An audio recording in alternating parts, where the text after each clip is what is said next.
you.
Ah! Hi! Hi! Can you hear me? Can you hear me? Hello? Hello, sluggies. How you doing? How you doing? How you doing? What is this, what is this, a well-known and well-loved TV show called Friendship? Never. I hate Friends.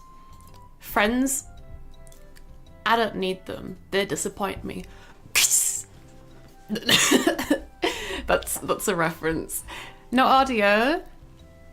You can't hear me. I don't believe you. Hi. But that's why we're your slugs. Why? 'Cause you're not my friends? What do you mean? She hates Friends, she hates us. It's so over. I don't hate you. I don't hate you. I love you. I think you're very wonderful. You're a very wonderful chat. And you might have noticed that I actually, because I love you guys so much, I think about your feedback all the time. And someone mentioned yesterday, ooh, this track might be a good one for the morning. So I'm adding it right now. I don't even know if you can like fully hear it actually. This one.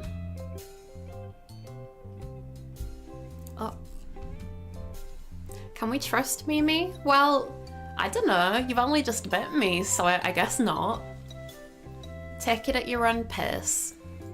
Take trusting anyone at your own pace, you know? We've known each other for... Well, I was announced on Twitter on the 25th of October.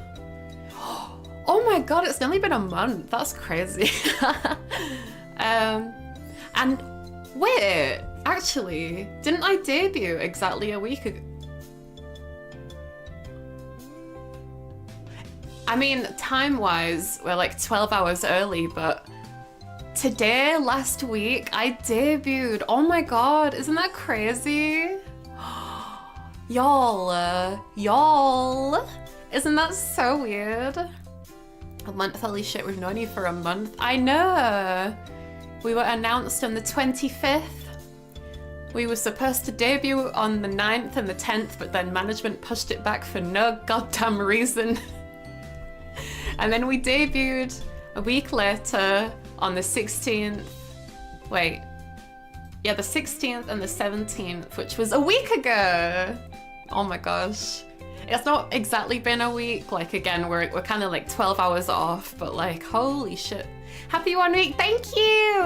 Thank you, Gerard. Oh my gosh. I'm so excited. I wonder what's inside. It's crazy. It's crazy.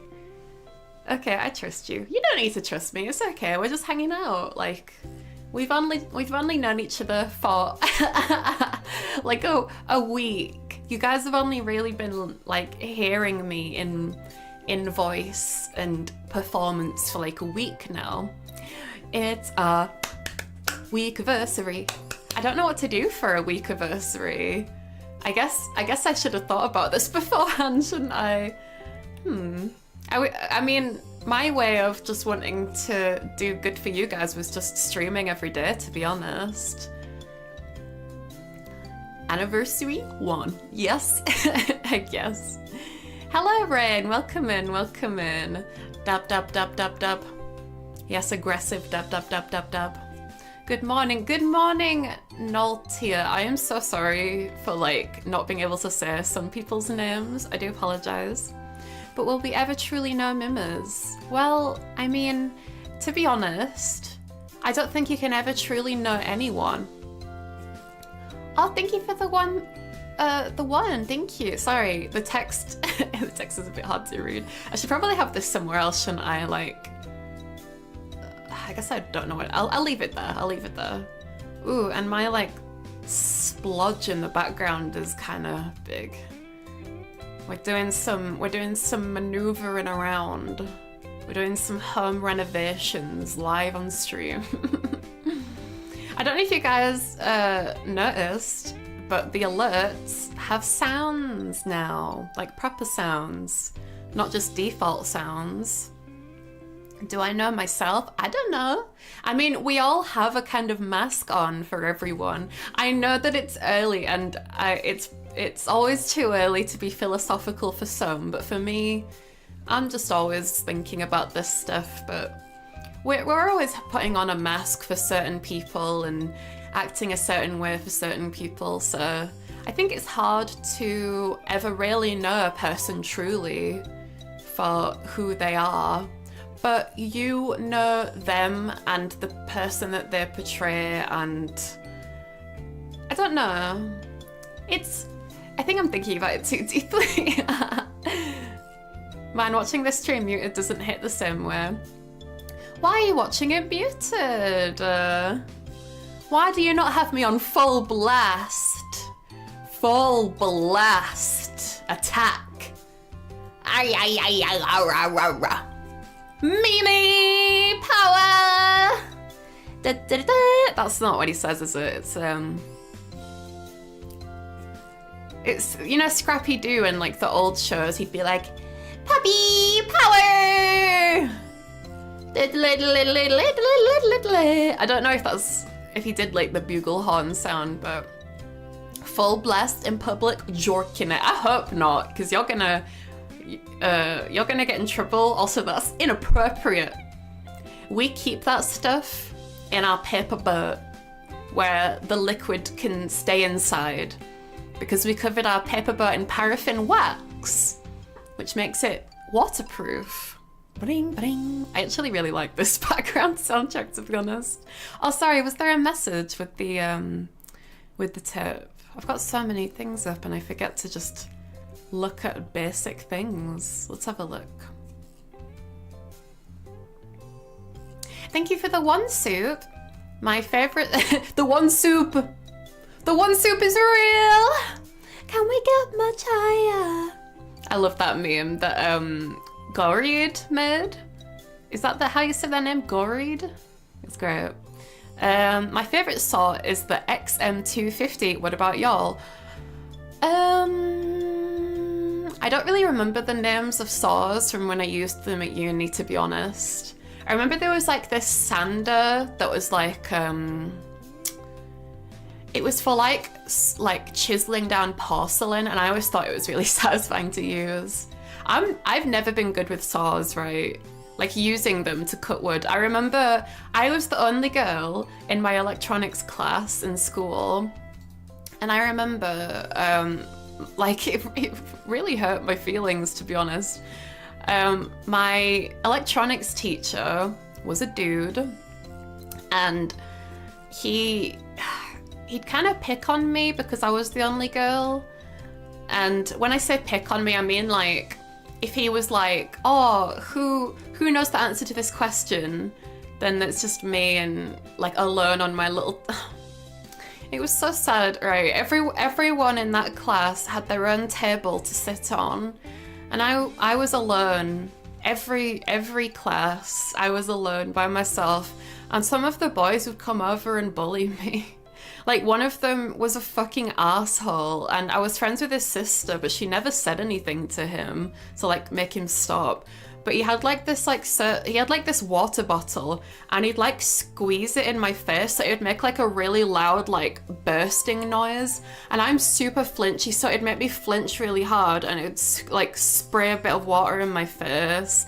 And I tried, like, hiding myself behind my bag, but he just laughed at me and kept doing it. And it's like, my teacher never even did anything either. Like, he probably saw it happening, but yeah, one day I remember we were doing, like, woodworky kind of stuff. And if you like woodwork in an electronic class, well, you gotta put the electric stuff in something, right? So we made, like, boxes.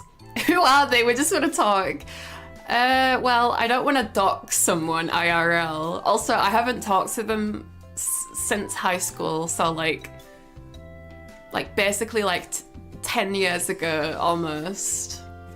So I don't even know who they are now, if they're different or if, you know, that I doubt they're different. You can just tell when someone isn't gonna change. You can just tell when someone is just always gonna be an asshole. But anyway, I remember my my electronics teacher, like, kind of was, like, mean to me because I was trying to saw some wood, but I was really struggling because I wasn't very strong.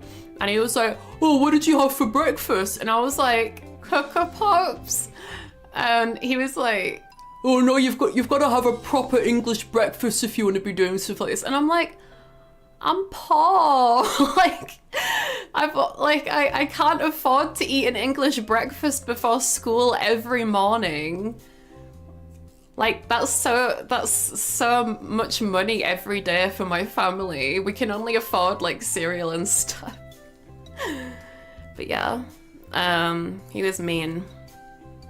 I mean, he wasn't as bad as the boy students, obviously, but like, it sucks as well because I tried so hard to be, like, nice to everyone that talked to me, like, and I don't know, I've never really, I don't know, like, they just treated me weird just because I was a girl, and it's like, why can't we be friends though, just because I'm a girl? And I know why, right? It's because, like, if one of them came and talked to me, then all the other boys would be like, "Oh, you fancy her?" And it's like, I remember I even had a boyfriend in that class. And even in that class, he didn't sit with me. Some fucking boyfriend. Lamau. Anyway.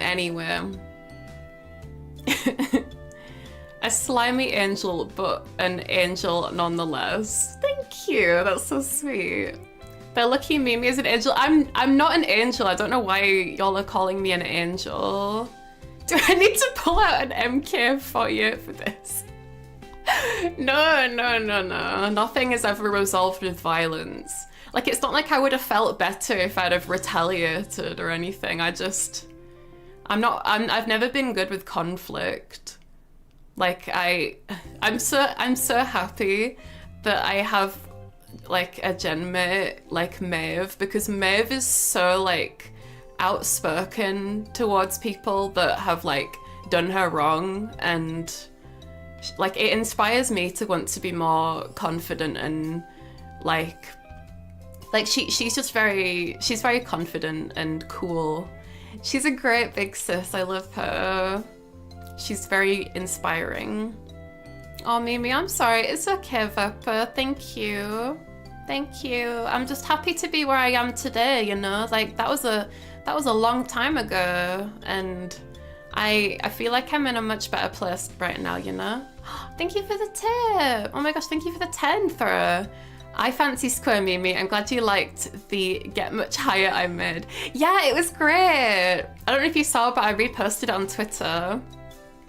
I really liked it. It was great. Thank you.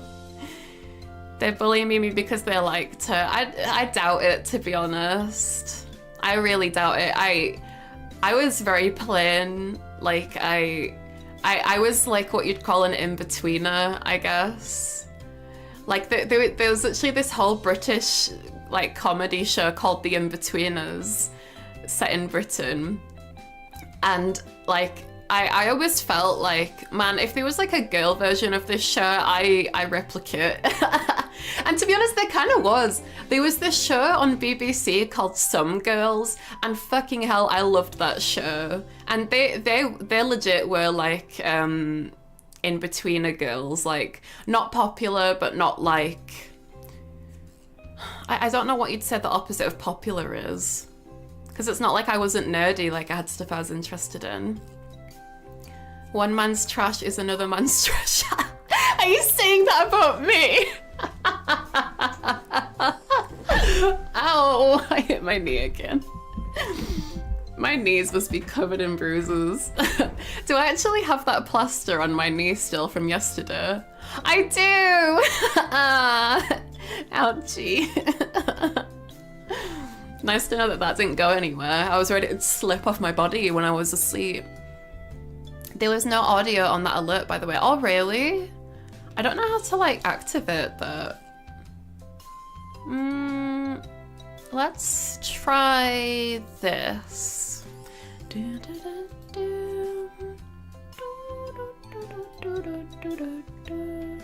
Okay, let's do a test.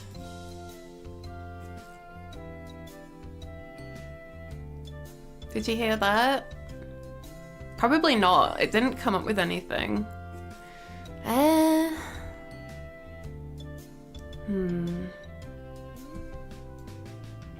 Protector.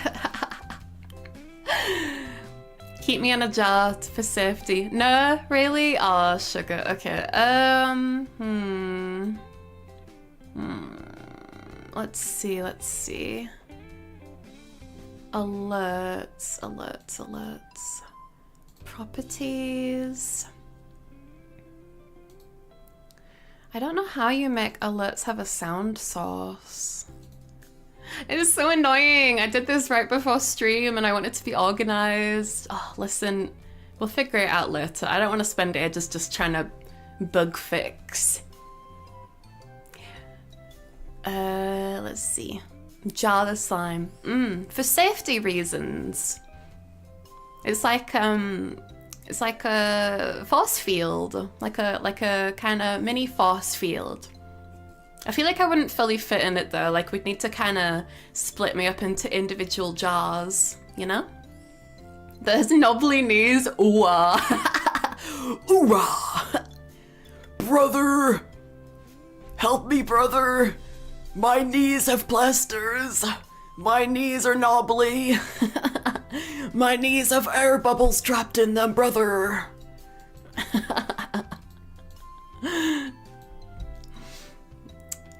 Organization ain't my thing either, don't worry. Yeah, it's just, I think when I'm on stream, I find it a lot more difficult to fix things because like y'all are watching me and I get kind of stage fright sometimes.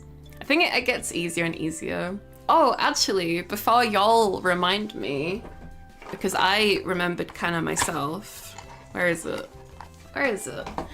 I will take my meds now. Because I had pizza last night. I had some yummy pizza. And I've been up early, so I've been working on some stream stuff. I made my waiting room a little early than I have been. Which, by the way, I've heard that people like make their waiting rooms like a week in advance, but I think if I do that, that'll burn me out. That's 7 thumbnails in a row, Jesus. One more mango.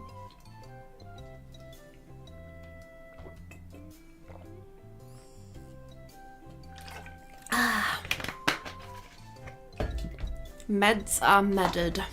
I had another packet somewhere around here. I don't know where it's gone. It's probably under my desk somewhere, but we'll figure it out later.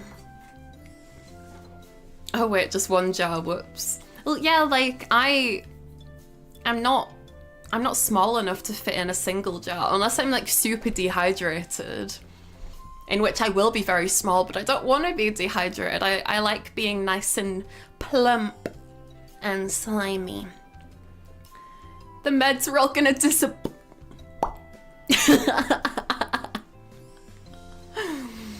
Nah.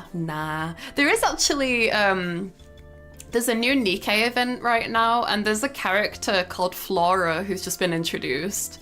And I think she might have something like schizophrenia. I don't know. I tried doing the event story for it a little bit, but I was like, I got really tired. I got really tired. I don't know how interested I am in Flora, to be honest. Like, she's super pretty. She's got like a big floral umbrella. She's got like pretty purple aesthetic and butterflies, but I'm like, I like the ones that are kind of kooky, like Eleg.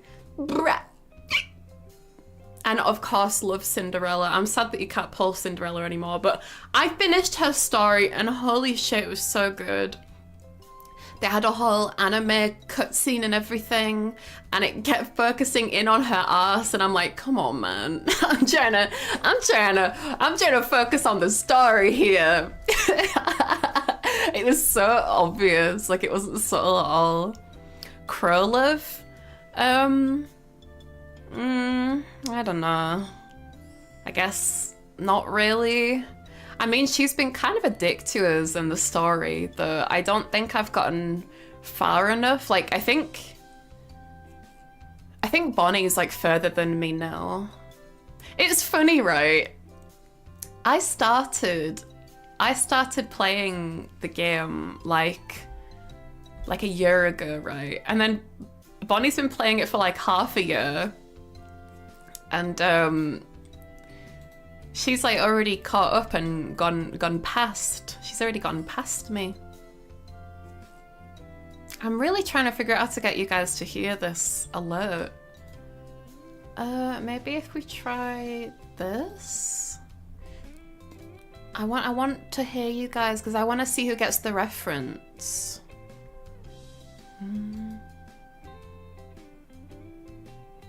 No, that didn't work. Freak!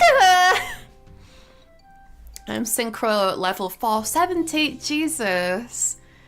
I'm like 245. I think last time I checked, yeah.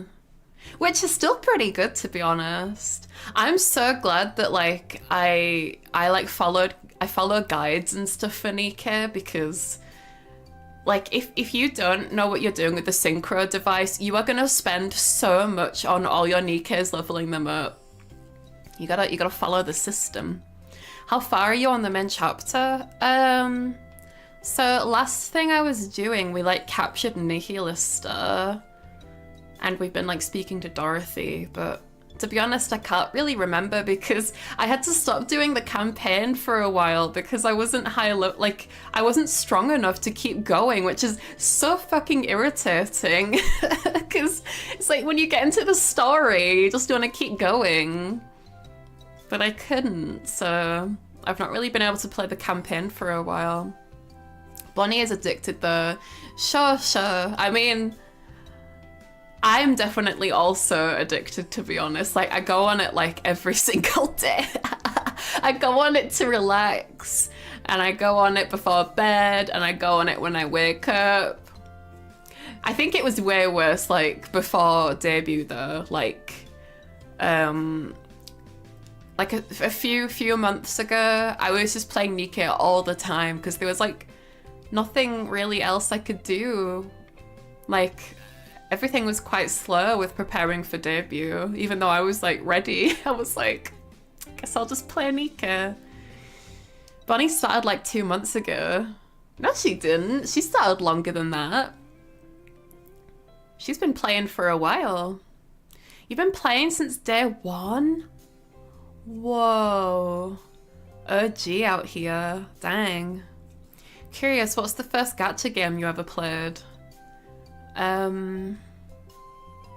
don't really play a lot of gacha games, to be honest, but if you want to get technical, then I guess the first gacha game I ever played was Pokemon trading card game. That's a gacha game, technically. You know, buying like a packet of Pokemon cards. I think I bought some, maybe. Either that or I just watched my brother open them. I don't know. Nika's the first game like this that I've played. I haven't played Wuthering Waves. I haven't played what's the other ones? Genshin Impact. I haven't played that. Any of those I haven't played. Nika's like the only one that's like captured my interest and actually is like super interesting to me.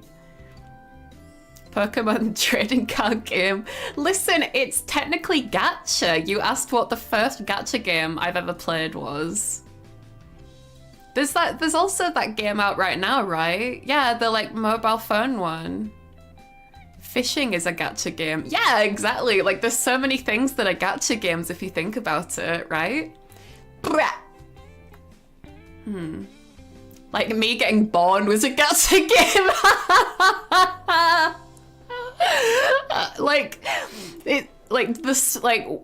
the sperm and whichever sperm decided to implant the egg that made me was a fucking gacha game.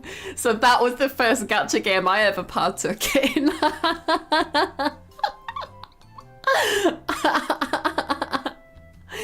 I just come out and it's just like a wah wah wah noise. Sad trumpet. SSR impregnation moment. Bro, I'm pretty sure I was an accident. My parents haven't outrightly told me that I was an accident, but I'm pretty sure I was an accident. I have done the maths though, and if you yourself do the maths and count 9 months from either your mum's or your dad's birthday, then you'll know whether they did the oinky sploinky on one of their birthdays to make you. And I'm pretty sure they did it on my dad's to make me. Because wait, no. Let me count.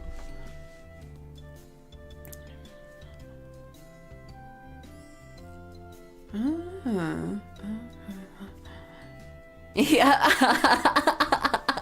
9 months from my dad's birthday, I was born. Lamau. I am a rainbow child. What is a rainbow child? I'm so curious. Can I Google that? Rainbow child. I think I went to a charity shop a few months ago that mentioned something about rainbow children. Let's see. If your birthday is near the end of September, it was likely a Christmas accident. Oh yeah, like if it wasn't your parents' birthday, you can kind of like work it out with things like Valentine's Day as well, right? Imagine if you're like an Easter baby. My parents got so randy from the Easter bunny. They got out the Easter rabbit and went to town. The beginning was a swimming competition. Sure, but then it went into gacha. Because it's like, what kind of person am I going to turn out to be? My whole life has been gacha, I guess. Everyone's life is a gacha. Every human has participated in a gacha game in their life. In fact, it was their first ever game. Exactly, Nick. Exactly. You might want to add a month of buffer room because usually it takes a bit with the baby making.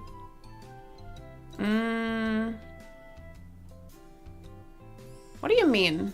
That, like, it doesn't take long for the sperm to impregnate the egg. we're half an hour into the stream and we're already talking about pregnancy and sperm and eggs. I don't know about y'all, but I play too much XCOM to trust gacha odds. 99% may as well be 50% in my book. That's fair enough, that's fair enough. I've not actually spent a penny playing Nikke. That's why I love it so much, because it gives you so many free items that even someone like me who is poor and has absolutely nothing to contribute can play. It's great, I love it. I personally hate pay to win stuff, but you don't need to pay to win a Nikke. You just pay if you want to get the little bit fancier stuff, like skins or something, but that's not gonna make you win. Yeah, Nikke is super free-to-play friendly. It is! I love it. Not only that, but it's just it's an amazing story that has so many dimensions. Like, I've mentioned this week that I'm not just a horny girl, right? That's an element of my personality. I'm a horny girl. I am a quiet girl who likes to be shy sometimes and is nervous. I'm into movies. I can be confident sometimes.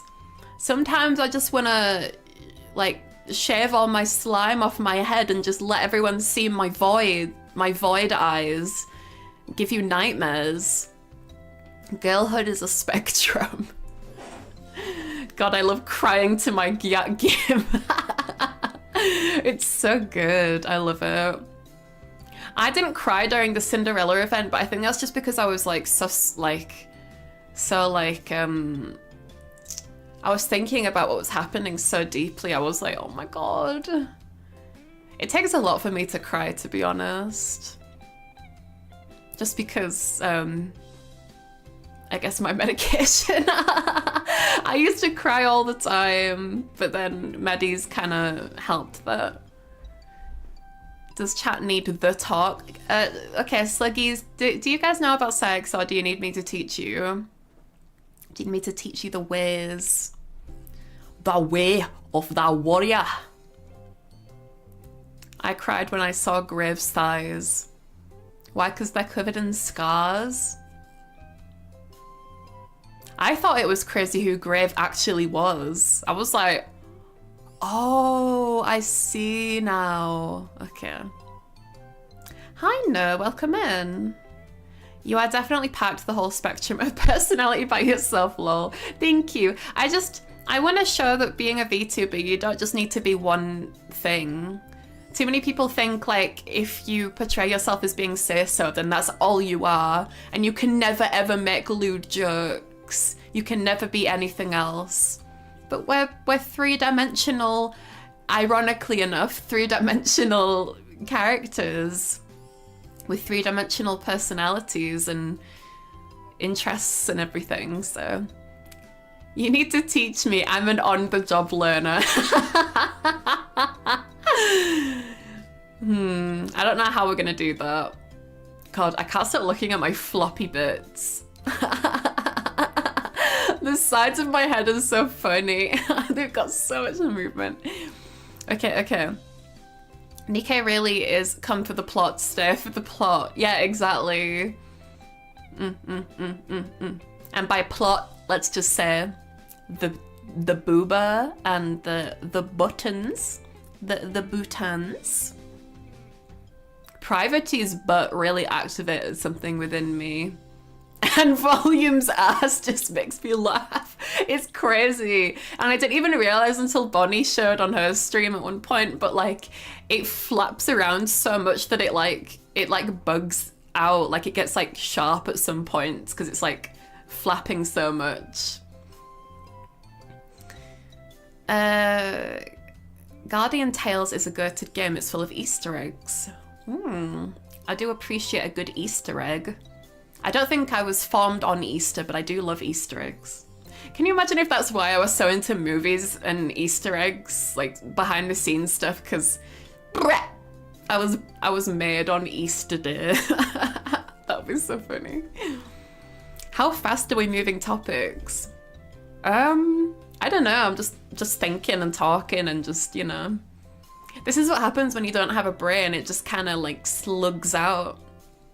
You know, that was actually something I wanted to do for debut, and I guess it'll be something that like I do as a short later, but like I grew up loving the like early Harry Potter films, the like the Chamber of Secrets, the one that has like the big spiders. That was so scary. I loved it. Like they're like horror movies.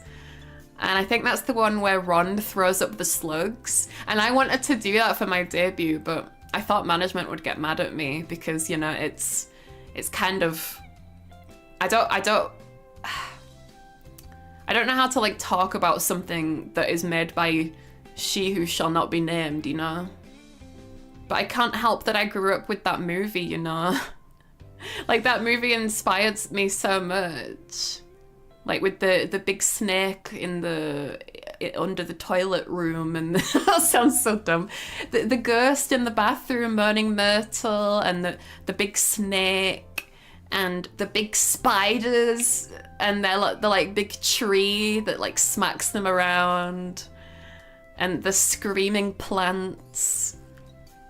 That was like a horror movie for kids, basically. Conceived in the back of a cinema square made me busted out of the womb imbued with the love of film. To be honest, I don't know how much I want to know the backstory of how I was born. I feel like it's like the Oedipus complex, right?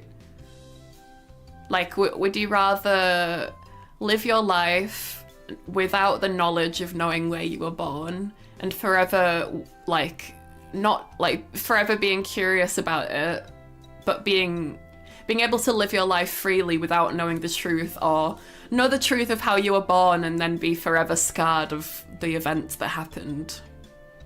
That's the Oedipus complex, right?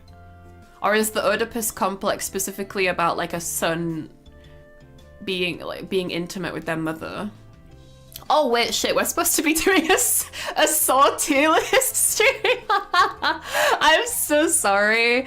I just love to talk. Thank you for the 5. Thank you. Let's see.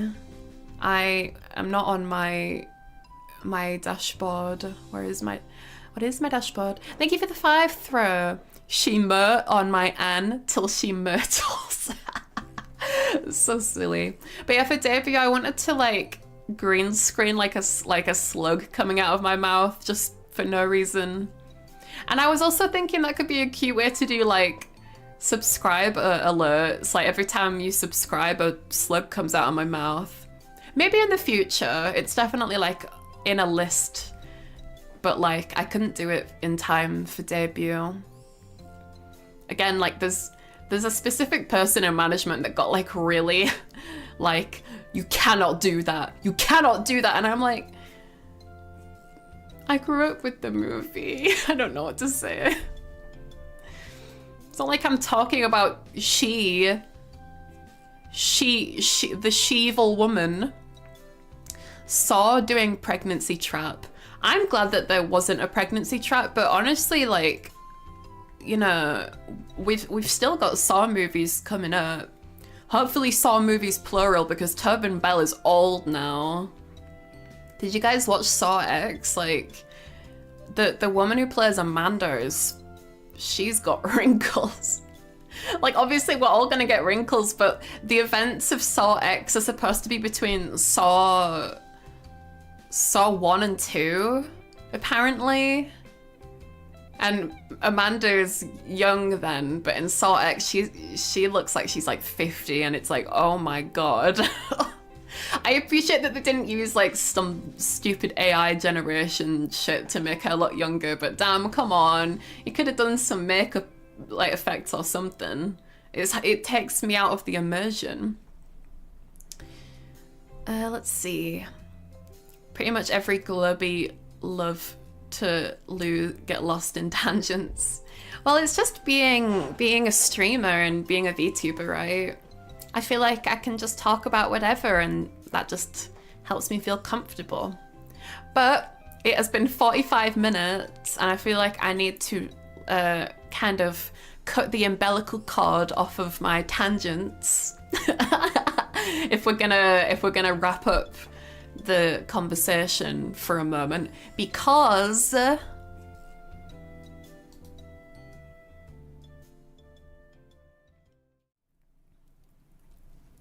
it's time to gacha. I guess this is kind of classed as gacha, right? If you type exclamation mark. Wait. Actually, don't start. I haven't pressed it yet. Stop. Where is it? Okay. Now, if you press exclamation mark join and chat, and look, they're gold balls. I made them into gold balls. Let me copy my message as well into the chat so people can read. If you put exclamation chat join, if you put exclamation mark join in the chat, you will get a ball entered into the raffle. And if I pick you, if the ball summoner picks you, then you get to give me an improv for my improv story. We should have like a song on. Let's make a song. Today we're doing improv. Today is a week since debut, and we're having fun filling up the ball widget that I got from Stream Elements. Today is a week since debut, and I'm really feeling really good. I'm with my sluggy friendios, and we're gonna have a real good time. Yeah, we're gonna have a good time. Yeah, 38 seconds on the clock. Get your ball in the widget or it's gonna stop. Yeah, got your time for your boys and girls. Really feel really sick and I'm gonna I don't know. Could you guys hear me on debut where I was doing the day bow bow at the end, and I was like, I'm so annoyed at myself. I couldn't remember what the lyrics were for the song, but it literally starts with, oh yeah, bing, bing, bing, bing. Oh yeah, day bow bow. And I was like, I can't remember what it is, so I just kept saying the same thing. Oh, who is it? Who is it? Who is it? Who is it? Who's the winner? Who's the winner? Command throw! Command throw is the winner. GG Command throw. What is your prompt, my little slug one? I don't know why it has like 2 balls in there, but I guess that's your special balls, Command throw. Command throw, do you have a prompt for me for my improv story? It can be a single word, it can be a sentence.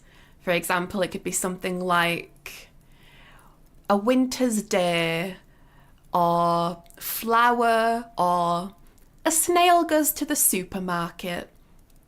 It can be as weird or as simple as you like.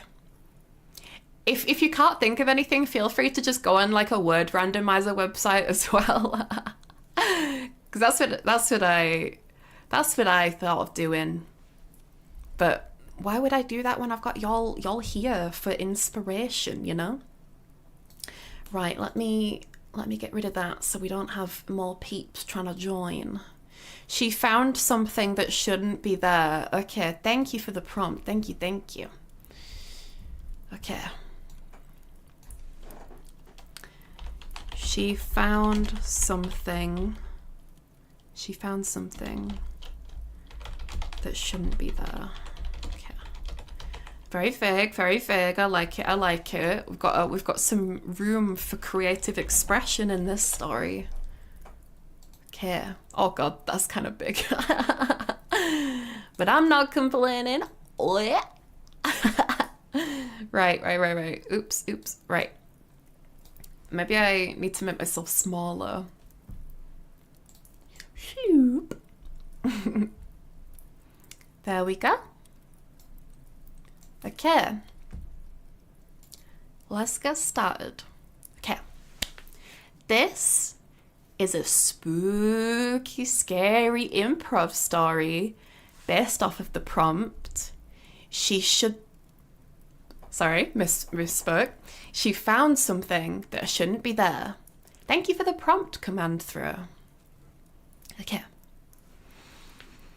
Once upon a time, there was a little snail called Galina. And Galina was having quite a boring day, if she could be honest. I'm saying she, but I'm the narrator, so I'm going to be honest about her story. And she was sort of just laid in bed, twiddling her sluggy, slimy thumbs, when suddenly a bird smacked into the window. Ah! She screamed in fright, and the bird slid down the glass and plopped onto the floor outside. Snailina ran outside to look at the bird and see if they could help it, if they had any chance of giving it some kind of CBR. That's I don't remember what CPR stands for, but it's CPR for birds, okay? But it was too late. And weirdly enough, even though the bird was now dead after slapping into her window, there was a strange buzzing coming from inside the bird. Weirdly, Garlina was actually a vet as her day job. So she got out her trusty scalpel, because she always carried a scalpel on her person. She's a vet, she's allowed to do that. The police can't say anything because she's a vet. And she sliced open the seagull from groin to sternum, and inside she found something that shouldn't be there.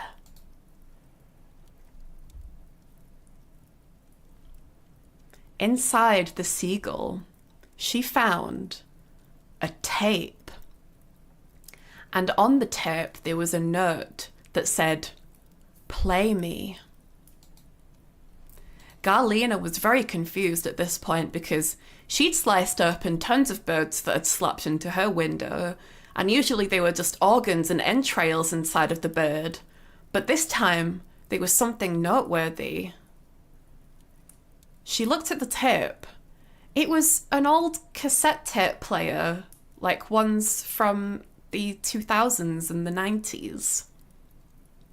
She pressed play, and on the tape, she heard a very strange, anonymous voice. "Hello, Garlina. I'd like to play a game." Garlina dropped the tape in fright and it pressed the stop button. She knew this voice. It was her ex-boyfriend, Gary! Even though her little slimy, sluggy hands were shaking, she picked up the tape recorder again and she pressed play. "Hello, Gary. Hello, Garlina."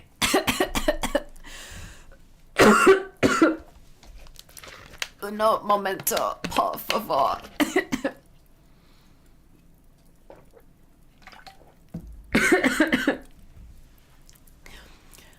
"Hello, Garlina. I want to play a game. For a while now we've been broken up, and you left me for very unreasonable reasons. And I think that we should get back together. And I'd really like it if you could come over to my house and we can play Monopoly." Garlina pressed stop on the tape and looked around. And there was Gary with a bouquet of flowers and a ring. Garlina gasped in excitement, but also confusion. "Gary, I don't understand. I thought we'd broken up." I know, said Gary, but I cannot stop thinking about you. I love you, Garlina. I love you too, Gary. Gary still knelt down on one sluggy tendril, opened up the box with the ring inside, But as he did so, a van smashed into Gary and he exploded into a million little snail guts and pieces. No!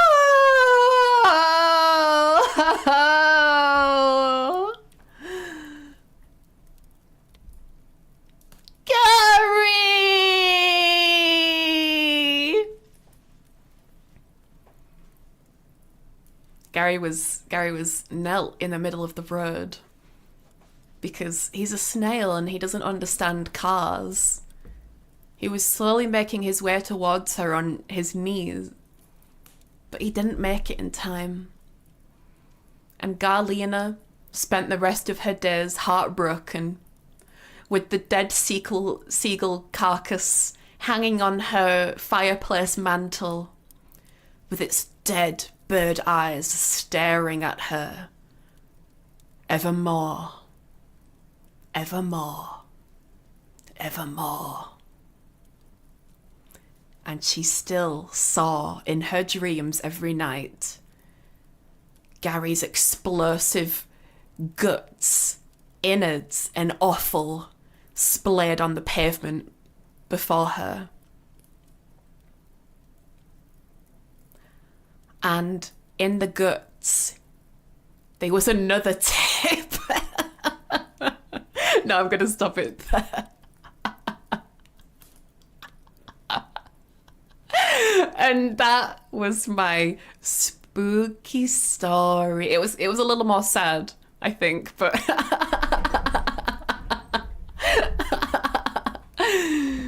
that was my spooky story.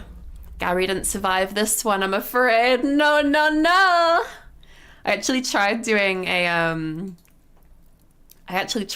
lightning sound effect, but I don't think it worked. Yeah, let's try a different property. And Gary was never seen ever again. Feck. It did it, but I had the source muted, fuck's sake. And Gary was never seen ever again.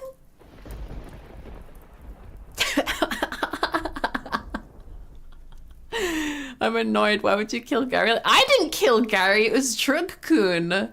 Trug-kun isekai'd Gary into the afterlife. Bye-bye, Gary. I was like, should I keep the story going where there's like, she has like a dream. She like always has nightmares about seeing Gary's innards. But in her nightmares, it's like an Inception scenario or something. In her nightmares, she finds another tape in his organs. But no, I was like, no, this is going too far. The Saw movies are confusing enough as it is with their plot lines. That was great. That scream was really good too. Thank you, Wandering Wind. I do kind of have vocal cords and stuff. Vocal cords do be vocal cording. Okay. Thank you so much for the prompt, Command Thrower. Let us reset the game for next time. Oi, oi, oi. R. And let's do the tier list. It's time to Saw Trap. Oh wait, where am I? Oh, here I am. Why am I so off to the side? Excuse me while I just get the tier list up.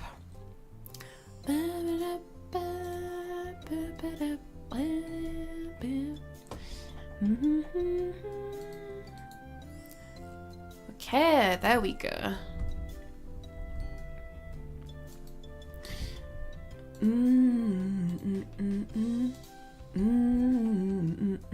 I'm gonna need to zoom in on that because that was too small.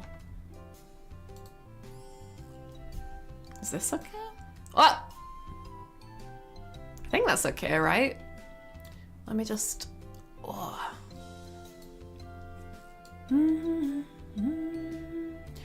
Right.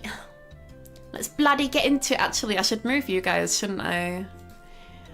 Chat, you're bloody coming with me, you naughty rapscallions. I should... Is there a way for me to change it so you guys are, like, not right there? Not right there, sorry. Your orientation is a different way. Let's see.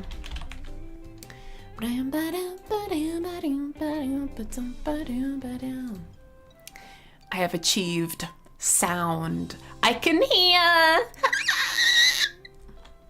Oh my god, I love sounding.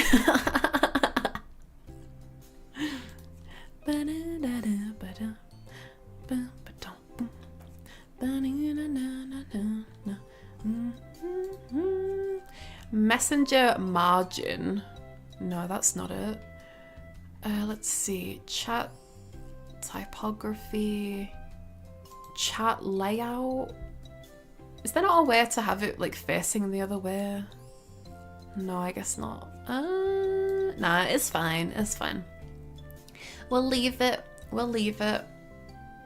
I mean, if I just make you guys a little smaller, maybe? Yeah, that looks fine. Okay. Oop. Jump scare. Jigsaw jump scare. Okay, so before stream, I made a little, I mean, I didn't make this. I made this look nice for you though. Let's see.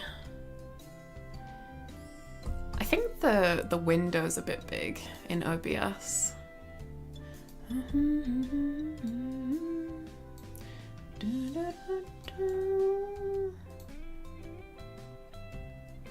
I don't know how big to make this. I guess that's fine, right? Sound off, am I right? What do you mean? Can you not hear me? You can't change people's orientation, maybe. No, I mean like, you know what I mean. Like, so have it so the pictures, the profile pictures are on the right and the chat's on the left. But it's fine. Y'all stay up there. Okay, so for the tier list, we've got at the very bottom, we've got rigged and therefore unwinnable, because that is definitely a thing. Like fucking Jigsaw John Kramer's like, oh no, it's a test, and if they really care about their life, then they'll win it. And it's like, but that. So many of them are unwinnable, even though like the people, like there's like a pie chart that's like how many people would have won Saw's games if they had an extra 10 seconds, and it's like 90% of people. Maybe he's calling a small surge. Well, maybe you might be, you know? I ain't judging. I am a little bit actually. Okay, so we've got rigged and therefore unwinnable at the bottom. There are definitely ones I can think of in that category. We've got, you call that a test? As in like, very easy. Then we've got breaking the rules, because some people, they don't do what Saw wants to do. Oh, Jigsaw, he's called Jigsaw, right? I call him Saw just because it's like, Saw is short for Jigsaw. Hi Garachi, welcome in. So we've got breaking the rules. So sometimes people are like, I'm not gonna do what you want, I'm gonna play by my own game. And then we've got honest toss-up, which is just like, yeah, honestly, it could go either way, to be honest. Then we've got coming away fucked. So you can win this, but you are like gonna come away with like a missing arm or a missing eye or something. And then game over is just like, no way, this is this is like so fucking like, I guess, is that the same as rigged and therefore unwinnable? No, I guess game over is just like, it's really hard, but like it's still possible, whereas rigged and therefore unwinnable is just like, no, you can't win this. Like there's one where a dude is like in like a room where he's like linked in all these chains, and the bomb goes off in a minute, and there's a chain going through his jaw, and it's like he'd have to riff off his own jaw in order to do that, but you can't. I don't think you could physically rip off your own jaw. He like does everything else, but it's the jaw that he can't get. It's just not very fair. Anyway, so are you guys okay with this music, or should we have something else on? Oh, that trap scene. Yeah, but I'm getting ahead of myself. We'll get there. These are even in order, I'm pretty sure. So we'll get there. We'll get there. No, your audio is fine. Sound off was my little sounding quip. Sounding quip? What, while you're sounding with someone, you say sound off? Huh? Let's go, I made it to the start of the stream. Yeah, it's totally the start and not an hour in. But listen, I wanna talk first. I'm not just gonna jump into it. And we did the improv story as well, of course.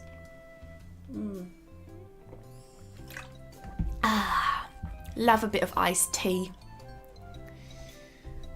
Hi, Salucard. Welcome in, welcome in. The music sounds like something that Jigsaw would put on while designing straps. Yeah, I thought it was kind of funny having on such like light-hearted and innocent music. I thought it would be funny. Now the music's just juxtaposition is top notch. Okay, I'll keep it on then. All right, if you guys are okay with it, then I think I'll get started. We've got a lot to get through. I believe there's 74 traps here. I mean, I can have another look. Or 78 traps to get through. So we've got a fair few. Okay. So first of all, we've got the bathroom trap, which if by bathroom trap it means like them having their ankles tied to the bathroom, then yeah, I guess so. So bathroom trap, I would say coming away fucked, because you can definitely win this easily enough. Someone literally proves it in a Saw movie, but you don't need to. So if you don't know, I'll give some preface to the people that haven't seen the Saw movies. Oh, by the way, I should say actually in some text that there is going to be spoilers for Saw movies. For the Saw movies. Just in case anyone gets mad at me. Because I don't like spoilers either. Don't worry. Don't worry. Blech. Don't worry about a thing. Cause every little thing is gonna be alright. Okay. And I'll put that like up at the top, up yonder. Is Serenity absent today? I'm not sure, but they don't need to be here if they don't want to be. I actually want to put out a mod application for the coming week because I've had some people mention they'd like to mod, and I don't want to just be reliant on one person, especially because it's so tough on them. Like, our time zones are completely different, and I literally said to them, like, if you can't make it, honestly, don't worry about it. I'm gonna see if I can find some more people to mod as well. Let's see. So it's just me modding today. Just a little me. I'll do my best. I'm not the best at it, but we'll see. Don't worry, I only saw the first Saw. Well then, you're about to get some education. But yeah, if you don't want spoilers for the Saw movies, then feel free to click away, watch the movies and watch this in your own time, or just click off the stream if you were planning on watching them at some point. I don't know, just do what's best for you. Okay, so the first trap, which is the there's two men that wake up in a very gross, dingy bathroom, and they have their ankles tied in chains, and they're given some lovely rusty saws that they have to cut through their legs. They have to cut through their ankles to remove the chains. But someone in I think it's Saw 2 or Saw 3, I can't remember. I literally watched these movies like before debut, like a week and a bit ago, so. But like this story is so like hard to keep up with. Like there's literally like video footage of like the directors like being interviewed, being asked like trivia questions about the movies and asking them which movie they remember it being. But for this one, they show it in a newer movie, like I think it's Saw 4 maybe. There's a guy who's caught in the exact same trap, and he picks up a rusty saw and he's like, I'm not playing by your fucking games, Jigsaw. And he smashes his ankle, and then he pulls his foot through the chain, like through the ankle lock. So you don't need to cut your foot off. You just need to break your ankle to pull your foot through the chain. So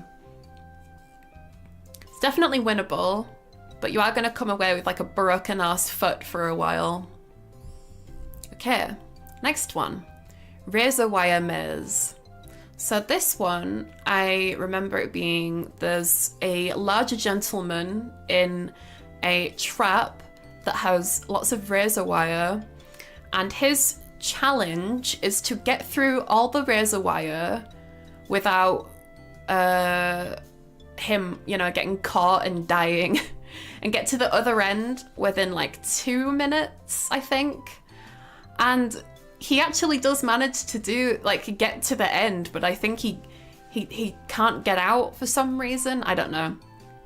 But he ends up dying in the razor wire.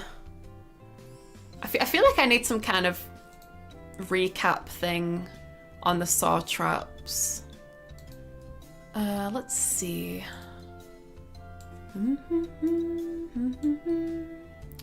Let's see. Okay. Saw trap recap. Is there a written?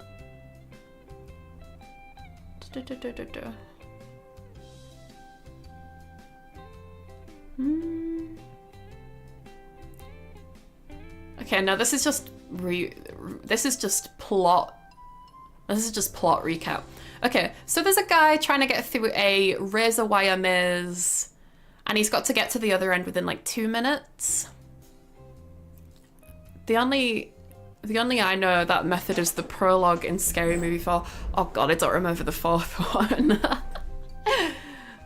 I remember that's one where like the Jigsaw puppet like is in, but I think I only watched that the once. I like the third one with the Samara Sadaka parody girl, but anyway. So this one I'd say honest toss-up, because I think specifically this guy couldn't get through it because he was quite a larger gentleman and he got caught on the razor wire quite a lot and he ended up bleeding to death. Even in the movie, they're like, we found traces of stomach acid on the ground, and I'm like, I'm sure there's a Saw wiki. Yeah, but there's no way that like it just... I mean, let's have a look. I just basically want something that says like, this saw trap was this, and that's it, like something simple. Thank you for the one soup. I was just curious myself and looked at videos of escaping saw traps. The first result was a spoof of Lockpicking Lawyer. Yeah, Lockpicking Lawyer did like a April Fool's prank, I think, that was like a saw trap version. Escaping one such trap by picking open a shoddy lock. I wonder if he might end up testing Jigsaw for slash resistance afterwards. Well, I don't know. There was also one where like he's like showing how to open up like a bubblegum machine, but it's called a beaver, and he's like, oh, this is my wife's beaver. I'm gonna show you how I open it. So funny. So yeah, honest toss-up. I think if it was like a thinner person trying to get through the razor wire, they might have an easier time. And it also depends how fast you are, I suppose, like, because you've got to have a bit of stamina to get through all that razor wire. Gosh, I've never seen razor wire in real life. Like, I remember playing Dead by Daylight recently, and there was like, it was Pyramid Head that was the killer. Because I mainly play Survivor because I get so nervous being the only killer. So, like, 1 against 4 people that I don't know. Like, I get so anxious, so I don't do it. But this new, like, 2v8 mode is kind of cool. I've been meaning to try that out, actually, but anyway. Because when we did it together, we were just survivors, pretty much. Anyway, so, yeah, honest toss-up. Flammable jelly. This one's fucking rigged. This one is so rigged. Okay, so this trap is basically, there is a dude who is covered in quote-unquote flammable jelly. I don't know what the fuck that is. Oh yeah, he just dies from blood loss, I think, due to the cuts from the razor wire. He never makes it out. Yeah, I think this guy does actually make it to the other end, but he like dies from blood loss, so he doesn't manage to get out. But yeah, this one, he wakes up in a room with red painted numbers all over the wall, and there's broken glass all over the floor. He's completely naked, and his body's covered in flammable jelly. And there's a safe. There's a safe in the middle of the room, and it's got like he needs like 4 numbers to open it. And the only thing that lights the room is a tiny little candle. And he has to use this tiny little candle to go around the room and try all of the numbers on the wall and input them into the safe to open the safe and get a key so he can escape. But the wall is covered in red numbers, and it is not obvious at all. Like, not even in like a subtle like, oh, if he looked at it this way he would have noticed. Like, it's just there was numbers everywhere, and it was just he did not have a chance. And he only has this little candle to, like, this small little candle to light the way, and he's got to move carefully, otherwise the candle would set him on fire. And it literally shows like a montage of him going around the room trying numbers over and over and over again, and then he just must have moved a little too fast because he bursts into flames and dies. But it's fucking rigged. Absolutely rigged. Is Mimi flammable? No. I am not flammable. I put out the fire. That's why when Enya Ignis asked if she could borrow my hat, my shell, my snail shell, I was saying that I'm worried that it's gonna douse her fire. Because, you know, slime in the fire, it doesn't work.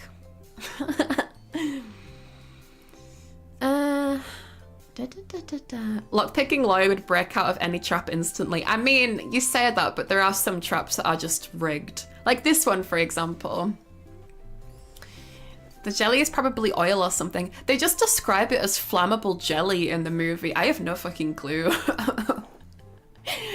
Fucking Jigsaw just has some, like, special lube. Some like special KY jelly that he uses in the bedroom that he just kind of, I don't know. He's like they explain everything in these movies with, oh, well, he's an engineer, he's a genius, that's how he did it. And it's like, it's such bullshit. Flammable jelly is a real thing. Oh, okay. Well, then just, he was covered in flammable jelly. But yeah, absolutely rigged. He tried so fucking hard to win, but the floor's covered in broken glass. The numbers that he needs to find are not obvious or subtle or anything. They are just amongst hundreds of other numbers on the wall. He's covered in flammable jelly, and it's like, even if he didn't explode into fire, if that candle ran out, what is he supposed to do? It's such bullshit. Can Mimi evolve according to what she eats? I don't know. I guess if I don't drink enough, I'll evolve. Because a lot of VTubers have like a little mascot version of themselves, right? And I think like a little version of myself is the snail that you see on my stream ending screen, which I'll show you. I'm not going. I just want to show you the little snail that's supposed to be me.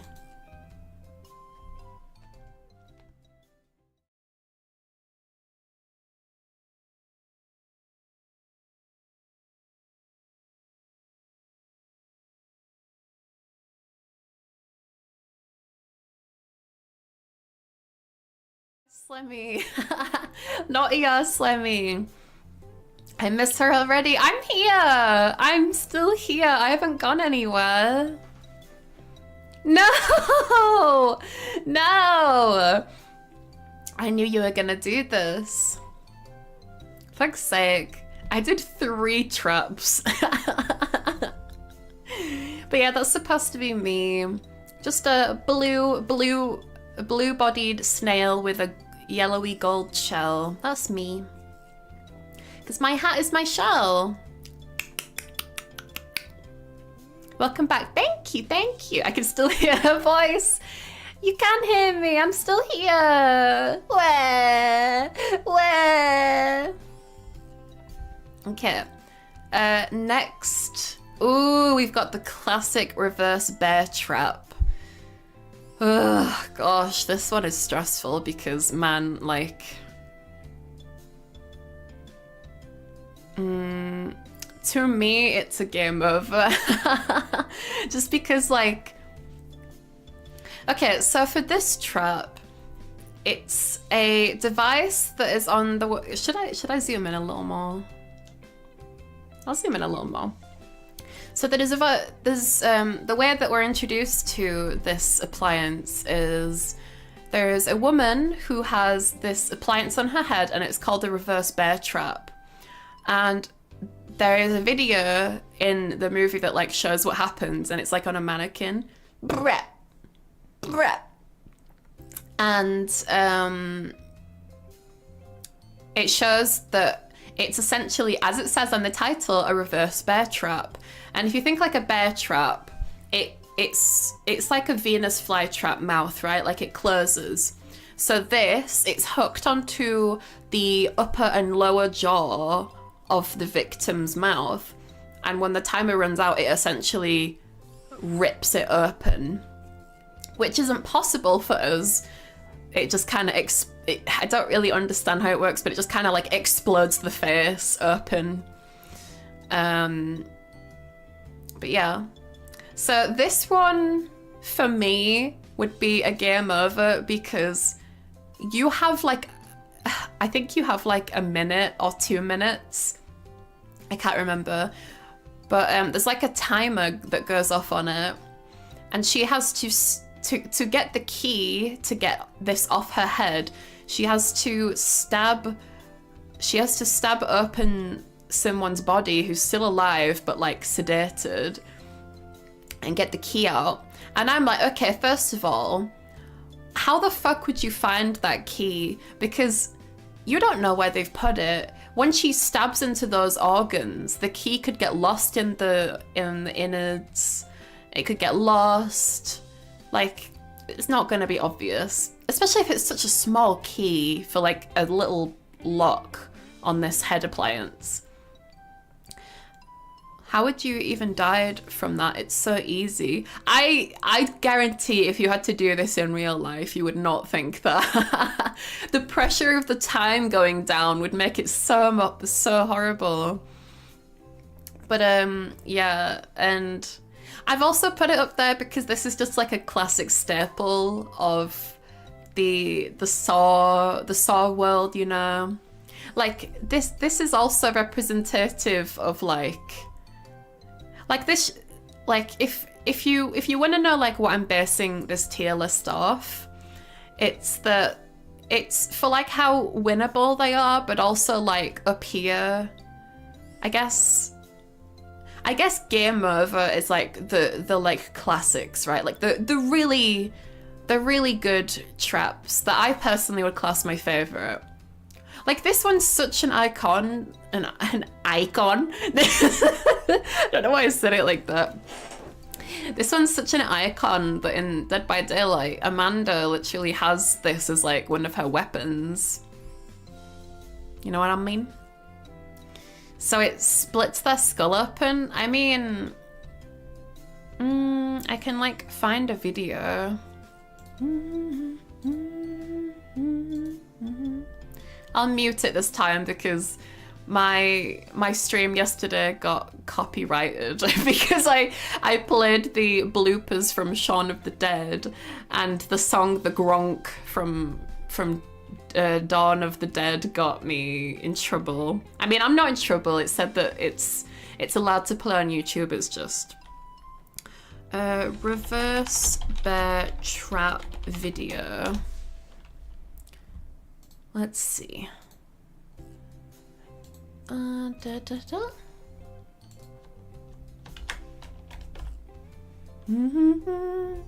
know what I'll do as well? I'll put in the front like a visual.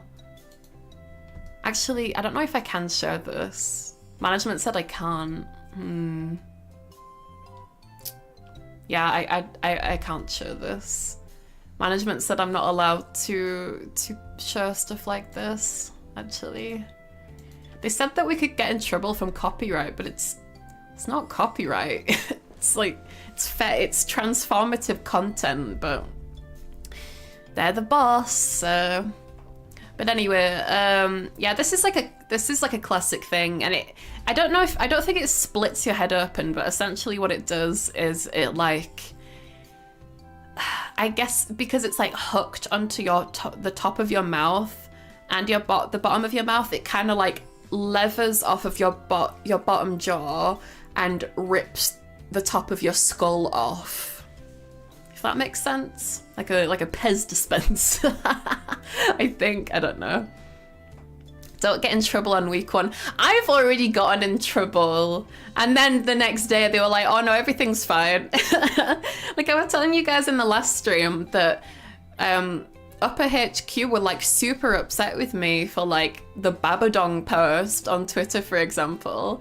And then like yesterday or the day before, I think it was, my management were just like, oh no, yeah, Upper HQ said you can say it whatever you like now, it's fine. And I'm like, really? Really? Okay. Whatever, I'm not complaining if I can say whatever I like. But yeah, it's a classic. But Amanda manages to get out of it as well, and she gets the key from the dead body and she gets the trap off just in time. But the thing is, like, she was exceedingly lucky because the scenario is just so difficult. If anything, if it wasn't such a legendary trap, I would have put it there because it is technically winnable, but if I was in this trap, for example, the pressure of the time going down, I mean, for all of these, there's a time going down, I suppose, but for this one, it's like on your head, and not to mention the lock is like on the back of the device, I think, as well, so like, Jesus, but yeah, I'd say that's a game over. It's a classic, and yeah, fucking terrifying. Next, trap. They just didn't want you to get cancelled before debut. I ain't getting I've not done anything to get cancelled. I just like showing stuff. But also like this week, no, they were annoyed at me before debut.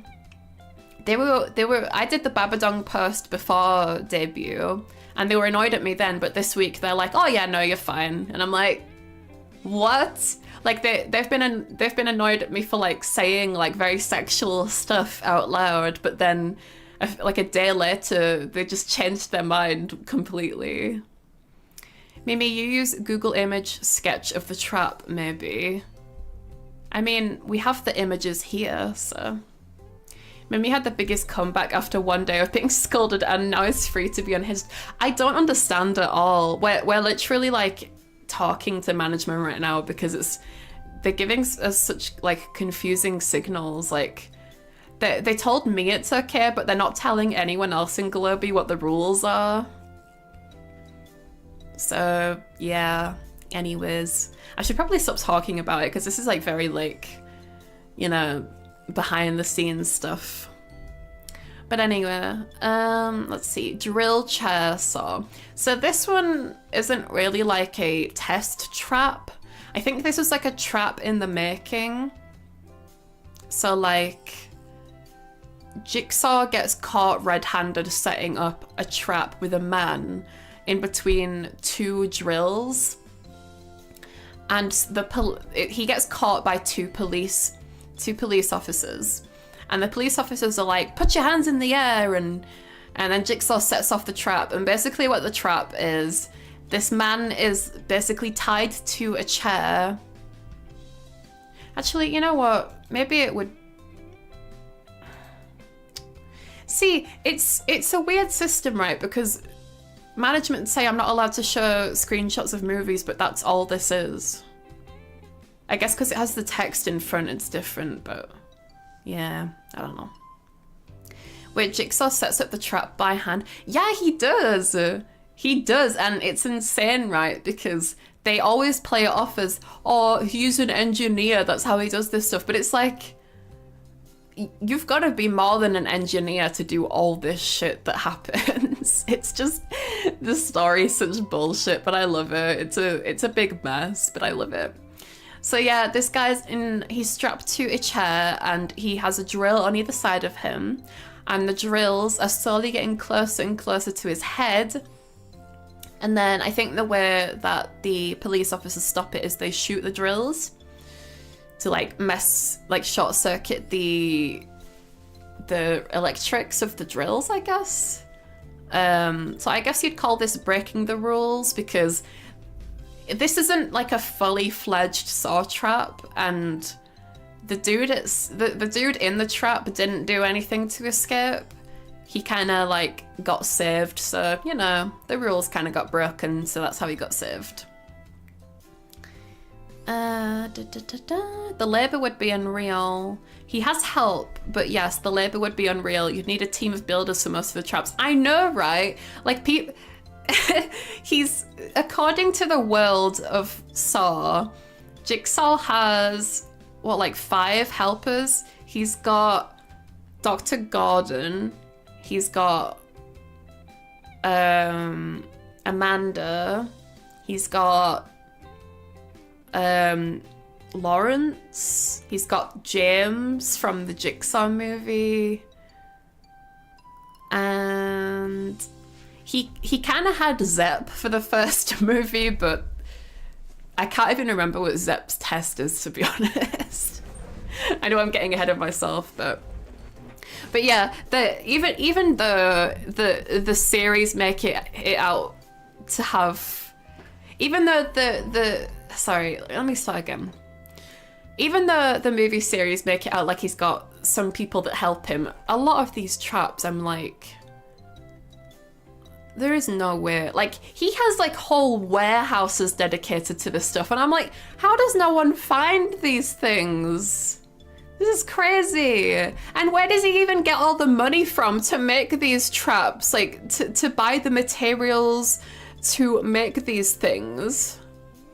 Like this one, the pig vat, that is like, that is like hundreds of pigs coming in. I guess not hundreds, like dozens of pigs coming in and getting blended and dropped into this vat. But they're on like a conveyor belt, like grabby system. And I'm like, how did he set that up? Where did he get the money? He doesn't have a job as far as we know. Where does he get his funds? Probably drug money. I mean, that's not canon though. We're never told that. We're never told where he gets it from, so... Yeah, John Kramer crafts all of the traps with his apprentice, if I remember correctly. Yeah, but he's got like 4 or 5 different apprentices. It's you don't see them ever either. It's like in the movies, if you just pulled the camera back a little bit, you would see the apprentices, but you never do see them. Anyway, so next one. Yeah, so this one is in the same scene as the drill chair saw trap. This is essentially, it's not a saw trap like the others where you have to like think about it. It's basically like a booby trap. And it's a booby trap in the, what is it? A Jigsaw is running away from the police that just saved the guy in the drill chair trap, right?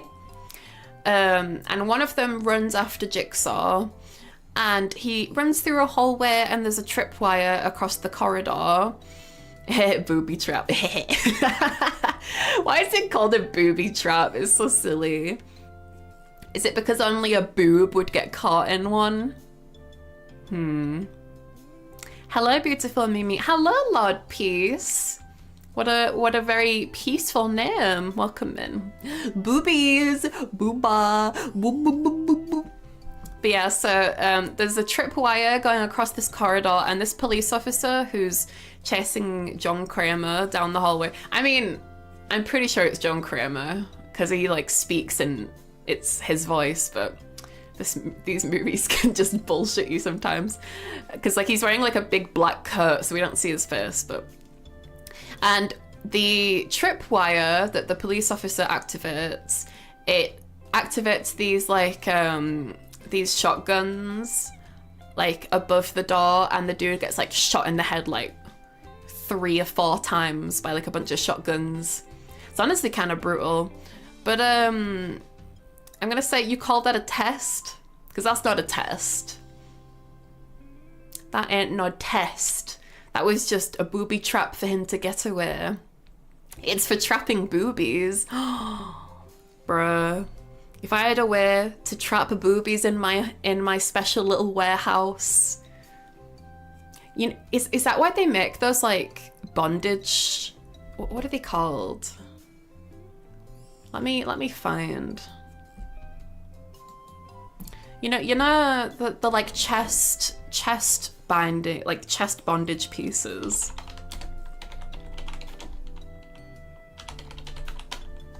If I can find one.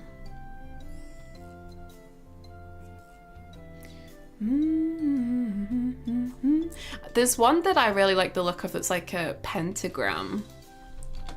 Pentagram. Yeah, like this one. Here. Thank you for the 5. Thank you, Kamantha. You're actually 100% right. Booby trap means a simple trap that only someone very simple would fall for. A boob, so technically like 0 of the saw traps are booby traps. Yeah, only the ones where he needs to run away I guess booby traps. I'm pretty sure that's at least off the top of my head, that's the only instance I can think of where we see a trap with, quote unquote trap, with Jigsaw running away, using a way to escape from people. I don't know. But yeah, so this kind of thing. That's the kind of, I don't remember why did I bring this up? Why did we start talking about this? I don't remember. Corset? No. What's shibari? I'm not gonna Google that just in case.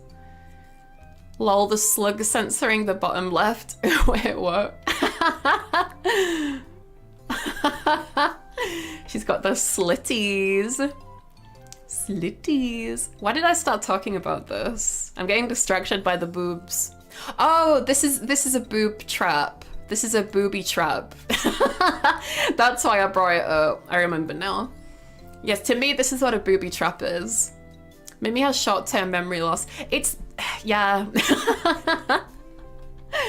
It's because I get excited and I forget what I'm talking about.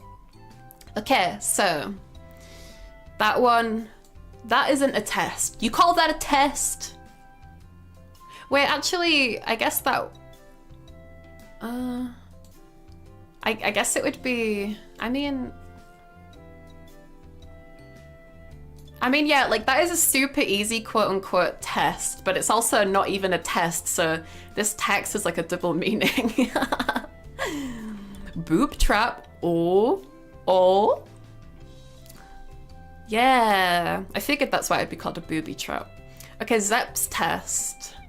I don't remember what this is, to be honest. I'm gonna need to look this up. I swear I only watched the first Saw like a week or so before debut. I don't even think it was a week before debut. What was Zepp's test? Saw. Zepp's Hindle test. Hello, Mr. Hindle, or as they call you around the hospital, Zepp. I want you to make a choice. There's a slow-acting poison coursing through your system, which only I have the antidote for. Will you murder a mother? I'll put this here. Will you mother a child? That would be the worst Saw trap for me. Will you take on a child for the rest of your life? Will you spend the next 18 years of your life taking care of, spending for, and raising a baby? Nope. Anyways, there is a slow-acting poison coursing through your system, which only I have the antidote for. Will you murder a mother and her child to save yourself? Listen carefully, if you will, there are rules. Let's see.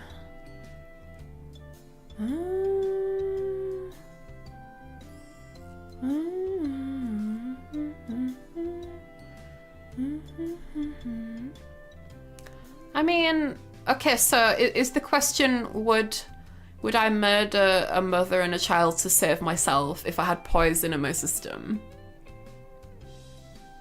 I guess no. No, I don't think I could do that.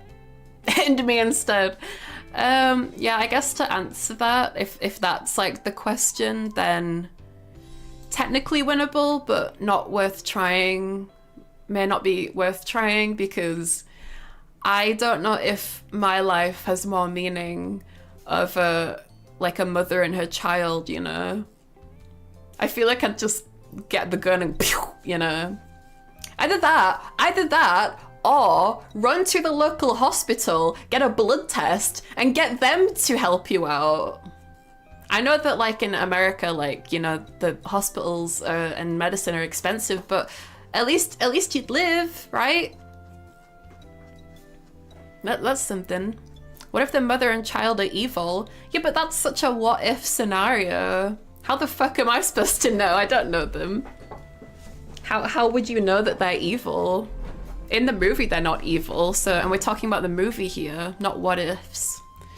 Bruh. Bruh. Bruh. Excuse me. Zepp's test was working for John. Yeah, seemingly the test was like, would you, like, will you kidnap a mother and her daughter to assist me? Basically. We're gonna play a little game with the American healthcare system. I don't really have much I can say on that because I'm British and I have the NHS over here, so I don't really understand the American healthcare system. But anyway, yeah, I think that one would be technically winnable, but may not even be worth trying. Okay. Next up, we've got Death Mask. This one's pretty cool. This one is kind of like the sibling of the Reverse Bear Trap, except it is like a Venus flytrap plant where it closes on your head. So this trap, there is a man who wakes up in a room and he has, it looks like he's got like the chest bondage on as well, actually. He's got this device strapped to his chest, his neck area. And it's essentially, it looks like a very open-mouthed Venus flytrap. And inside the casing of either of these masks is like, not needles, but like screws? Nails, I guess. Yeah, like nails. And he has to get a key out of his eye to unlock the mechanism and get it off himself. And he is shown a video that shows him like being asleep and having the key surgically put into his eye. I always, when I was growing up watching this, I always thought that it was like under his eye. You know how like if you like if you want to do this, you don't have to. If you feel like your bottom eyelid, you can feel like where your bone, like where the bone and your skull is, right? And underneath there's like a little bit of a gap. I thought it meant like there, like the gap in between the bone of your skull and your eyeball. But I think it is just like behind his eye is the key. So he is given a scalpel and a mirror, and he has like a minute to... You thought so too? Yeah, me too. But since rewatching it again recently, I remember watching Saw 2 right before debut actually, because I was getting so stressed, and then I was like, oh, I just want to watch Saw. I am one of those people that just when I get stressed, I wanna do horror-y stuff. That's my comfort. For you, he'd have to tape it behind your eye socket. That's true. That wouldn't be very hard. That wouldn't be very hard either. Cause like, you know, I can move my eye sockets like.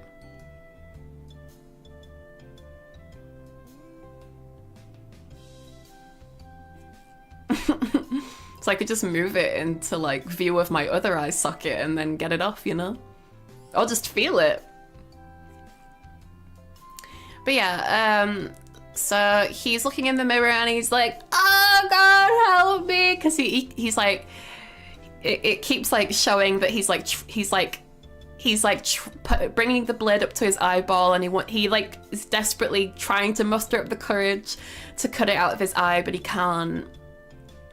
And he ends up running out of time, sadly, and the trap closes and the nails go in his head and he dies.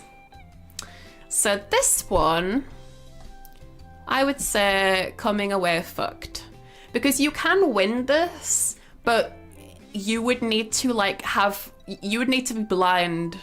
You would need to be half blind, because you would basically need to like pull out one of your own eyes to get the key out and save yourself. So yeah, that one was pretty cool, to be honest. Like, I think that was like the best. I think that, let me think.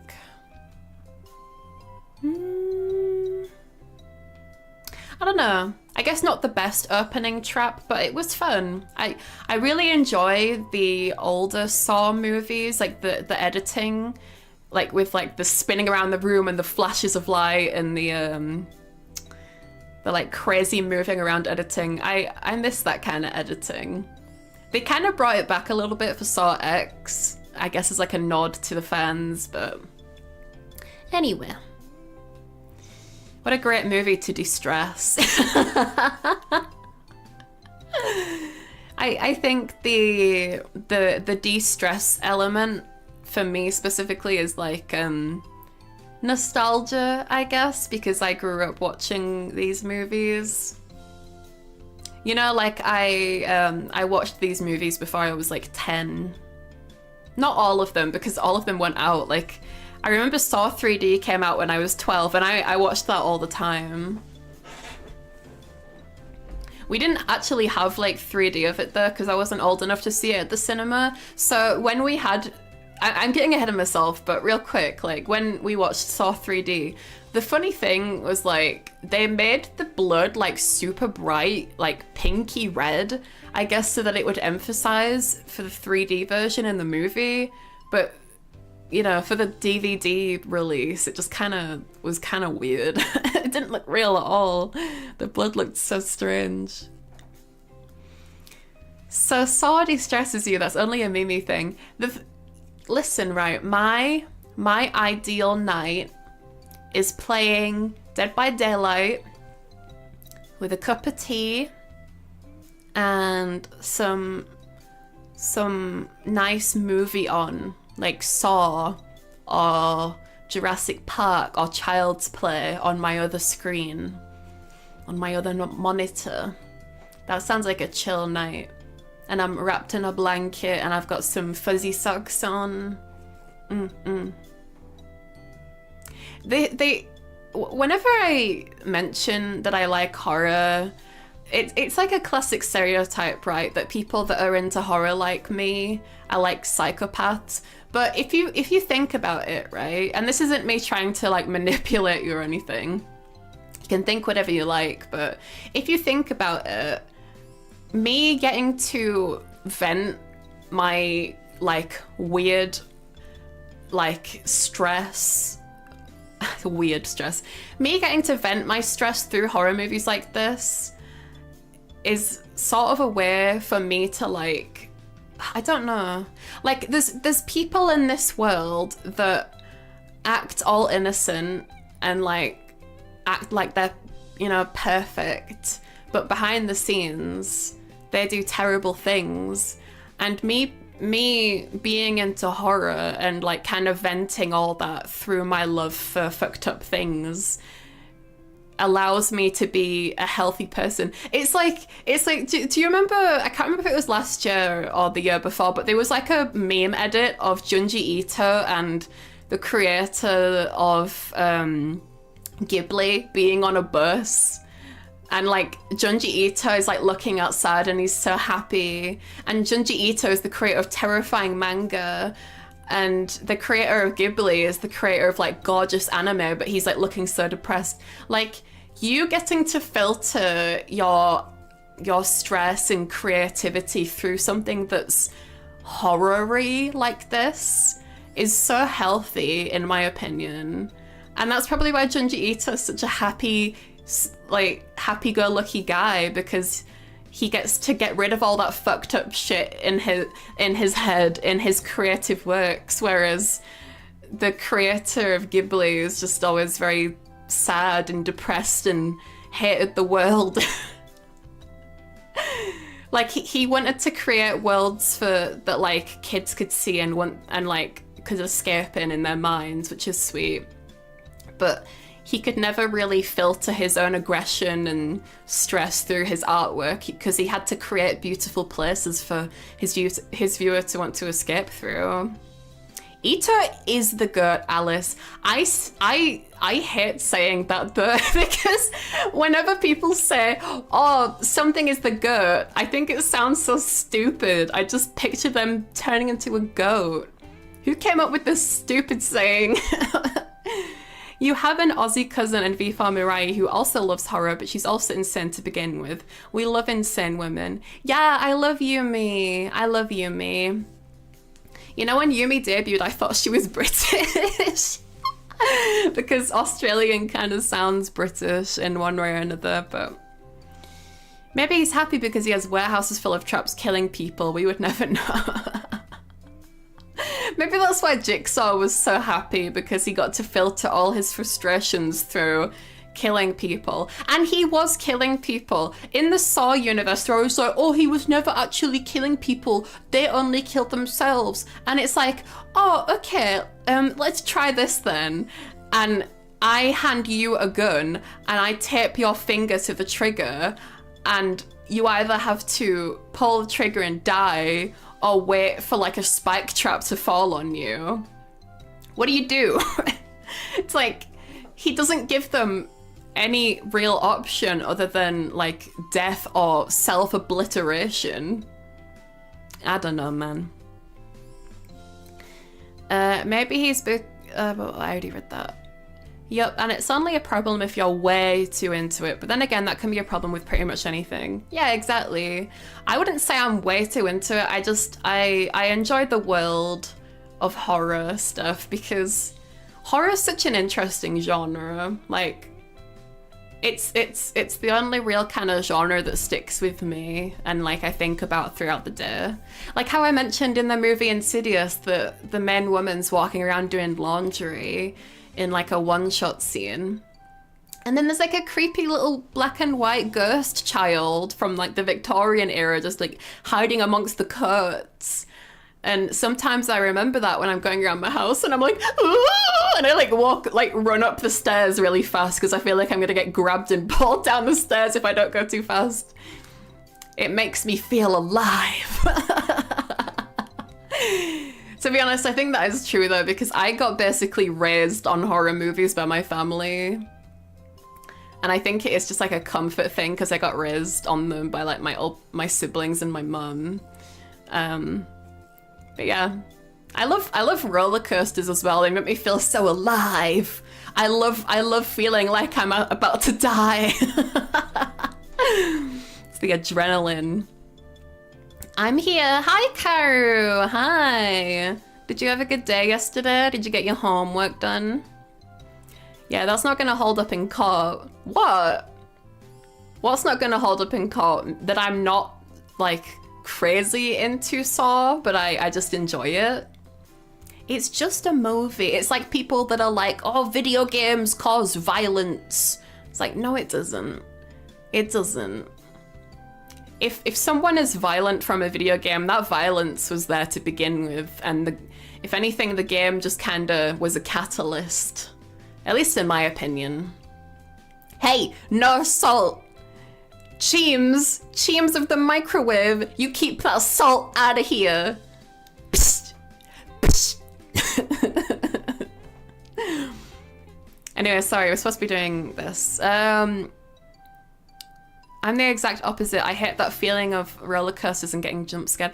I don't like getting jump scared either. I appreciate horror movies that focus on psychological elements and stuff that you think about when you're not watching the movie rather than just playing off human instinct, because jump scares are just human instinct.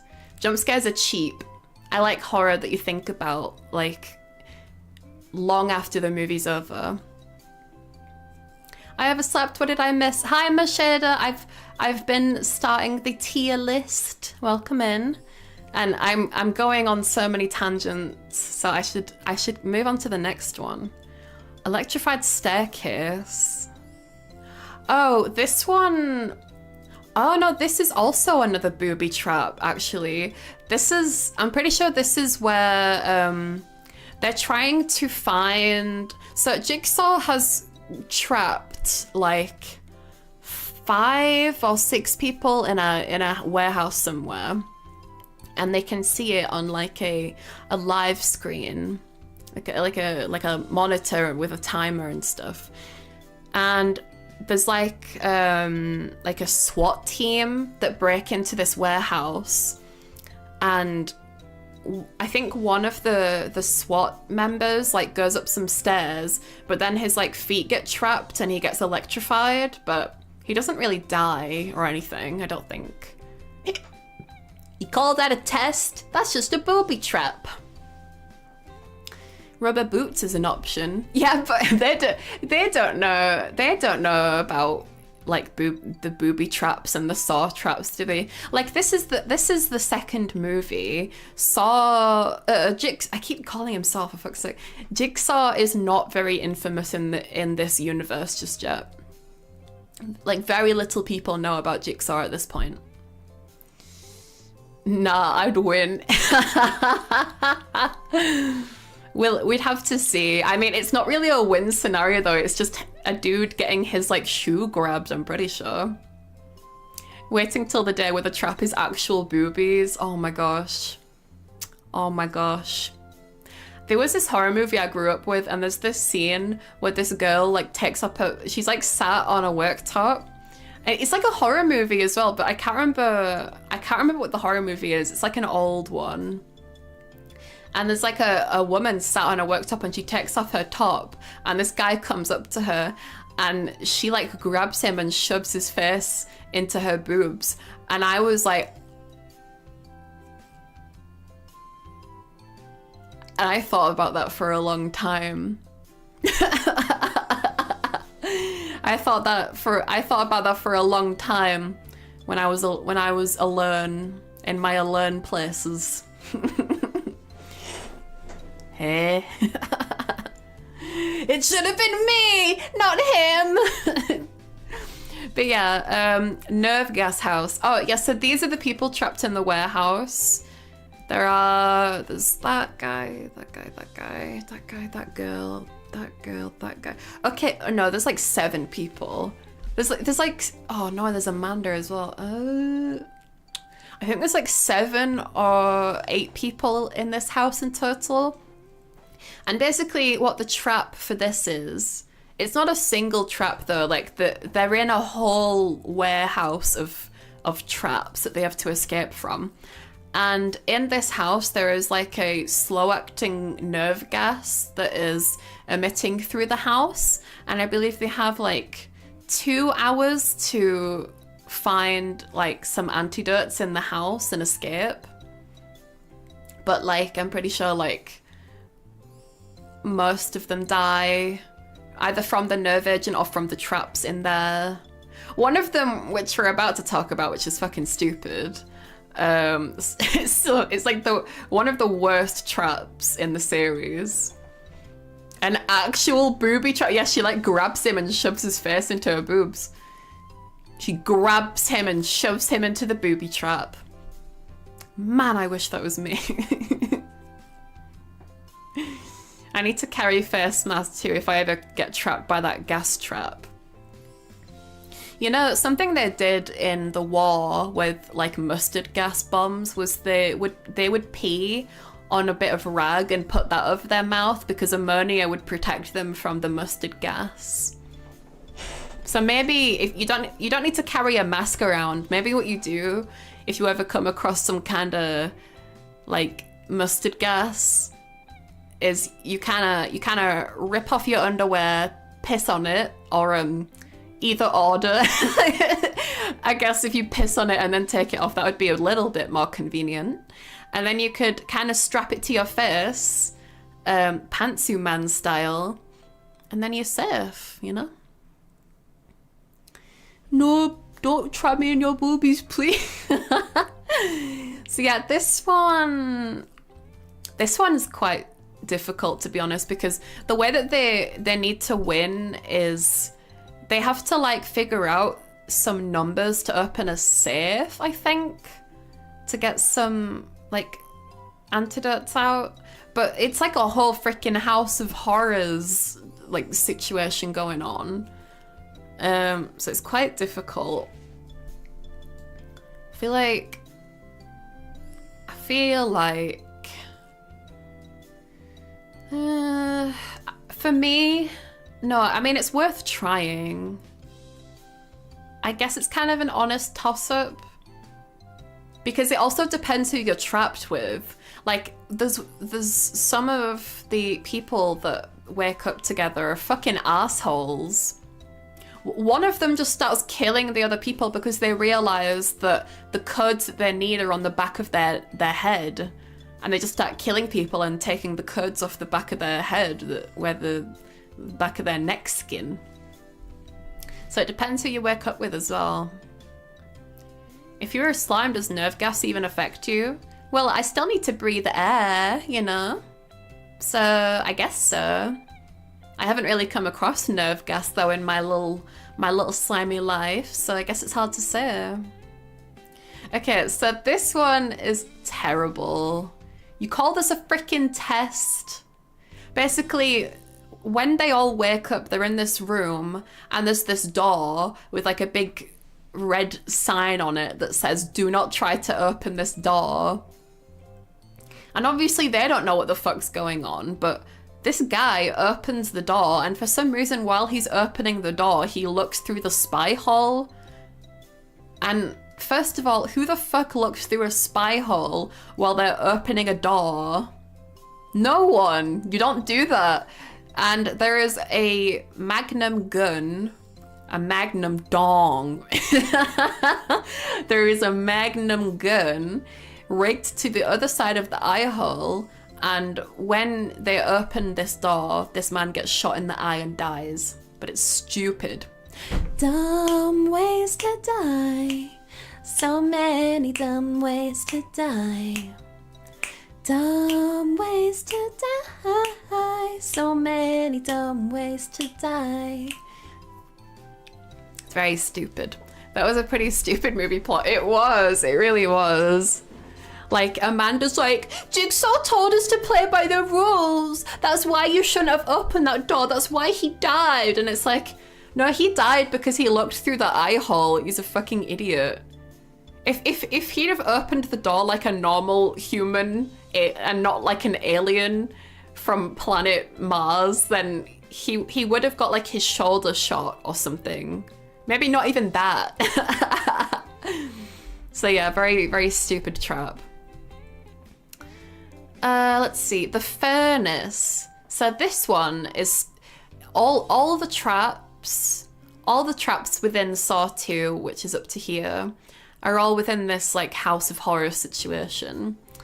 And this one, they're in a room and they meet a new guy who's called, what's he called? He's called like, I think his name begins with but listen, it's not relevant. Not even an alien from planet Mars would do that.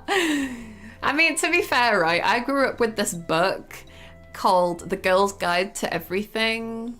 Actually, I think it was The Boy's Guide to Everything, because I had The Girl's Guide to Everything book and my little brother had The Boy's Guide to Everything. And I remember reading his because I'm like, why can't I read The Boy's Guide to Everything? I want to know that what things the boys do.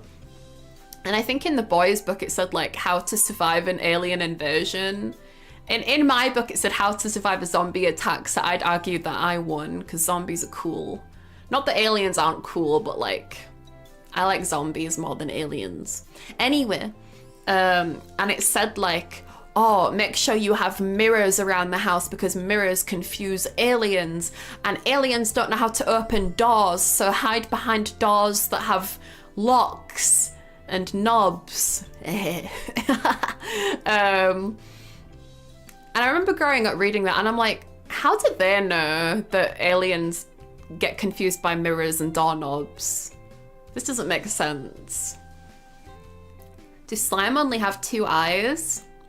Well, I only have 2 eyes. If that's what you're asking. Mimi's singing voice was heavenly. Oh, stop. Stop it. But thank you. I don't think I'm an amazing singer, but I just like to sing because it makes me happy. It's like birds tweeting. It makes me happy to tweet. And a whole lot of memories just came flooding in from that song. Thanks. I hope not bad memories, but yeah. So in this one, this guy comes in and reveals that he like helped knock out one of the people to drag them into this house, but he actually became a part of the trap as well. So it's kind of like Zep from the first movie. But he became part of the game and like died almost immediately. And they're in this room with like this furnace. And there's 2 antidotes stuck to the back of the furnace. And this dude climbs in and he picks the antidotes. And him pulling on the antidotes closes the furnace door behind him and starts the furnace up. And seemingly what he needed to do was twist this knob with like a devil painted next to it to activate like a sprinkler system, maybe. It's only really like suggested at, it isn't shown, but it says like you have to, it says like only the devil can save you in hell, and it shows like a devil next to this like knob, and he's like surrounded by fire. So I assume what he had to do to save himself was to like turn the knob to deactivate the fire, but in doing that he would have like burnt himself a bunch. So but anyway, so he burns alive in the furnace and it's really horrible. He manages to break the glass on the other side of the furnace and like kind of hang out, but he's like too big to fit through the window because it's a tiny freaking window. So he kind of dies and then kind of just like hangs out of the furnace because, you know, he's dead. Sorry, I don't know how else to say someone is dead, but he's a goner. He's taken the stairway to heaven. he's on the highway to hell. He what's that song about the dust? Another one bites the dust. That's it. Yeah, he bit the dust. And the antidotes that were in the furnace get fucked up as well. They exploded from the fire. Furnace, furnace, go, go, go. I don't know what that song is, but hey, knobs. But yeah, he dies, but I would say coming away fucked, because this is definitely winnable. Like, as I mentioned, there's some like red lettering on the inner wall of the furnace that says only the, I'm pretty sure it says only the, I mean, I can look it up, but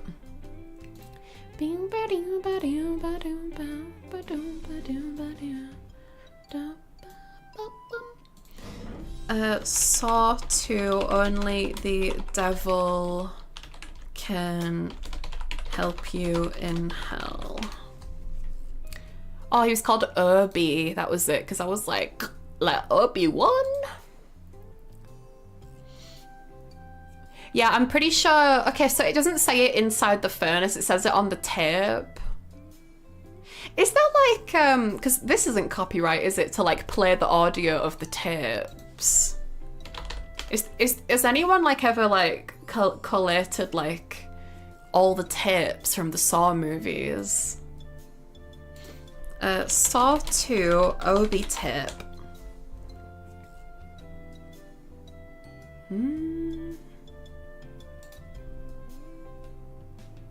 I mean, I might have found it. Is this it? Ooh. Hello, Obi. I want to play a game. Oh god. How do I get you guys to hear this? Properties. Ah. So this is Obi's tape.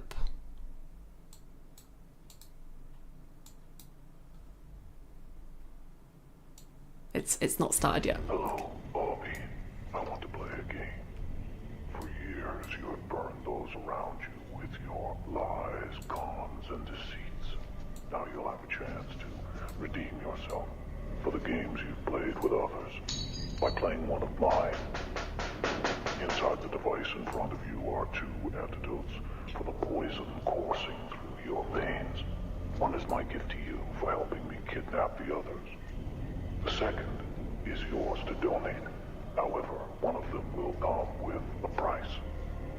Remember, Obi, once you are in hell, only the devil can help you out. Yeah, see? So, Saw... I keep calling him Saw!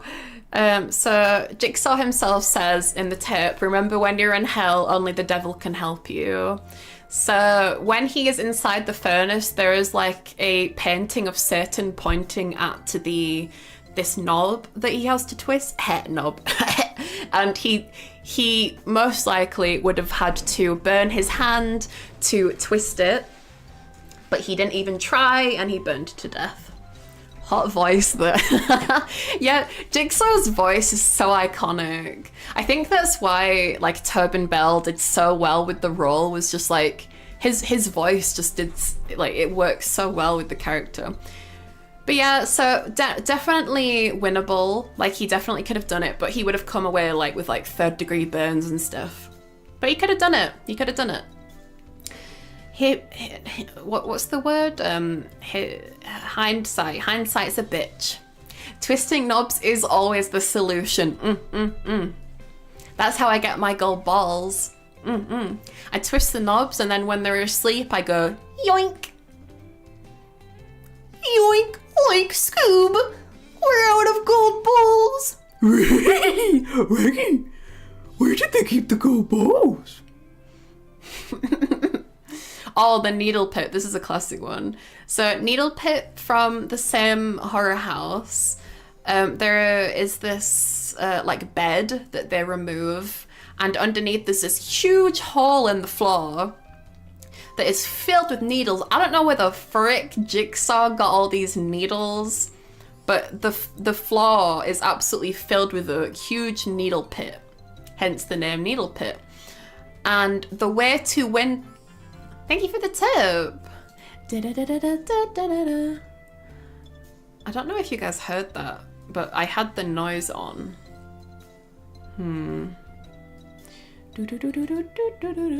Wait, actually... Will it work now? Because there's like a bell thing that was... What is this?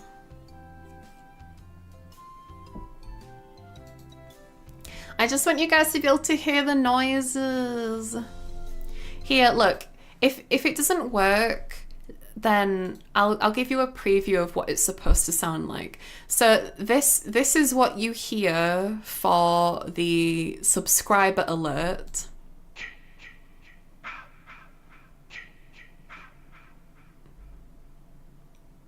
Can any of y'all guess where that's from? And then for... Where is it? Where's the tip? Where's the chapstick? Oh, and then for tips, we've got this noise. Yeah. But it's not working. I don't know why. I'm gonna need to play around with this a bit after stream to get it to work. I can hear it, but for some reason it's not coming through for y'all. Jason, yes! Let's go! Oh my god though, Jason! Isn't he actually going... I saw in the YouTube comments of the like song download, people being like, he's actually saying kill, kill, kill, ma, ma, ma. Because like, for those of y'all who don't know, I guess, excuse me, for the first Friday the 13th movie, the killer isn't Jason Voorhees, it's his mother. Mrs. Voorhees. How long since the live start? It has been 2 hours, 17 minutes and 23 seconds. I hope that helps. Jason wore his high heels and stilettos. I hope not both because that would hurt. But yeah, so speaking of hurt, the needle pit. So what you have to do is get into the needle pit, and there is a key attached to one of these used syringes. These are not clean syringes, by the way. These have like blood on them. These are used syringes. So this is not a, this is a very biohazardy situation. You might have heard it just then. Maybe. I have 2 audio things on now. Let me listen to how it sounds. I have 2 audio things. Oh no. Let me listen to how it sounds. I can't listen to it like this because I've got the music in my ears. You heard it? Oh! Is the music like doubling up? Because for me, it's showing my background music playing twice. If not, then that's very cool, and I'm glad that you guys can hear it now. Yippee! Anyway, the needle pit. So what happens in the movie is there is this asshole that picks up Amanda and throws her into the needle pit, and it's a very cringe-worthy scene, and I love it. Like, it's... The timer's going down, Amanda's, like, desperately clawing her way through the needles while covered in needles, and obviously it's traumatizing for her because, you know, she has a history with drug use. She manages to get the key with the... She manages to get the needle with the key attached to it at like the last second, but Sadly, it wasn't quick enough. If they had like an extra 2 seconds, they would have been able to do it. But too many times in this franchise is it like, yeah, they did it, but they didn't have like an extra like 2 seconds to like escape through the thing. So your BGM is doubled. Oh no. Oh no. I don't know how to do this. Maybe what I do is I play my BGM out loud. That's a thought. That's a thought. Which BGM is it? Is it this one? It is this one. Tell you what I'll do, because I usually just have my BGM on an OBS source. I'll play my BGM out loud so we can actually hear the freaking alerts.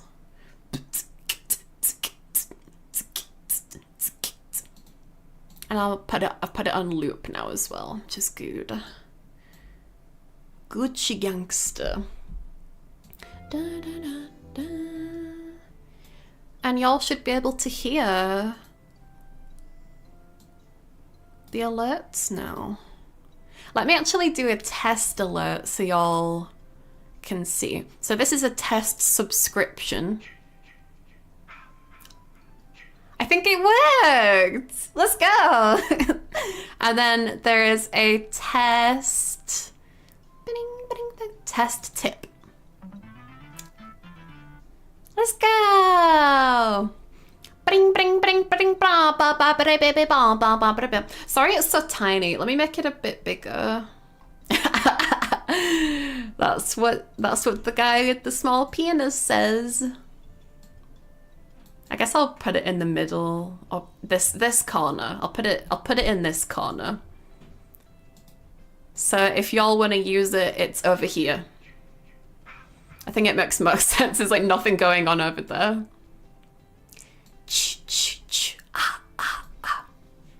I love that noise. Okay. Let's see. So this one, I would say, honest toss-up. I think you're not going to necessarily come away... Oh God, what's happening here?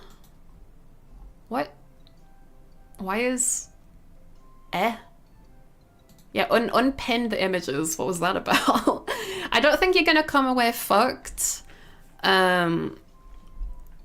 You'll be punctured by the needles, obviously. And, okay, actually, to be honest, depending on where Jigsaw got those needles from, you could come away fucked. Because needles themselves don't cause, like, a lot of damage, but, like, if he got those needles from, like, bad sources, then that's not Gucci. That is not Gucci gangster. Lol, Mimi voice is really good. Thank you. Thank you. I appreciate that. Yeah, no, sorry. I was meaning like, I wasn't saying needles aren't scary. I'm saying like, they don't do a lot of physical damage. I understand like needle phobia is a thing. I know people who have needle phobia in real life. To be honest, I have a little bit of a needle phobia myself, but I mask it really intensely because I'm like, just get it over with. Just get it over with. Just don't think about it. It's like, as I said, I am a person who thinks a lot about the human condition, and I am very logical in that sense, in that I'm like, it's not gonna hurt me. It's all good. It's just cringy. I think that's why I love roller coasters, because I know like it's such a tiny chance you're gonna die on a roller coaster. You're more likely to die on the car ride to the theme park. Serenity, hi! Are you all behaving for Mimi? No spankings are needed. I mean, no one said that. I would love to get spanked by my pink cat girl mod. Okay, so yeah, I think depending on where Jigsaw got those needles from, so I guess honest toss-up because we don't know. We are so evil. We are so bad. Yes, Serenity, we've been so bad. Please spank us. How you doing, Serenity? Welcome in. Hope you're doing okay and you have managed to sleep some. I know that the alert doesn't make sense, by the way, because it's ghost face with Jason, but I was like, I don't know what sound I could have for the was up face. Because I want it to be the was up face, because it's like, y'all are singing, y'all are like, you know, like joining and you're like saying hi.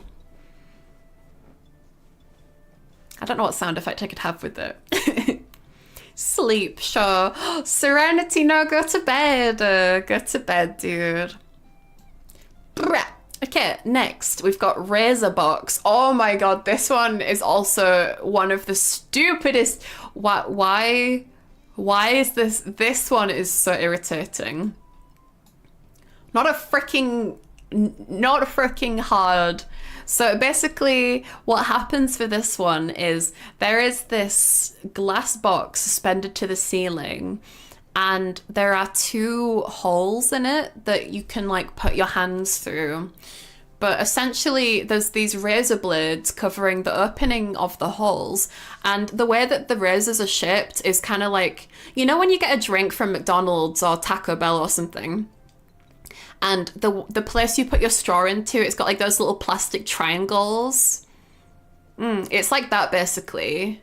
But I guess more kind of like a camera shutter shape.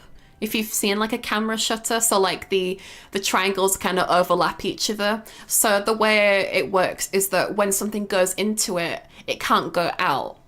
It's like like snake's teeth, but not really. But anyway, good analogy. I just that's just what I thought of. But anyway, so what happens is there's a antidote inside this glass box. So the trap is you would put your hand in to get the antidote, and then your hand would get trapped. But the way that you would solve this is you could open up the shutter pieces with your free hand so that your hand could escape back through. But what this fucking woman does is she puts her hand through one of the holes.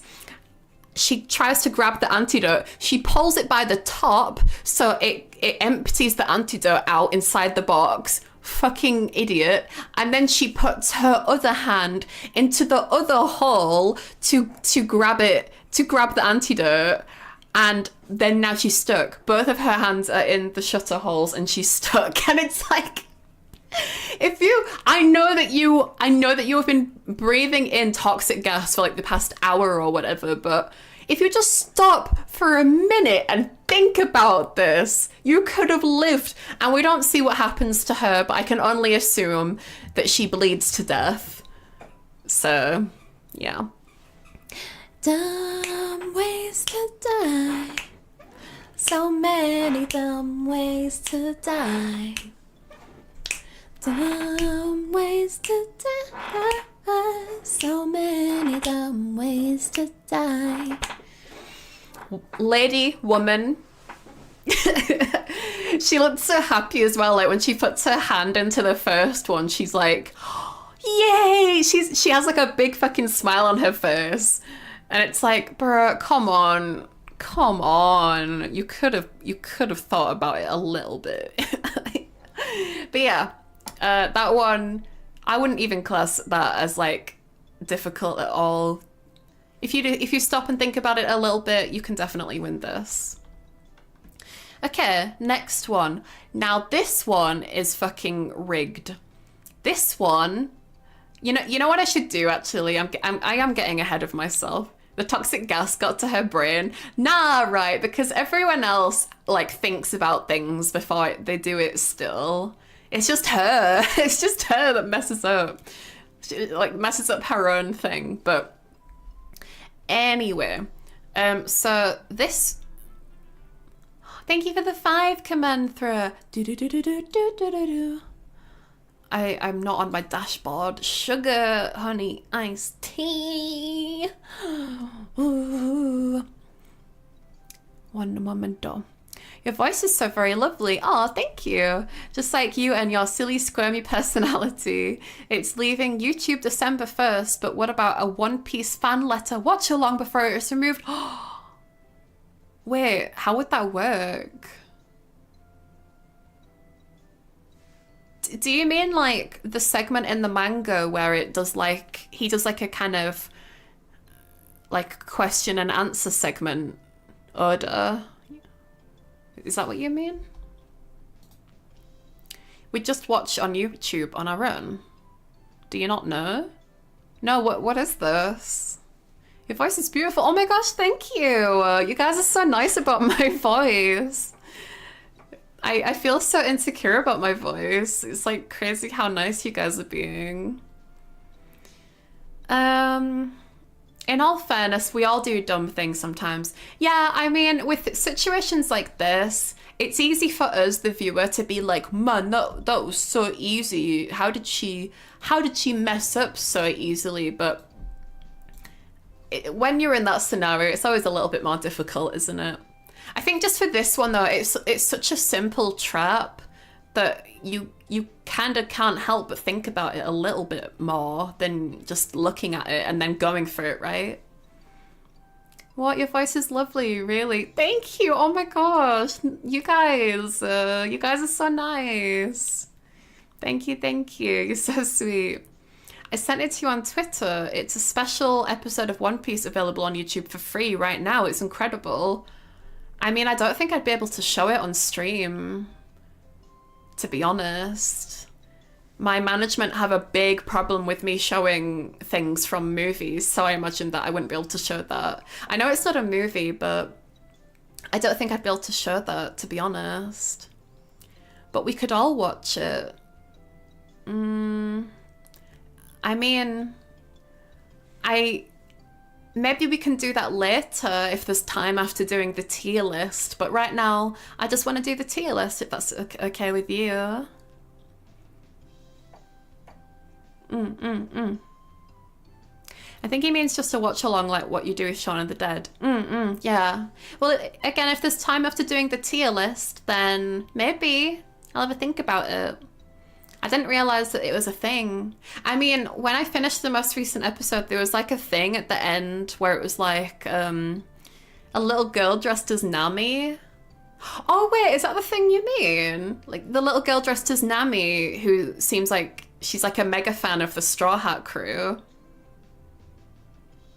Yeah, that's what I meant. And not now you do your thing. I was just suggesting it as an idea overall. Okay, thank you.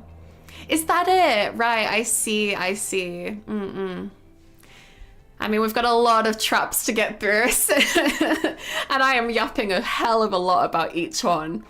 So we might have to do it another time, but we'll see. Maybe what we could try, because something I've been wanting to do is to do Twitter Spaces, but I don't fully know how it works. I think you have to use your phone to do it, but I'll write that if that's something you guys might want to do. We could like all watch the One Piece thing on a Twitter Space together if you want.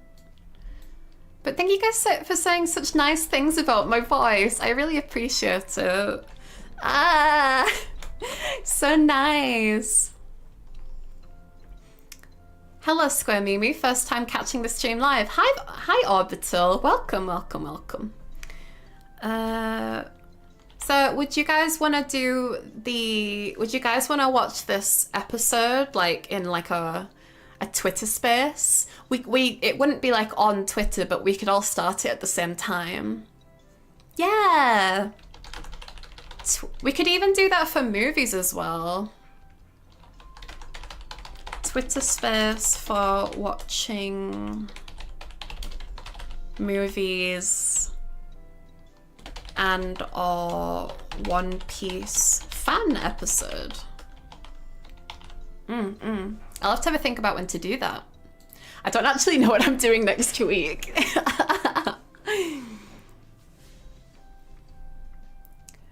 That's why we like hearing you yap. Oh gosh. Well, if I do it on Twitter Space, you'll be hearing me yap from the comfort of my living room. So I hope you enjoy. Okay. Thank you for the suggestion. So this one is the first trap from Saw 3. And this one is the one I was talking about earlier that is absolute bulldo-hockey shiznick. It is bullshit. Oh.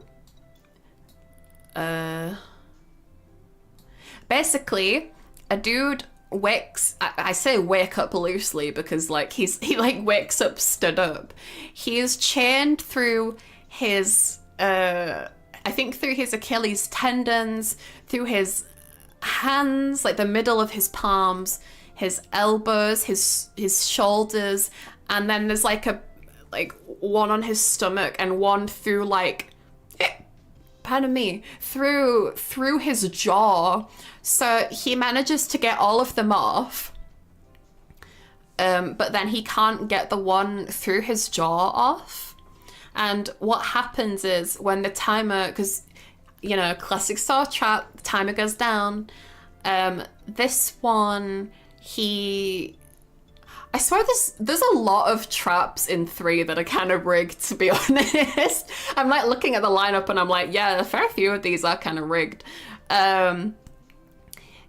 If he can't make it out in time, there's like some like bombs that go off in the room. Bombs, you want it?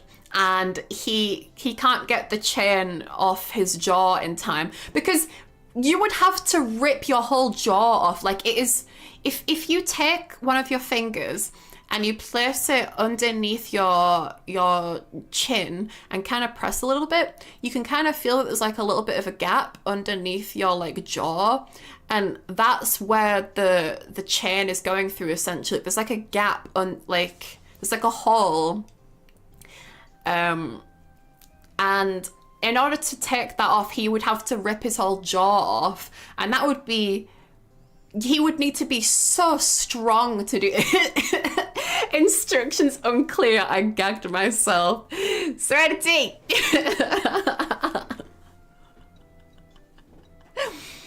Ayo, ayo, ayo, ayo, sniffer, sniffer, feet, sniffer, sniffer. And he can't get the chain off his jaw in time, and the bombs explode and he explodes into a million pieces. So absolutely rigged and unwinnable. Big middle finger. I want to have like a middle finger toggle. I mean, I say toggle, I just want it to be like a stupid emoji that comes up. You're dying from shock at that point, and maybe a myriad of other ways. Exactly. Like, if you were to, like, I know I don't have a jaw, right? But if you, because I don't have bones, but if y'all have to rip one of your bones off, like, that is, and it's not impossible, but like, oh, it's just, you can't. It's, like, your lower jaw is connected to your skull, like fixed on there. You would need to be very strong to rip that off, and yet you could die of blood loss, or you could die from shock, and at that point it's like, this is so unfair. And I'm pretty sure this dude didn't even do that big of a thing. Oh yeah, so the reason he's in this, because it's relating to the chains thing, is Jigsaw's like, you've been in prison your whole life, and clearly you like to spend more time in chains than free in the world. So to prove that you really want to escape your chains one and for all, you have to complete this trap. And it's like, but bruh, this is ridiculously impossible for one dude to do in under a minute. I mean, he did get his ankles off. No, yeah, that's what I was saying. Like, he got off all the chains other than the one going through his jaw. He got off all of them, but the one through his jaw is like, you can't get that. You probably already covered them, but I think I remember someone being saw trapped just for drug addiction. I mean, there was someone involved in a saw trap for smirking, and it's like, Jigsaw's morals are so confusing. Like, if he's gonna put someone in a jigsaw trap for smirking, why doesn't he just put everyone who eats at McDonald's in a saw trap? It doesn't make sense. So, anyway. So yeah, absolutely unwinnable and rigged. So the next one, and by the way, we later find out that this is actually rigged because if he did escape, the door that leads to the outside is like welded shut. So even if he did escape this, he wouldn't have been able to get out of the room. So he was fucked either way. And speaking of, this one is the angel trap.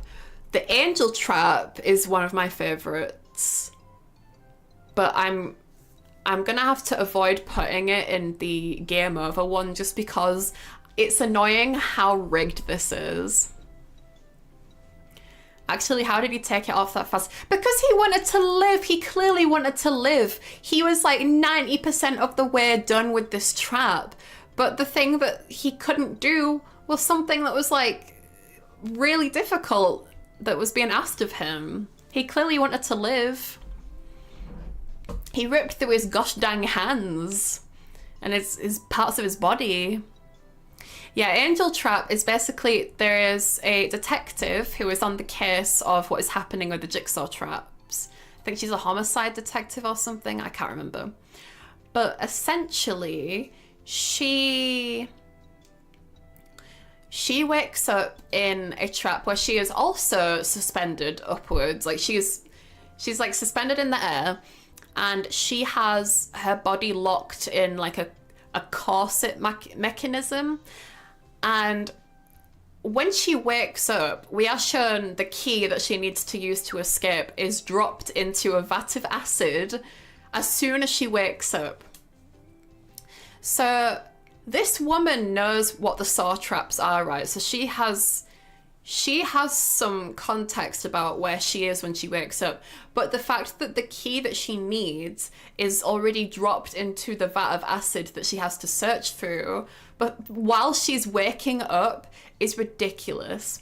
But basically, there's a key in a jar of acid next to her that she has to put her hand in and get the key out and like use to escape. And she does get the key out, but the acid has already fucked up the key. So she dies with basically the way that this trap works is, I don't know why it's called an angel trap. I guess because she's like suspended in the air and like it basically rips her ribs out. And I guess when they're with her arms in the air, she kind of looks like an angel. I don't know. Something I always wondered though, specifically about this angel trap, is she activates the mechanism herself. And I always wondered why. The mechanism looks like wings. Oh, really? Okay. I hate that. I know. The thought of someone having their ribs ripped out is so cringy to me. The ribs looked like wings? No, so the mechanism that she is strapped to looked like wings, apparently. I can't fully remember what it looked like. But I guess that's why it's called the angel trap. But she like activates it herself. She looks past the camera and she's like, oh, you. And then she like puts her arms up and pulls the like the activator for the trap, and it rips her ribs out. And I'm like, why did you do that? Why did you do that? It's actually, is the ribs look like wings? Okay, now I'm confused. Now I'm confused. I don't know how the ribs look like wings. You know what would be so cool? We kind of like learned a little bit about this kind of theory in school, like high school. But there's this book called Skellig that we were reading through in English class. And there's a guy in it who's basically like a fallen angel.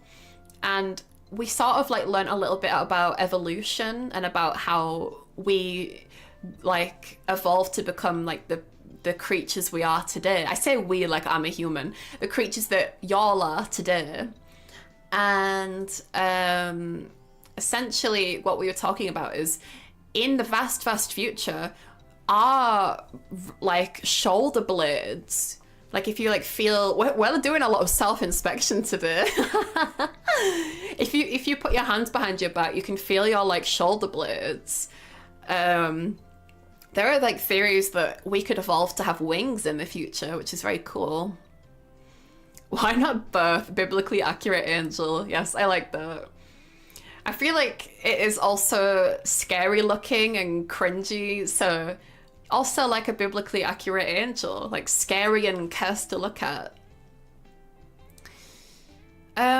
Does anyone have an answer about the angel trap thing, by the way? Because I have been wondering this for a long, long time, and I swear I've tried looking it up as well, but like this woman like activates the trap herself and like activates ripping her ribs off herself, and I am to this day still so confused about that, and I desperately want an answer. Jigsaw trap sometimes dumb, sometimes smart. Yeah, but for this one, it didn't even go off itself. She looked past the camera and she was like, "Oh, you!" And we find out later she was looking at Amanda, because we find out Amanda is a apprentice for Jigsaw. But she's like, "Oh, you!" And then she puts her arms up and she activates the trap herself. And I'm like, why did you do that? They probably say because we can. The real answer is because it looks cool. But it doesn't make sense. That woman obviously doesn't want to die. Unless she actually did want to kill herself. The real answer is because of the plot. Right, I'm gonna look this up now, because like this is so irritating. Saw 2, why did the angel, what was she called? The woman in the angel trap. Let's see. Kerry. She's called Kerry. Why did Kerry activate the angel trap?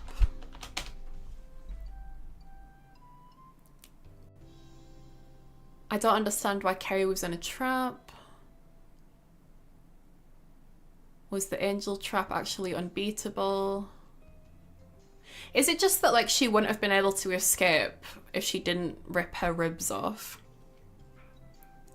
From what I'm reading in the wiki, apparently the person who set it up rigged the trap. No, yeah, I know that, but like, why did she just immediately assume that and rip her ribs off? Like, how did she know it was rigged? I don't think she activated it. Didn't the time run out? No. Like she puts like, listen, I'll watch it myself. I'm telling you. Angel trap. So I'll watch it myself because I'm not allowed to show it on stream. But she tries using the key. She can't do it because the key is dissolved from the acid. She tries to get the trap off. I mean, I can probably play like the audio. Oh, let me stop my music for a sec.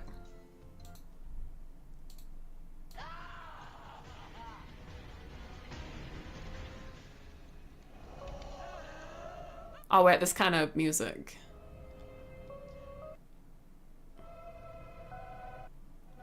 Yeah, she's like, you. Yeah, she lifts her hand, pulls the chains, and her ribs get pulled off. Oh. So cringy. Also, the ribs don't look like wings. The thing that she's leaning against looks like the wings. Ugh, so cringy. But yeah, she puts it, you can watch it on YouTube as well, but she puts her hands in the air, pulls on some chains, and rips her own ribs off. How did she know that it was rigged? How did I'd have been like, I don't know about that one. I don't know about that one, buddy. That was a bit of a silly idea.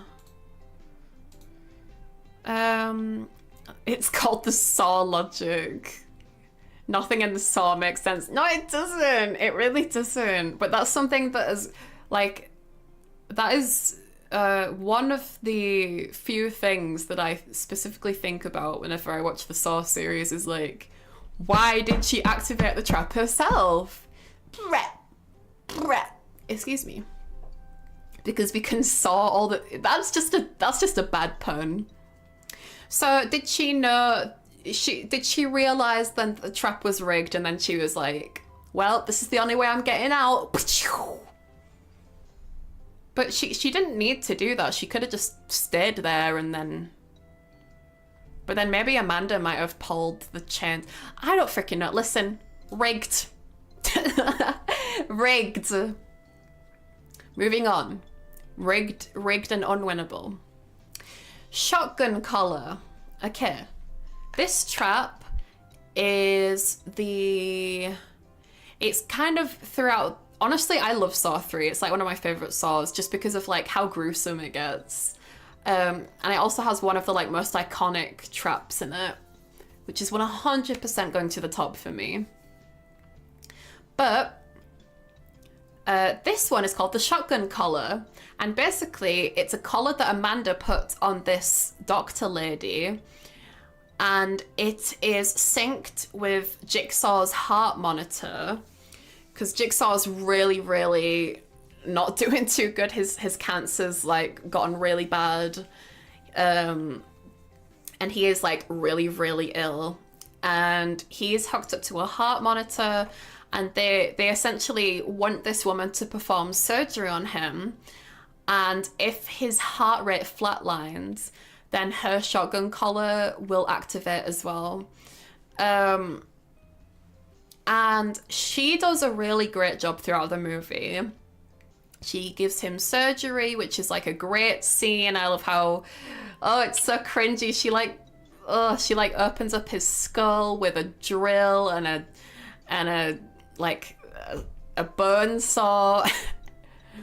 Bone saw is ready. Come on my face, brother. Anyway, and then her husband, who is doing a whole thing this whole time, ruins it.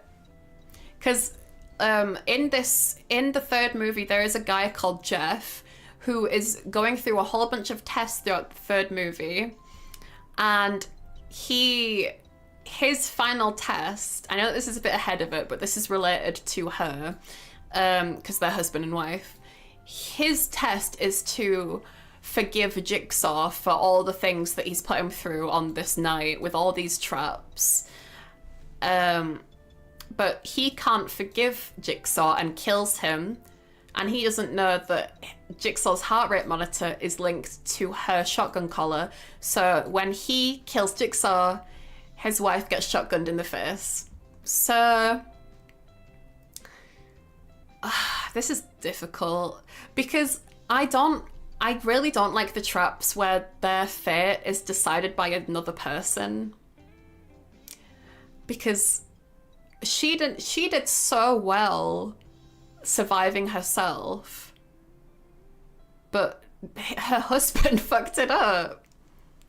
Jeez, feel sorry for him. I don't feel sorry for him at all. He is the reason why we don't have Jigsaw in the series. Like, since Jeff, oh god. Whoops. Since Jeff killed Jigsaw in the third movie, the plot has made no fucking sense. We have gone back in time, we've gone forward in time. There is so much happening, and luckily it seems like with Saw X, and hopefully the movies going forward, that they have just retconned Jigsaw's death in the third movie or something, because they're like acting... It's like... They're like going back to before the third movie. It's okay, we have Chris Rock now. No, Spiral is... It's so stupid. It's called Spiral from the Book of Saw, and it's... First of all, I didn't realise that Saw was based on a book. I don't even know if it is based on a book or if that's just the title, but Chris Rock was terrible in that movie. Chris Rock did terrible. It was like the reason he wanted to be in a Saw movie was he said, I always wanted to be in a Saw movie, and I wanted to see what it would be like if a dark-skinned person was in this role instead of someone else. And like it meant like it, and he was like, if Eddie Murphy was in this role instead of this character. And I'm like, but it doesn't make any difference, because like you're still all people in the story. Like, his point was like, oh, if it's someone making jokes and it's like a comedy horror, what would the difference be? And let me tell you, the difference was, it was awful. It was an awful viewing experience, because it would be like a tense scene where they're like talking about what's going on with Jigsaw, and then Chris Rock would just make jokes about being a Jamaican nanny, and it's like crickets. Every time he makes a joke, it's like crickets. Damn, I gotta watch it now. Wait, you've not even watched it? You're like, oh, it's okay, we've got Chris Rock now, but you've not even watched it? It's terrible. I remember, like, there's like a video essay on YouTube of someone being like, why Spiral is such a good movie, and I tried watching through it all and I couldn't, because everything they were saying, I'm like, you're not making sense. It was frustrating. Like, I can obviously listen to someone's opinion without getting frustrated. That's not what I'm saying. What I'm saying is, like, it was terrible. It was a terrible movie. But anyway, I'm gonna say, you call that a test? Maybe? No, actually, I guess honest toss-up, because she did so well. Like, if we're thinking about it with a coin, like 50-50, with the toss-up, she is the head part of the coin, right? She is doing really well. And then Jeff is the tails part of the coin, and he fucks it up.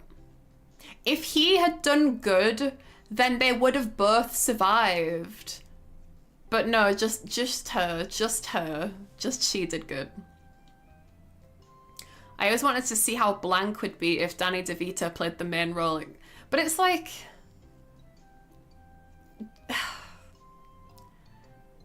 I don't know. But how is the collar even her trap? Because I guess she can't run away, because the trap would go off if she ran away. Like, they said, like, if you get more than 20 meters away from him, it'll go off.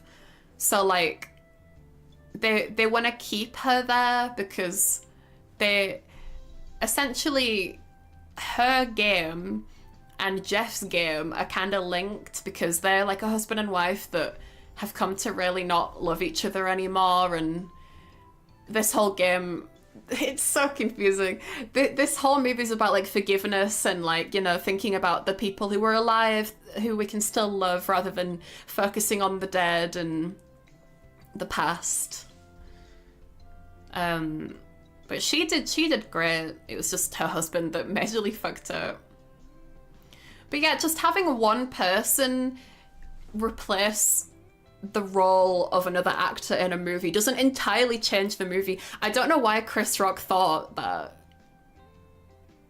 Like, it doesn't make any sense to me. And again, throughout the movie, he's just constantly making jokes, but like with the straightest face. And I know that, like I said, I love British humor, which is a lot of like saying things monotonely and in a very like blunt way, but it's in like a very ironic, sarcastic way, which is funny. But with the way Chris Rock was making jokes in this movie, it was like pulling teeth. It was so painful. It was so bad. They actually did do an interesting concept with that movie, which was the whole bit with like the pig like instead of like a pig masked person, it was like a pig puppet. And they went with like, because you know how the police are called pigs, they went with a whole thing that was like the guy who was, okay, so spoilers for Spiral. If y'all don't want to hear spoilers for the movie Spiral, then feel free to just take your headphones off for a bit. Serenity if you want to watch it specifically. But basically, the person who ends up being the person behind the jigsaw traps is basically someone who works in the police force, and all the people that they are putting in the police traps, in the saw traps, are corrupt police officers. And their main goal is to kind of restart the police system because police officers are corrupt. And I'm like, honestly, that's an interesting take on the Saw franchise. And I would have loved to see that if Chris Rock wasn't in that role, because Chris Rock's acting was so bad. Like, there's this, I remember watching this in my living room and just yelling at the screen at certain points and laughing out loud at certain points that's supposed to be like sad and tense. There's this scene where Chris Rock is in his car after like someone just died. And it's so funny. I wish I could show it. I'm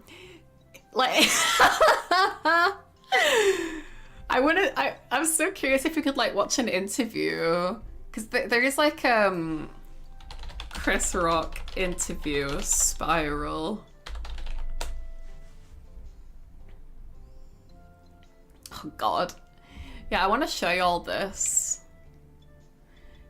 Because this can't be copyright, right? This is like an interview with the actors. Let me ask my management really quick.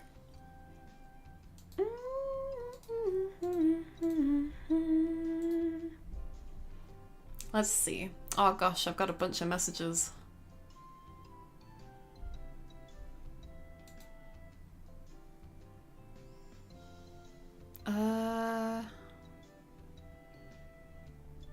Let's see.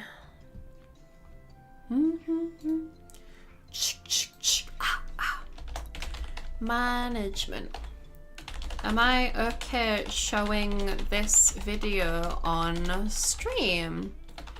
It's an interview with the actors from a movie franchise. They're gonna say no. I can just see it. They're gonna say no. They turn me down so much. People copyright rain, sounds, and silence. I know. It's frustrating.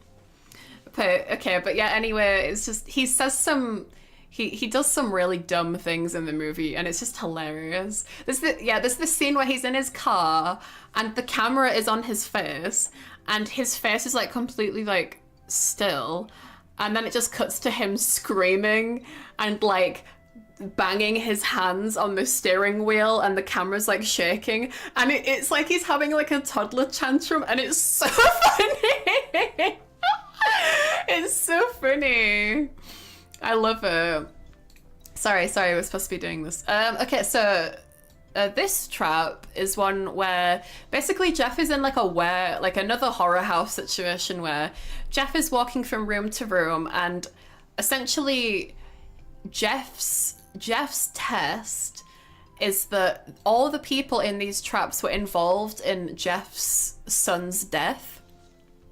Jeff's son was hit while riding his bike by this guy, and all the people involved in these traps are involved somehow. So this woman was the only witness to the guy who killed his son.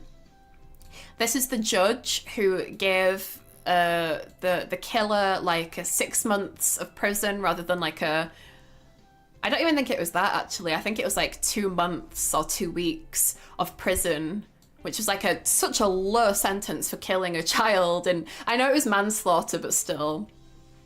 And yeah, this woman was the only witness to the kid getting killed. Sounds more like a comedy instead of a horror. Listen, I think comedy can work in horror. Jordan Peele is a great example of a director that can make comedy work in horror. I'm not saying that comedy can't work in horror at all. I'm just saying I think that it takes a little bit of brains and actual funny humor rather than just... Because what Chris Rock classes as comedy is just references. Like, there's a scene where he's like he's like pretending to be like a drug dealer that's like selling an iPad for money so he can get some drugs back. And his comedy for that bit is, oh, it's got Uber Eats, it's got Deliveroo, it's got Just Eat, all that stuff on it. And then the clip ends and it's like, how is that humor? How is that comedy just referencing apps? How is that comedy? Hello, Mimi, I want to play a game. Is that game me getting fucked up from watching Chris Rock try to do comedy? Also, is your profile, Ryan, is your profile picture Isla from Plastic Memories? You're playing with my heart and my soul. Don't do this. Isla, no. Anyway, so what this trap is essentially, this woman is the only witness to Jeff's son's death, and she's suspended in a meat locker, or like a big freezer, and at random intervals she gets water spray, like freezing water sprayed on her until she freezes to death. But before she dies, what Jeff has to do is he has to put his hand through some frozen bars and like turn the sprinkler system off.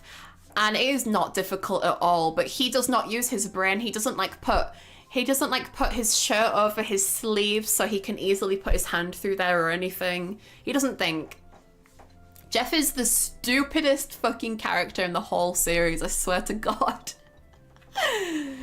So yeah, this was super freaking easy. Definitely winnable. I wouldn't call it a test. He just didn't think. Kinda unfair that they didn't get any challenges, but we're just relying on the main character saving them. I know, right? That's what I mean. Like, that's why I'm saying that Saw 3 is just full of traps that are just very, like, reliant on other people, and it feels so unfair. Like, the wife, she did so well, but because... Oh, man. Yeah, because of her husband, it went so wrong. He fucked it up. That's why I put it in an honest toss-up, because on her half of the thing, she did great, but on his half, he fucked up. So, pig that. Plastic Memories is brutal. It was. I remember someone recommended it to me, and I watched it, and it wasn't like that sad, but it got sadder and sadder and sadder, and then that last episode... And the thing is with Plastic Memories, it teaches you that, like, not all love stories have a happy ending. And that's okay, because that's, like, the most real kind of love is, like, not having a happy ending. But it's not about having that happy ending, it's about the memories you share along the way, you know? Anyway. Yes, it is, Mimi. I love that show. It's been my profile picture for years now. Damn. It's a good show. It's a good show. It makes me have an existential crisis every time I watch it, and it makes me fucking cry. I'd love to do karaoke in the future where I do like anime song karaoke, and I'd definitely love to sing the songs from that. Lie down on ground to talk to bright sky, a shooting star tears through the deep sky.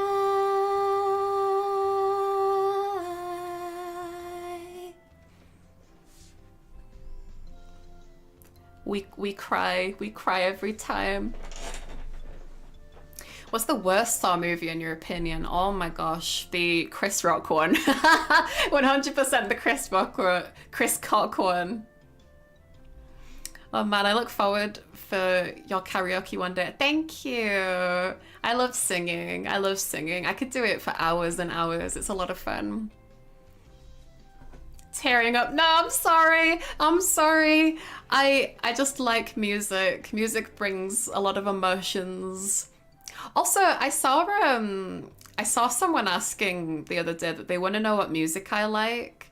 And that is not an easy question to answer, to be honest, because the main thing I listen to is soundtracks. I listen to like video game soundtracks and movie soundtracks. That's like my favorite type of music. Like the DDLC soundtrack, or the soundtrack for the movie E.T., or the soundtrack for Nope, the movie, or Indiana Jones, or Jurassic Park. It's difficult, but Don't Be Sorry is lovely. Oh, thank you, but also meme songs. Doom soundtrack? Yeah, Doom soundtrack's pretty good. That gets me hyped. We're watching Nope. Nope's pretty good, to be honest. I have to say, though, this is the last thing I'll say because I need to get back to actually doing what I'm doing, but Nope is an amazing movie, but it really misses the mark on its message, because its through line, its message and through line is don't use animals for entertainment, but they actually use like real horses in the production of the movie, so it kind of misses the mark. So 3 hours of rating traps. Well, not really. The first hour was just talking. Oh my god, we've got so many traps to go. Anyway, Pig Vat. This is the judge who sent the person who manslaughters this dude's child to a very tiny sentence. And essentially what he is tied to the bottom of like a stone well, and continuously dead pig corpses are blended up. Like it's like as I mentioned earlier, it's on like a weird conveyor system. Pigs are brought in, they are minced up and then slopped into this well, and slowly this judge is drowning in blended up pig innards. And what Jeff has to do to win the game, or to beat the trap and save the judge, is he has to burn all of his son's toys and photos, because the reason why Jeff is in this situation is because he has a daughter, but he is constantly thinking about the death of his son, and he's not living in the moment with his daughter and his wife, and he is just focused on getting revenge on this guy who killed his son. So his trap with the judge is to kind of let go of all that stuff in order to help someone who's alive. And he does it. He actually fucking does it. He saves a single person. And he manages to burn the items, and this dude gets unchained and he's free. So is there an option for like you can do it, or oops, oh no, I've messed it up. What have I done? Oh no, what have I done? No, wait, I'm messing up the order.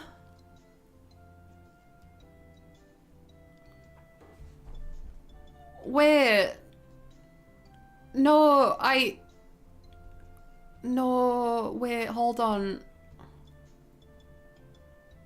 This one's supposed to be down here. No! No!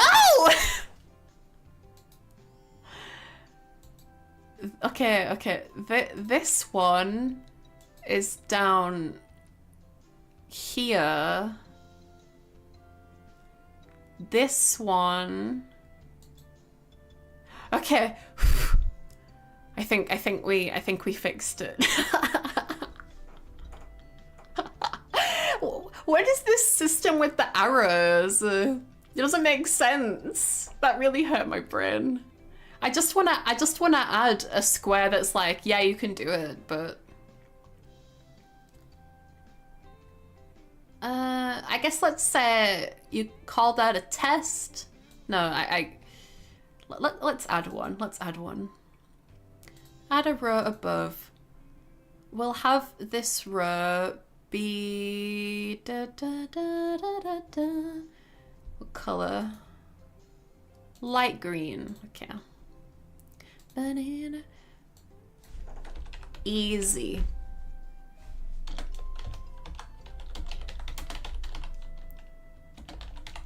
There we go.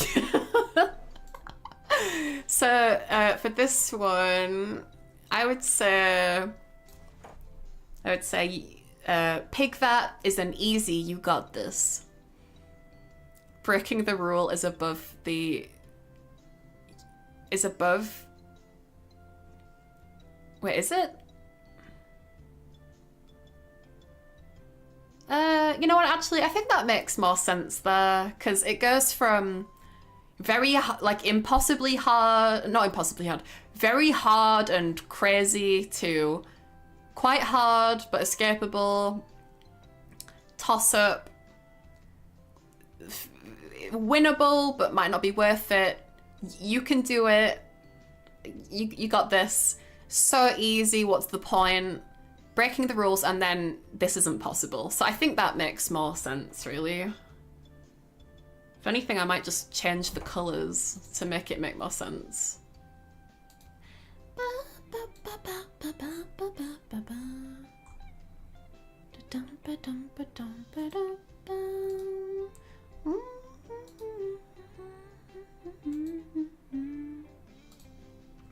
There we go. I think that makes a bit more sense. At least in my head. This works too. Yeah, I think this makes more sense in my head. Anyway, so yeah, that one is an easy, you got this.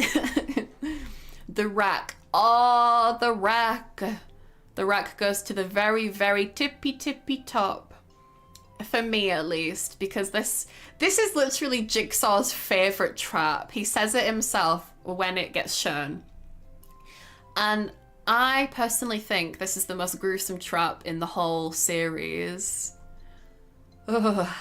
This is from the third movie, and I personally don't think, like, off the top of my head, I can't think of another Saw trap that can beat this one.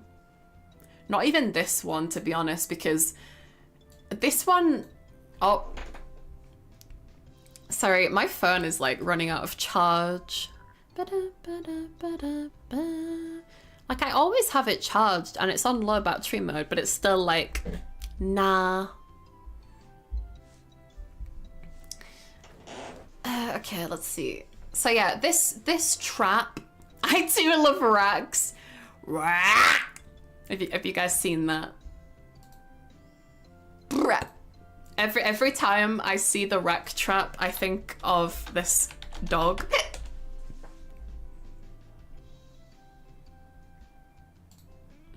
I'm just getting the video up.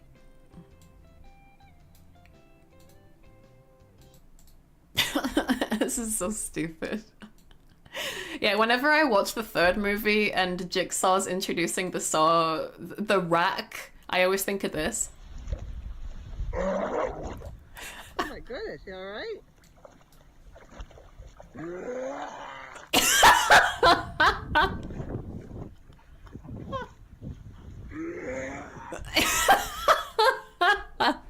Every time, I just think of this fucking dog. Oh my goodness, you alright?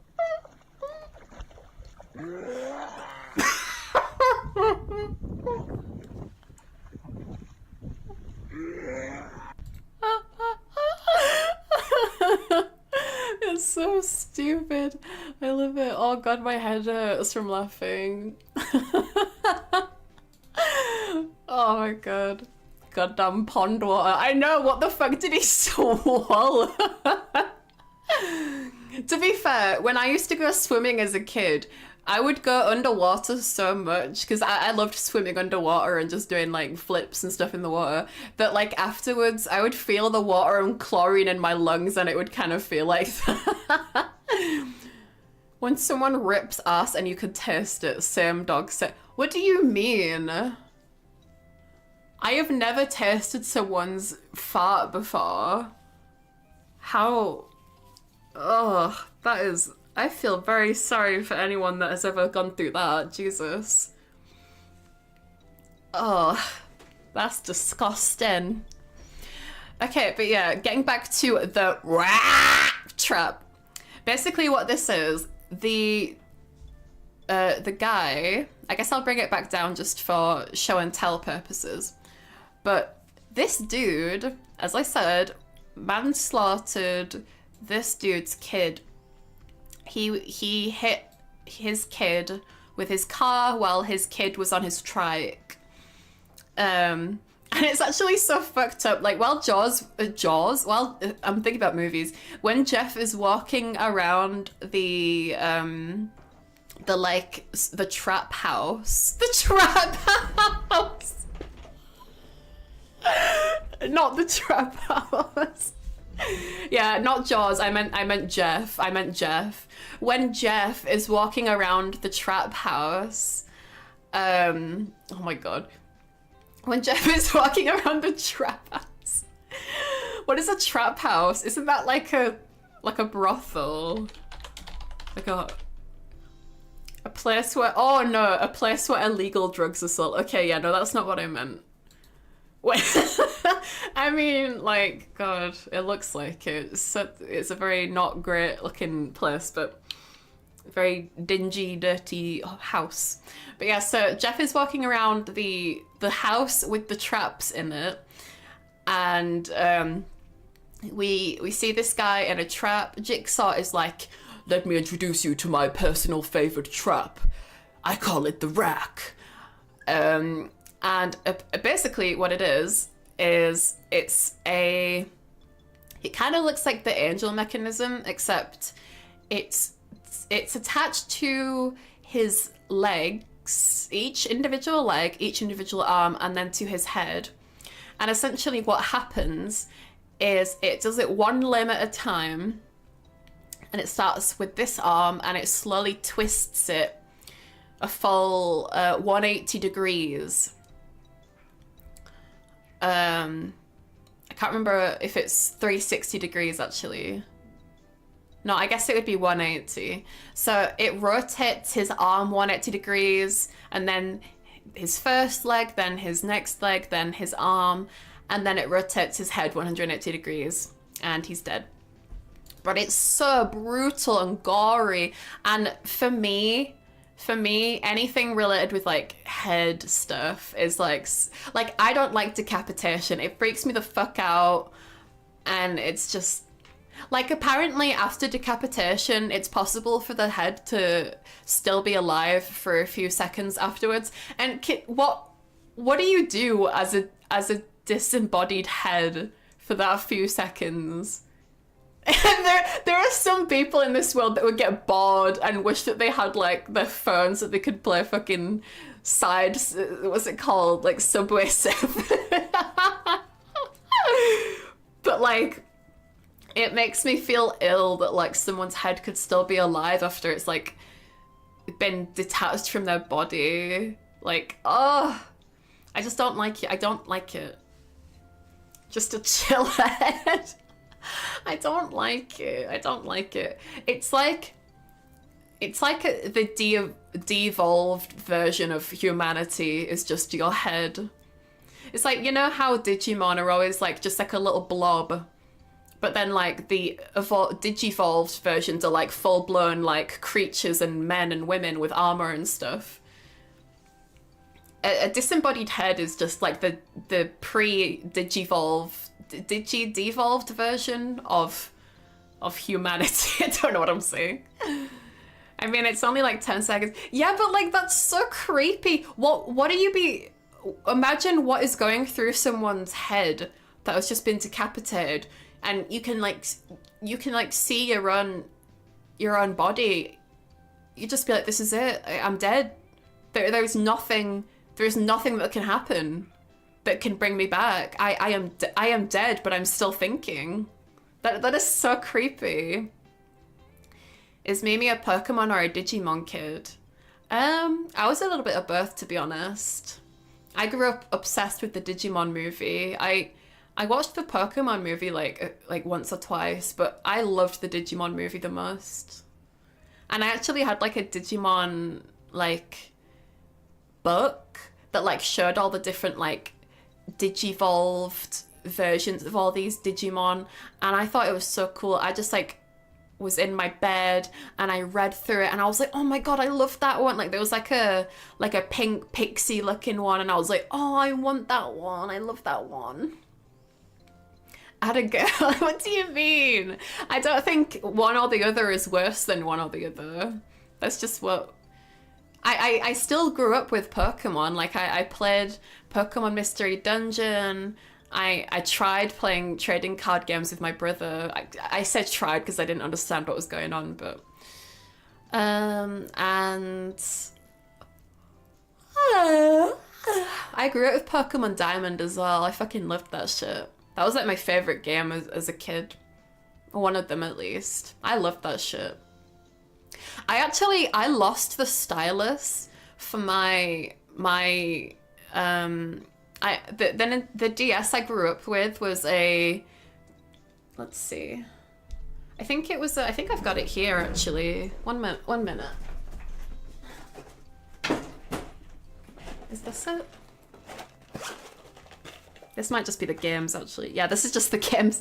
I grew up with I had a pink DS to start with, and then and then I dropped it down the stairs and it broke in half. And I was so sad, and my mum got me a new DS, and it was like for Christmas she got me a new one, and it was like she didn't know what it was. She just got it from Argos, but it was like it's like I still have it. It's like a 15th or 20th year anniversary for Super Mario Bros. So it's like a special like little fire flower decoration on it and stuff. But I grew up with that, and I played a lot of Pokemon Diamond, and the stylus that came with the DS I actually lost. But someone on Twitter, before I debuted, someone asked me what my oldest piece of tech was, and I answered Littlest Pet Shop Tamagotchi, basically, because I couldn't think. And the Littlest Pet Shop Tamagotchi toy that I had, it came with this stylus, and I used that stylus instead for my DS. And it has like a little like Littlest Pet Shop dog charm and a paw print on it.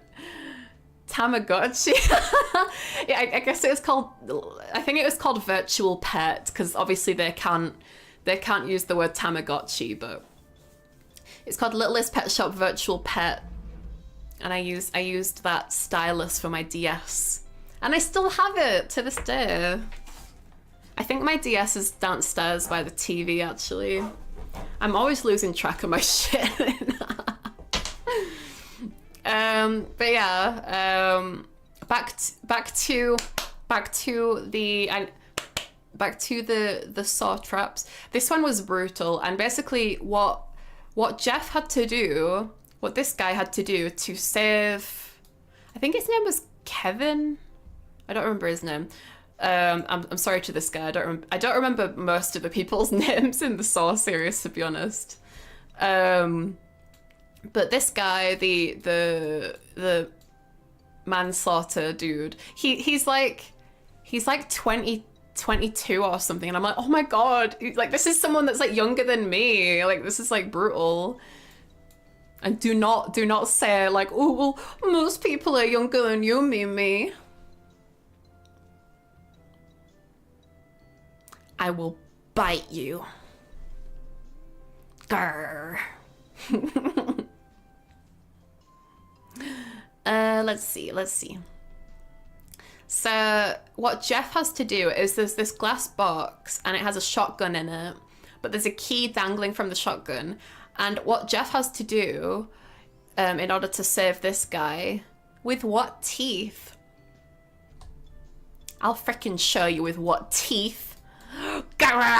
Wait. Oh wait. Where am I? I'm over here.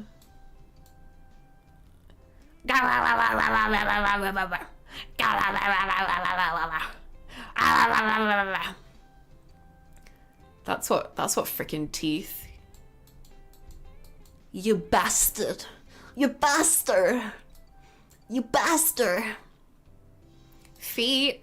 Nuh-uh. Wellies. You can't see my feet. They're in my wellies. Suck off. Suck off. Good morning, chicken adobo. That's a nice little piece of broccoli by your name. It's always good to have broccoli with your main dish. Step on us, Mimi. No. No, I want to talk about saw traps. I don't have time for sex and sexual activities. I want to talk about the rack from Saw 3. So the rack definitely goes up here for me. Like the top, because like it's so brutal. And Jeff has to save this guy. Jeff has to put his hand into a glass box and pull on the key. But when Jeff pulls on the key, it activates the shotgun. And Jeff luckily is like proper inching out of the way so the shotgun doesn't hit him. But the guy, the judge who Jeff saved earlier, is in the fucking way, and the judge gets shot and dies, and it's like, oh my fucking god. Okay, so no one that Jeff hasn't saved anyone. But Jeff gets the key, and then he's trying to figure out how to use it on this guy to free him, but he can't figure it out. He can't figure out where to put the key to free this guy. I'm actually curious about that, like, if that was on purpose. Like, did Jigsaw not want this guy to go free on purpose? Because Jeff tried to unlock him, and he was like, I forgive him, please, let him go, I forgive him. But his head was 180 degrees at this point. So a little bit late. Mimi loves rags confirmed. Why is it taking you this long to realize that I love rags? I literally mentioned earlier in this same stream that I grew up with a horror movie where a girl slams a dude's face into her bare breasts. And I very much enjoyed that for a long time. And now you know I like rags. Yarn wouldn't taste good with chicken adobo. Oh, wait, it's yarn. Is it? It looks like a little broccoli emoji to me. Oh, wait, I think okay, yeah, I see the yarn now. Yeah, I see, okay. I thought it was broccoli. Okay. Don't knock it until you try it. I think the thought of swallowing yarn makes me feel sick. It would be like the silence circle, this one here, where you've got to pull a string with a key attached out of your body. So yeah, that one is like right at the top for me. That one is such a brutal trap, and seemingly you can get out, but like, God, I can't imagine how much agony he would have been in just from having each of his limbs span around. Because the guy who played the person in the rack did a really good job at like his face is like, he's like frothing at the mouth in pain. I'm surprised he hadn't gone into like passed out from shock from having his limbs twisted like that over and over and over. And it would have been good if he had his limbs twisted as well, because at least then he would have been unconscious when he got killed. British broccoli must be weird. What? What do you mean? It doesn't look red for me, it looks green. What kind of broccoli do you eat? I eat good, yummy green broccoli. But it's kind of sick to watch. Yeah, no, it is super sick to watch, but it's like, that's why it's right at the top, because it's like my favorite. It's like my favorite trap. Just because of how brutal it is. And it is definitely winnable as well, so it's just like a really good trap overall. I'm also British. Hello, British Lord Peace. Yeah, it makes you go, yikes. It's a good one. It's a good one. Okay, Amanda's test from Saw. Okay, so Amanda's test from Saw is essentially for her to not get jealous. It's a bit difficult. So when Jigsaw is getting surgery from the doctor woman that we talked about earlier, Amanda is always watching her interact with John Kramer, aka Jigsaw. And for some reason, Jigsaw like holds the surgery woman's hand and like is like a bit fond with her, like because he's trying to make Amanda jealous on purpose. And Amanda's test is basically to just follow Jigsaw's orders without question. But she ends up getting really jealous about him being really nice to the surgery woman, and she ends up being like, I'm tired of your stupid games. I'm just a pawn in your stupid games. And then she ends up shooting the surgery woman, who collapses into Jeff's arms because Jeff has just shown up to rescue his wife. And she's not dead, she's just been shot. But then Jeff in turn shoots Amanda, who dies of blood loss. And then Jeff's final test, which I'll get onto in a second, involves forgiving Jigsaw, but he can't. So he kills Jigsaw, and then his wife dies because her her shotgun collar is attached to Jigsaw's heart monitor. You know, I wanna have some kind of like Jigsaw themed thing on me. Is there like a Jigsaw pig mask? I wanna have some kind of asset on me. Oh, I'm still showing my thingy. Oopsie. Oopsie poopsie. I'll show this in a different window. Bring da ring, bring bring bring bring bong.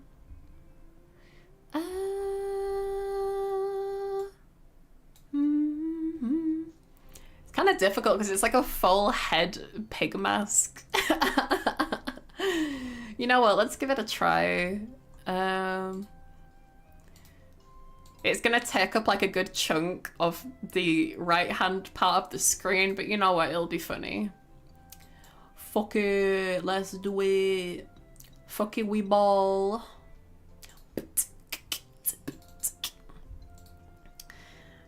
No lie, the doctor in Saw 3 was hot. She is very pretty, yeah, she is. I wonder what the actor's doing these days. Do you guys ever wonder that kind of thing? Where like, oh, I wonder what that actor's up to these days. That's something that just makes me curious. Like, there's so many actors where I'm like, man, they did so good in this role. I hope they're doing well, and like, I hope they're doing good. Okay, yeah, I don't know if this is this isn't gonna work.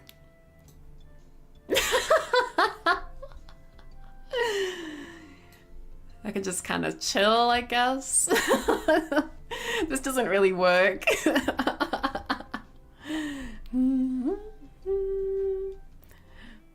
Imagine getting raided now. I mean, this isn't the craziest thing I could do. It's just a pig mask on my head.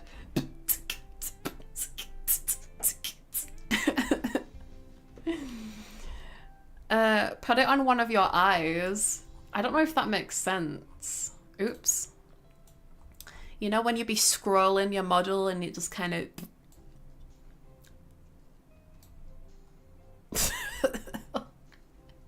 This doesn't really work.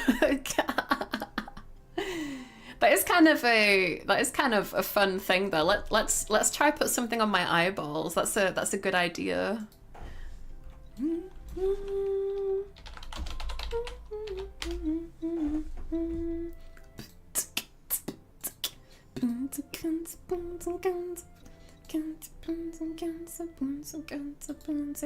And we're still keeping it Saw themed, don't worry. Don't worry your pretty little head about it. Who up there scrolling that model? It's me. It's me. I'm scrolling that model. Let's put some spirals on my eyes. This is gonna look weird. I know that these usually go on the... Oh! I know these usually go on the cheeks, but let's give this a little try. Oh! That looks kind of cool. I'm like the hypno turd. Let's get another spiral.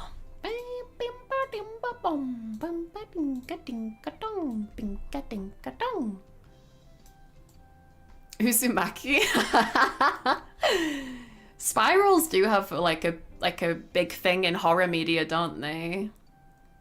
I guess that's why I'm happy I'm a snail though, because you know I love that horror shit. I love that horror shit. I'm trying not to blink. Oh god, this is hard. This looks so weird. This is funny. Don't blink. Oh, my eyes are so dry. Okay.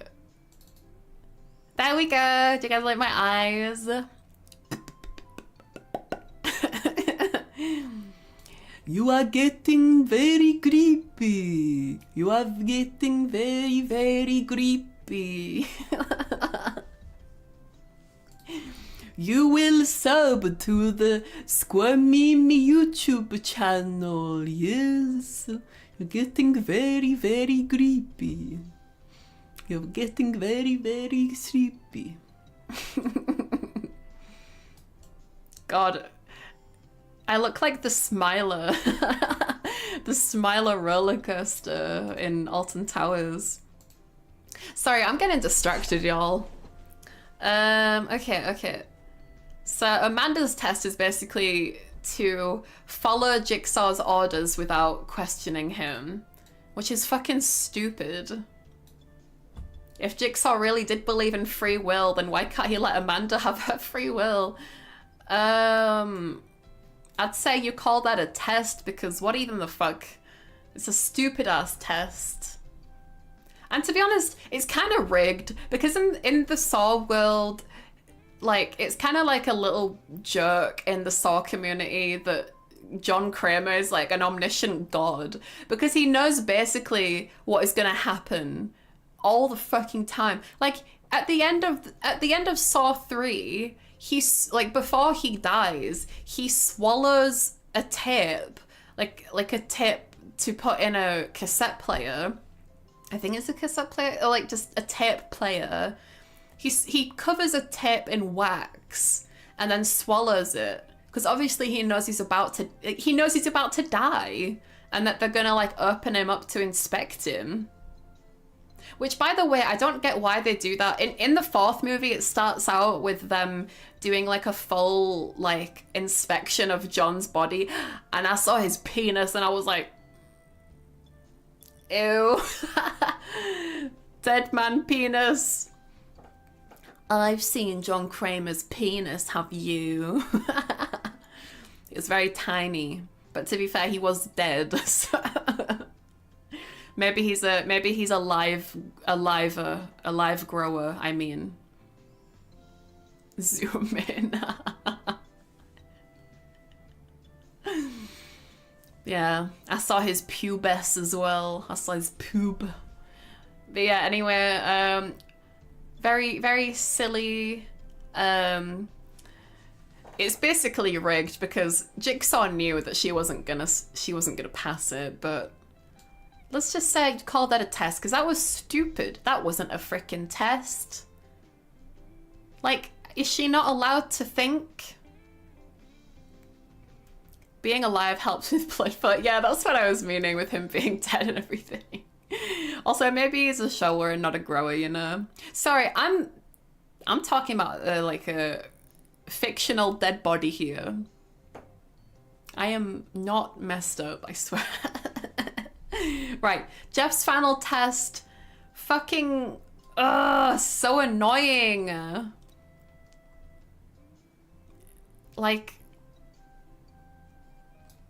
Jeff definitely could have forgiven Jigsaw, but he didn't.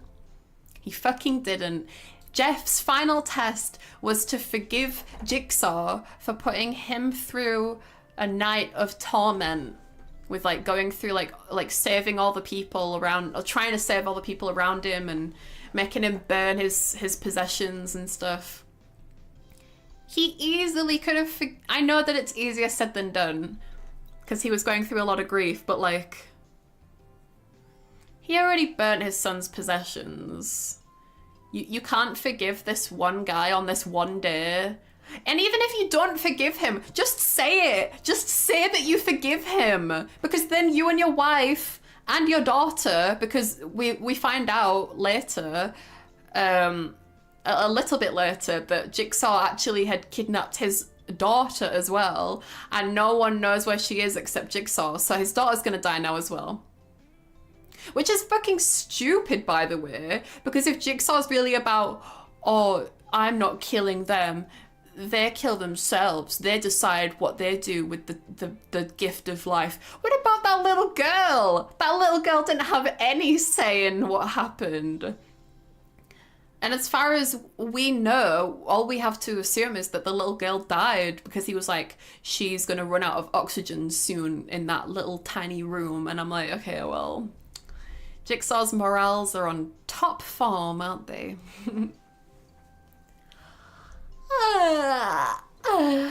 I need a drink. My voice is hurting. He was a thinker, not a shrinker. Oh wait, not a shrinker? Do you mean shrink as in like therapist? Because I know it's like an American word, shrink. Because he definitely was shrank as a dead body. EP memeing is cute. Oh, thank you. I can't stop looking at these stupid things on my eyes. I'm gonna take them off. They look silly. I mean, not like ooh, funny silly. They look silly as in like they're kind of annoying me. I'll see if I can put them on my cheeks instead. Can't spell spiral apparently. You're getting very creepy. Bum bum. Let me come nice and close to you, chat. Oh! What was that? Got like flashbanged by something. Okay, let me...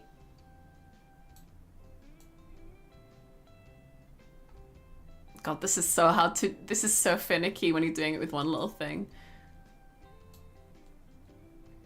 Does that work? What is that even stuck to? What is that stuck to? I think I'm just gonna have to stick it to my hair, maybe? I don't know. This is so awkward. We can see our beautiful eyes again.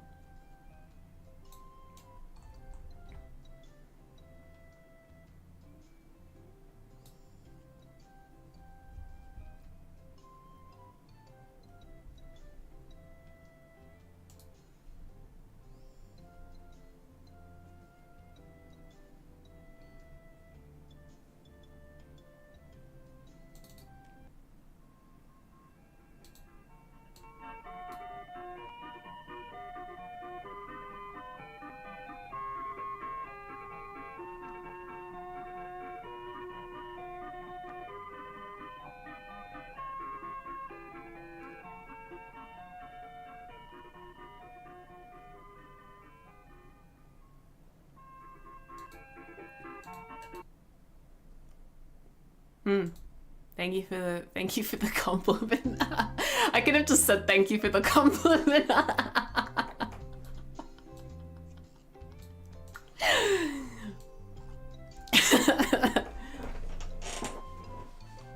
Aren't you afraid that your eye gets caught in something? I guess. Aren't you afraid that your eye will get caught on something? Like it's like. If anything, it's even more dangerous if your eye gets caught on something, because your eye is right next to your brain or right in front of your brain. Whereas if my eye gets caught on something, I can just untangle it. And if someone shoots my eye, it's not gonna shoot my brain. My total existing brain. Okay. How's that? It won't stay.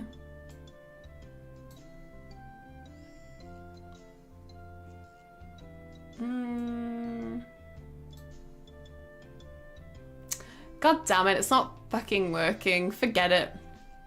Hey, now that I'm nice and close though, look at all the details of my hair. Look at the sparklies. Isn't it so pretty?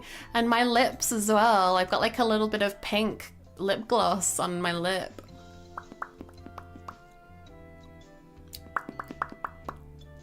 Also, the inside of my mouth is blue.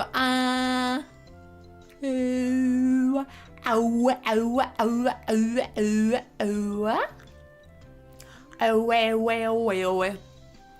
Ow, ow, ow, ow, ow, ooh. Ooh, ooh, ow, ow, ooh, ooh, ow, ow.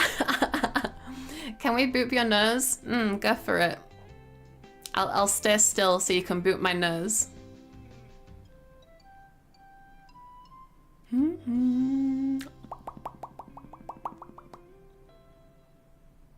Can I move now?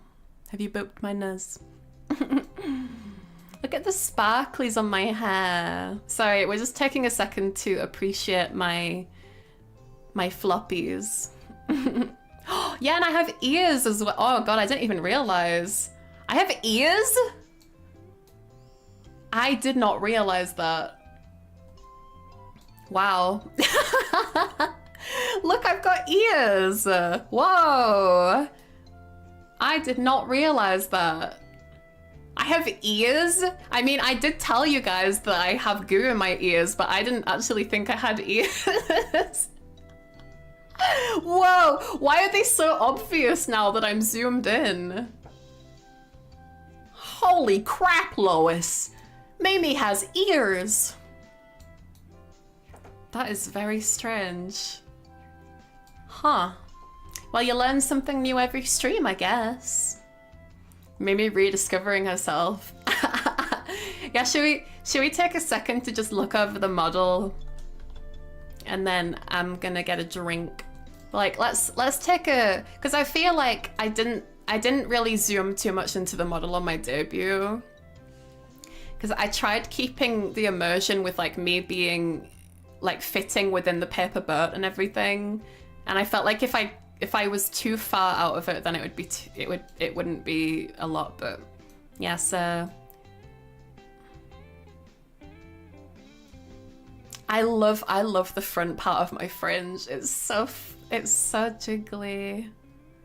Yes, I wanted hair vents, especially because Eleg had the hair vents from Nike. I was like, I specifically drew. You know what? Actually, I said this on my 2.0, but since I'm bringing it up, do you guys want to see like my design sketches for this model? I can show you.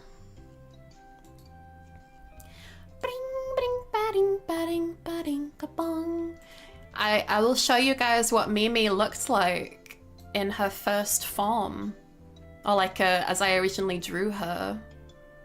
Because for those of you who don't know, I designed this model like completely.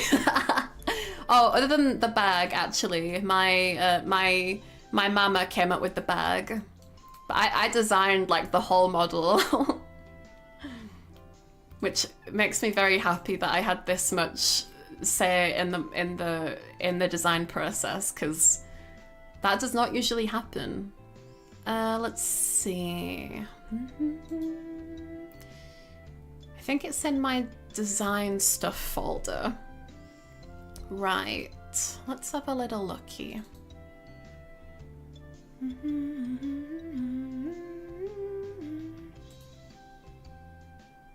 Okay, let me show y'all. Mimi concept. Yeah, this is like y'all are getting a look at some concept art of Mimi. Bring a bring, bring, bring. Bring brong. Apologies if it's huge to begin with. Ah! Oopsie. Oh. Where is it? Oh, there it is. Why do I export everything in such huge images? So this is basically what I sent to the artist to be like, hey, so this is like my final idea of what I would like, what I would like my look to be like. It's kind of accurate to how I look now, isn't it? So yeah, I looked at pictures of like goo things, and I looked at like I found like a cute design for like a girl who's like a maid, but she's one of those blue ringed octopuses. And I actually did have some other concepts before this that featured the blue ringed octopus look, which I can show y'all.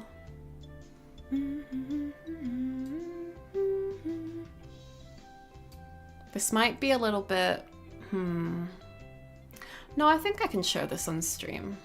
It's not like super obvious. I love those tentacles. Thank you. Thank you. You know what they remind me of? They remind me of those pink and blue Coke like bottle sweets you can get. The like really sweet ones. Mimi concept art 2. Ba-dum ba-dum ba-dum bum. Ba-dum ba-dum ba-bum bum. This was my like second. Oh my god, it's huge. I'll get rid of the first one. This is my second to last draft. Sorry, I'm kind of like going in reverse order. But this is, I think this is what I showed Takezawa-san when I was pitching my ideas.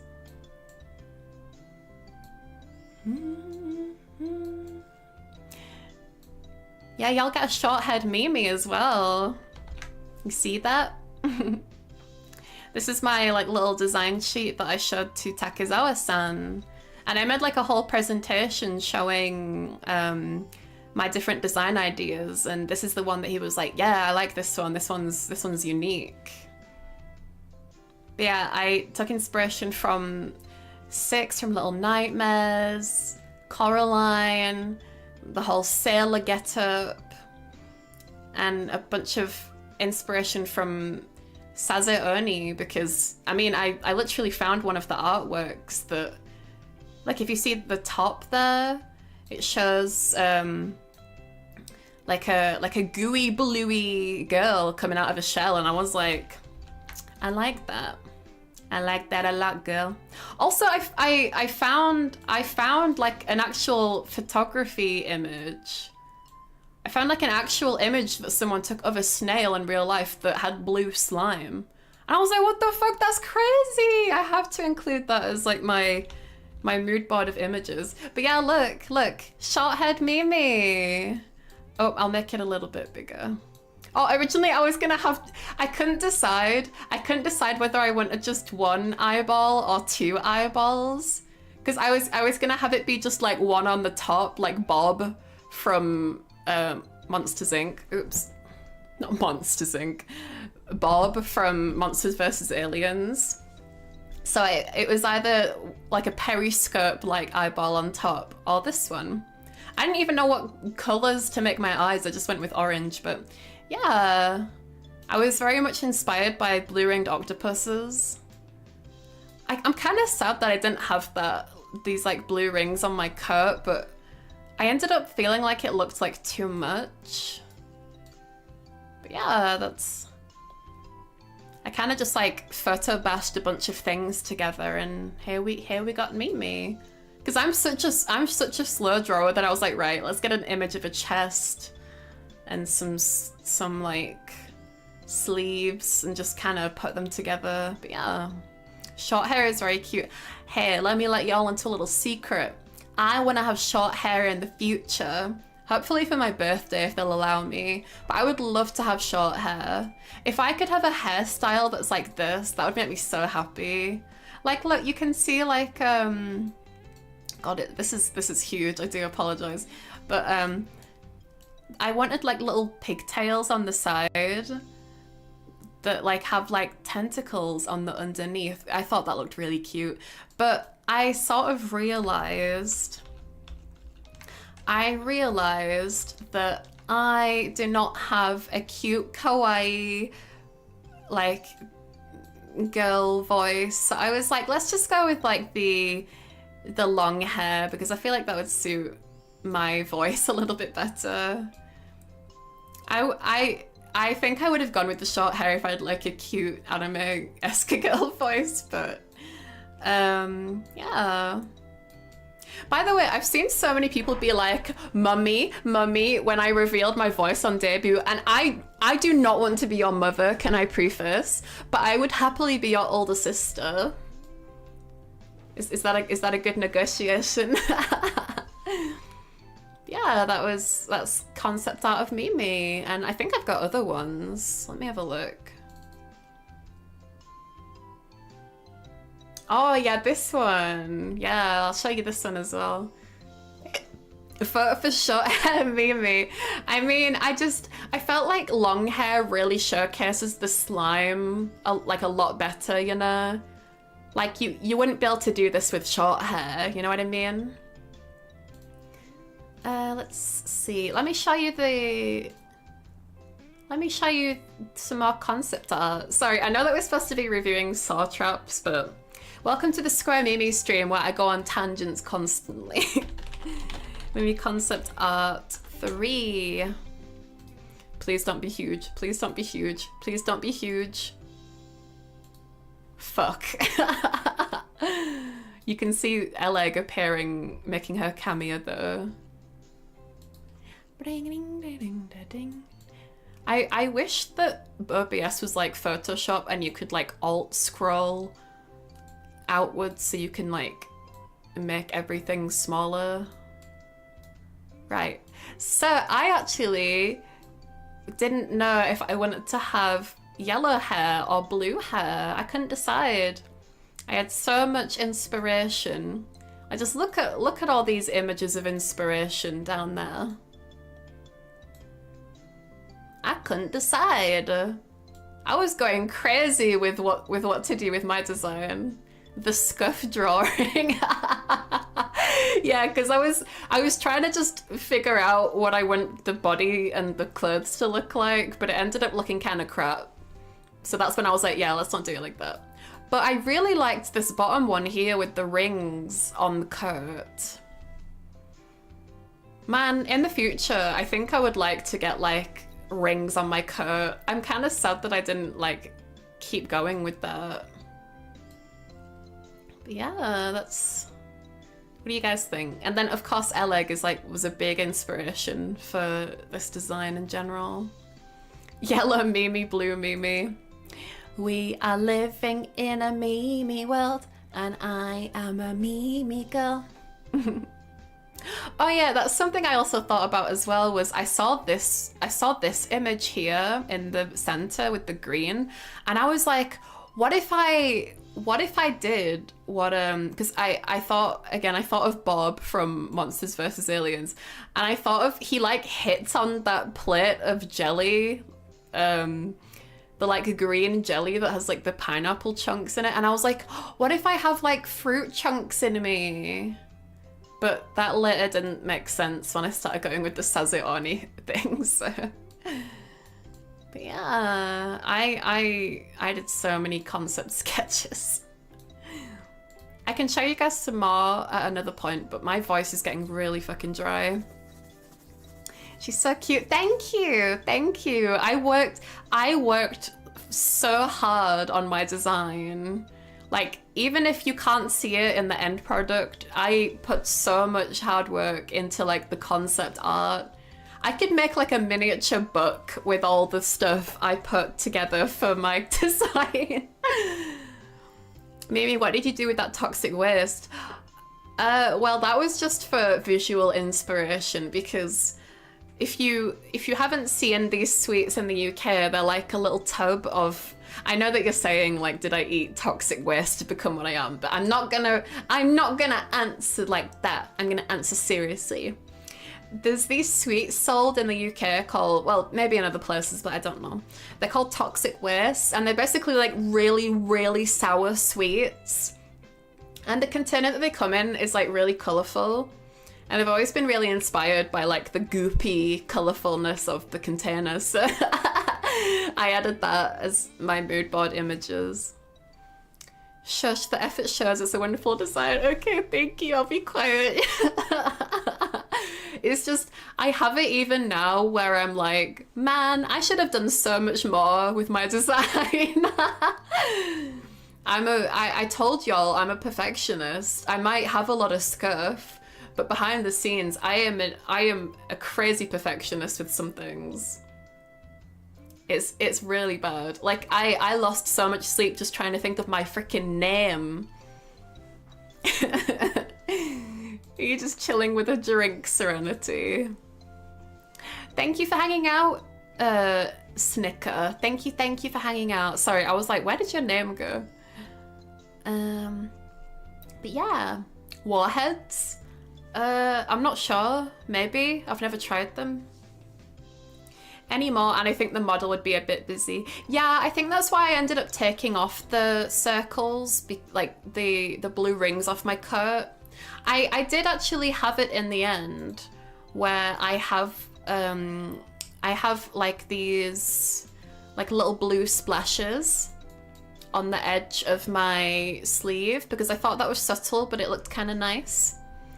If you see from my most recent concept art, you'll see that's the look I went with as well, was like the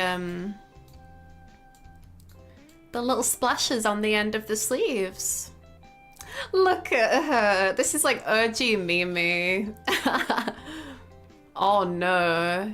Did the artist see me drawing the antenna through the hat and take that?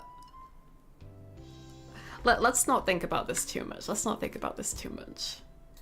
Just because something I think about every time I look at my model is, what is going on with my antenna? Oh no, oh no. Oh no, I think I've been streaming for too long. My phone's dying. This is bad. I don't know about more, you can always do things differently, but making it too complicated is not the best. Yeah, that's true. Oh my gosh. I think I'm gonna let my phone charge for a bit. And I'm gonna take like a 10-minute break. I'm gonna get another bottle of iced tea. Because I've got like freaking 4 left, because it's like a pack of 6, and they're huge bottles. And yeah. Even OG Mimi said I go through her, and I'm like, yeah, no, that's like, I'm like, oh no. They really stuck to my reference, huh? I didn't mean for that. Oh no. Oh no, she's twitching. Oh no. It's so creepy. Right, y'all, I'm gonna go get a drink and a snack. I've taken my meds, because I'm a good girl. If you guys need to take your meds as well, or take a little screen break, go for it. Should we do betting on the BRB screen? Because it seems like some people have noticed a pattern in the BRB widget. And I don't want people to feel like they're just wasting their time doing the poll. Not at this time of the day, but yeah. Her last thinking so. My eyebrow is twitching. My eyebrow is twitching, bro. Tell you what. You guys can do it if you like. I'll do a poll. Cause it's for funsies, isn't it? Top left. Oop, not trop left. Top left. Oops. Which corner? top left, top right, and then bottom left, bottom, bottom right. Start your betting now, ladies and gentle slugs. And I'll be back in 10 minutes. Thank you for staying and hanging out. Yippee!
stares into your soul in Japanese.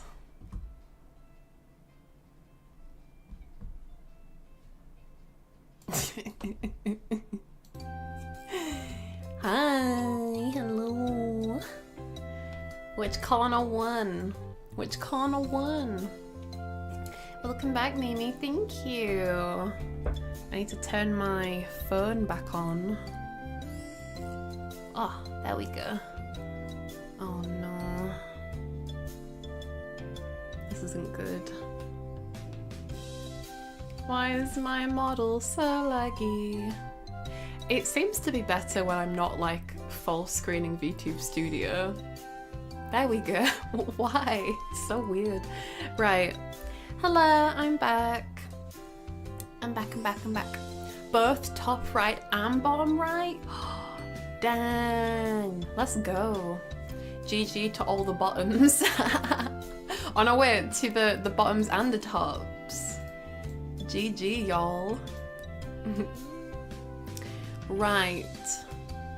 I need to get a move on with this because I have taken 4 hours to get to this point and I've only done up to the 3rd movie. Welcome back. Thank you. Listen, both tops and bottoms I appreciate.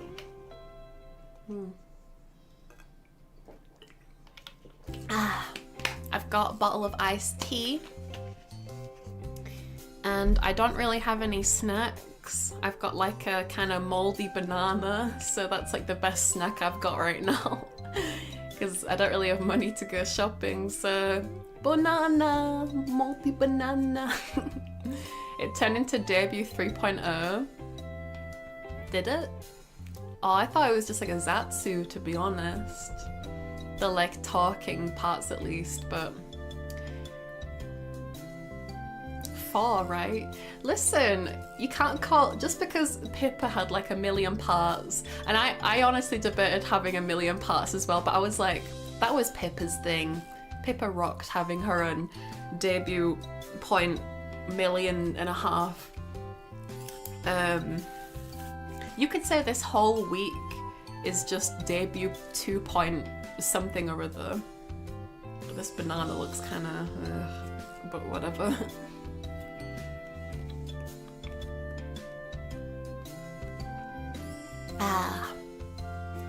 I only just joined, but the angel trap made me so mad. Yeah, well, it was rigged, wasn't it? You can have a debut year.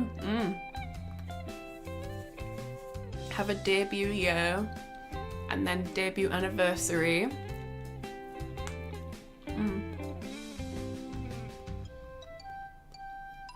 8-hour stream, let's go. Oh my gosh. Nah, bro, I got stuff I need to do.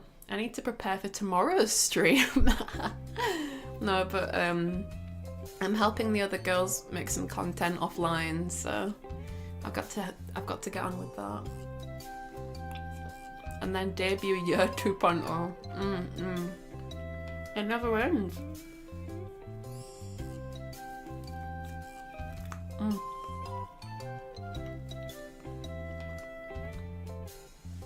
Busy bee. She eat using mouth. Well, I mean, it's a lot nicer for me to use my mouth, you know? Technically, I can eat using other parts of my body, but I can't really taste it that way.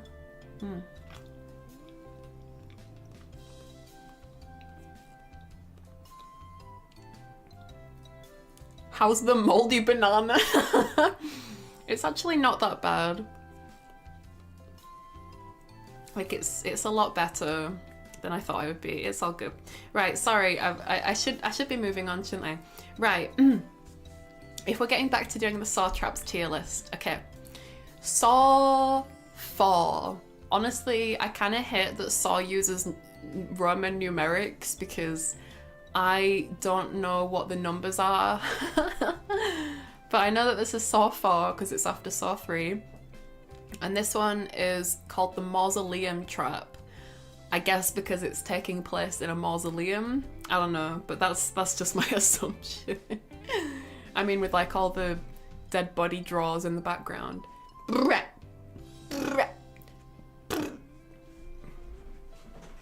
You could just continue yapping by casually consuming a banana somewhere else.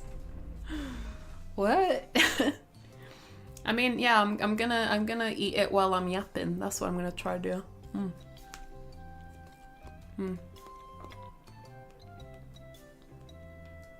But the mausoleum trap is honestly, it's kind of 50-50 to be honest. I'd say it's like an honest toss-up.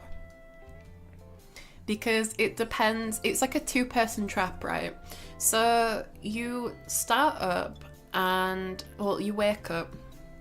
It's not freaking Windows 7. Every time someone in the Saw series, I want to see a compilation of every time someone in the Saw series wakes up from being passed out. I bet that would be a feature-length movie on its own. There's these 2 guys in this mausoleum that wake up, and one of them has their mouth sewn shut, and the other one has his eyelids sewn shut. So one of them can see where he is in the room, but can't speak, and the other one can like speak, but he can't see where he is. And honestly, it's honestly a little bit of a toss-up, because it depends what perspective we're talking about. You've seen all of these? I have seen all of these many times. So I remember them without needing to really reference much text, other than like for things like Zepp's test, because like I that's not like a fun test thing, is it? It's just like a dude having to choose like a moral, I don't know, listen. So for this trap, I'd honestly say, it's an honest toss-up, because the way that it happens in the movie is the guy with his eyes sewn shut doesn't know what the fuck is going on, obviously, because he can't see, and the guy with his mouth sewn closed can't say anything. So the guy with his eyes sewn shut, by the way, we don't like, oh, I think we get the name of the guy with his mouth sewn shut later, like the end of the movie, but because he's like part of a later trap with the ice block trap. But anyway, I'm getting ahead of myself again. It's an honest toss-up because the guy with his eyes sewn closed, including Spiral, yeah, I've seen all of them. I actually saw Jigsaw and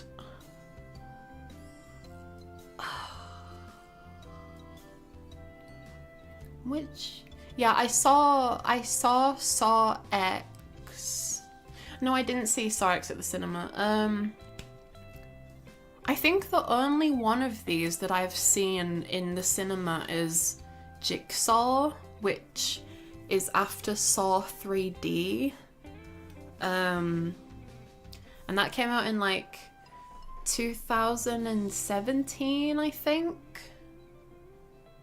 I really wanted to go to the cinema to see Saw X, but I didn't have the money, so I watched it on Amazon Prime. And the others, I grew up with like DVDs of them and stuff, which, by the way, I was always terrified of the, like, growing up, I didn't know what Saw was, like, until I was a little bit older, so like 9.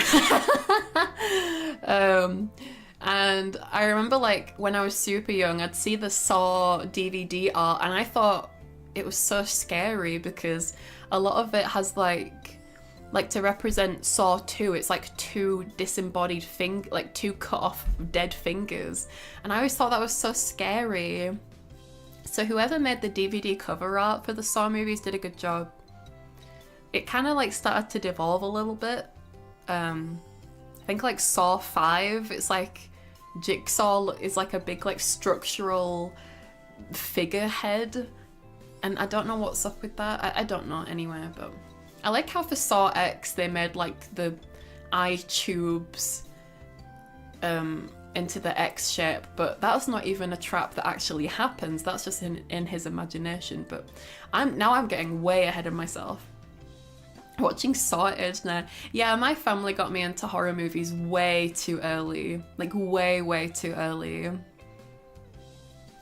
All I can say is that I'm glad I'm me and that I'm not like a psycho killer. Psycho killer! Anyway, so the mausoleum trap. So the guy with his eyes sewn closed thinks that the guy with his mouth sewn closed is like attacking him, and there's like an axe on the ground, and the guy with his mouth sewn closed grabs it and like starts attacking the other guy. But meanwhile, while they're like trying to communicate with each other, they have these like metal like dog collars that are like chained to this like thing, reeling the chain link up to them. So like they are slowly getting closer and closer to each other and getting reeled in bit by bit, so they can either like die by attacking the other and living, I think, or get their necks broken by getting like reeled in really far with the chain link. So the guy with his mouth sewn closed ends up like killing the other guy with the axe by like knocking him the fuck in the head. And then only when he kills the guy with his eyes sewn closed does the guy with his mouth sewn closed rip his mouth open from the stitches and goes, ah! And I'm like, why didn't you do that to begin with? You could have talked to him from the start, right? We're not even. What are you guys talking about? Where bananas go dark, it has more glucose because they're sweeter. Mine isn't dark. It's kind of like, it's got like black blotches on it. I mean, it is nice. It's not like bad though. But yeah, that was pretty stupid. Like only after he solves the trap, he like rips the stitches off his mouth and starts to talk. Well, he doesn't talk, he just goes, ah! But you know what I mean. I'm like, very stupid. You could have done that right at the start and both of you could have lived. So honest toss-up, to be honest, because it kind of depends who you're working with as well. Like the guy who had his eyes sewn closed just immediately started attacking the other guy, which I get it if your eyes are sewn closed, but like, I don't know, man. It's hard to say. And it's not fair either, because one of them has such an advantage over the other one. Like the guy with his eyes sewn closed, even at death, he doesn't know what's going on. He doesn't know where he is. He just knows that his eyes are sewn closed. Whereas the guy with his mouth sewn closed at least can see where he is and everything.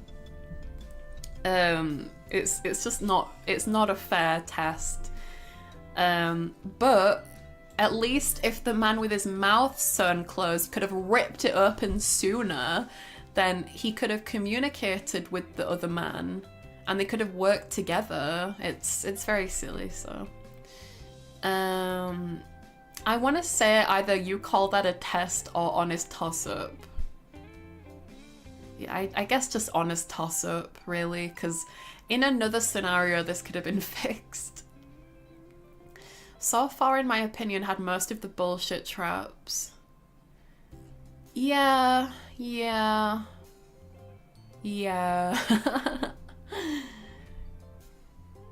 I think I partially agree. I think I'm only partially agreeing because I don't fully, like off the top of my head, like I know that I have all the traps in front of me, but I don't want to get ahead of myself.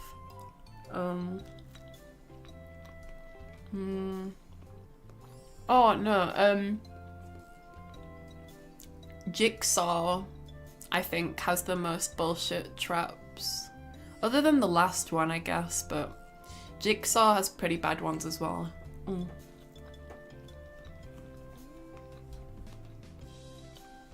Like one of them, the girl knows the answer to fix the trap, to to like fix the trap, but she doesn't actually like do anything.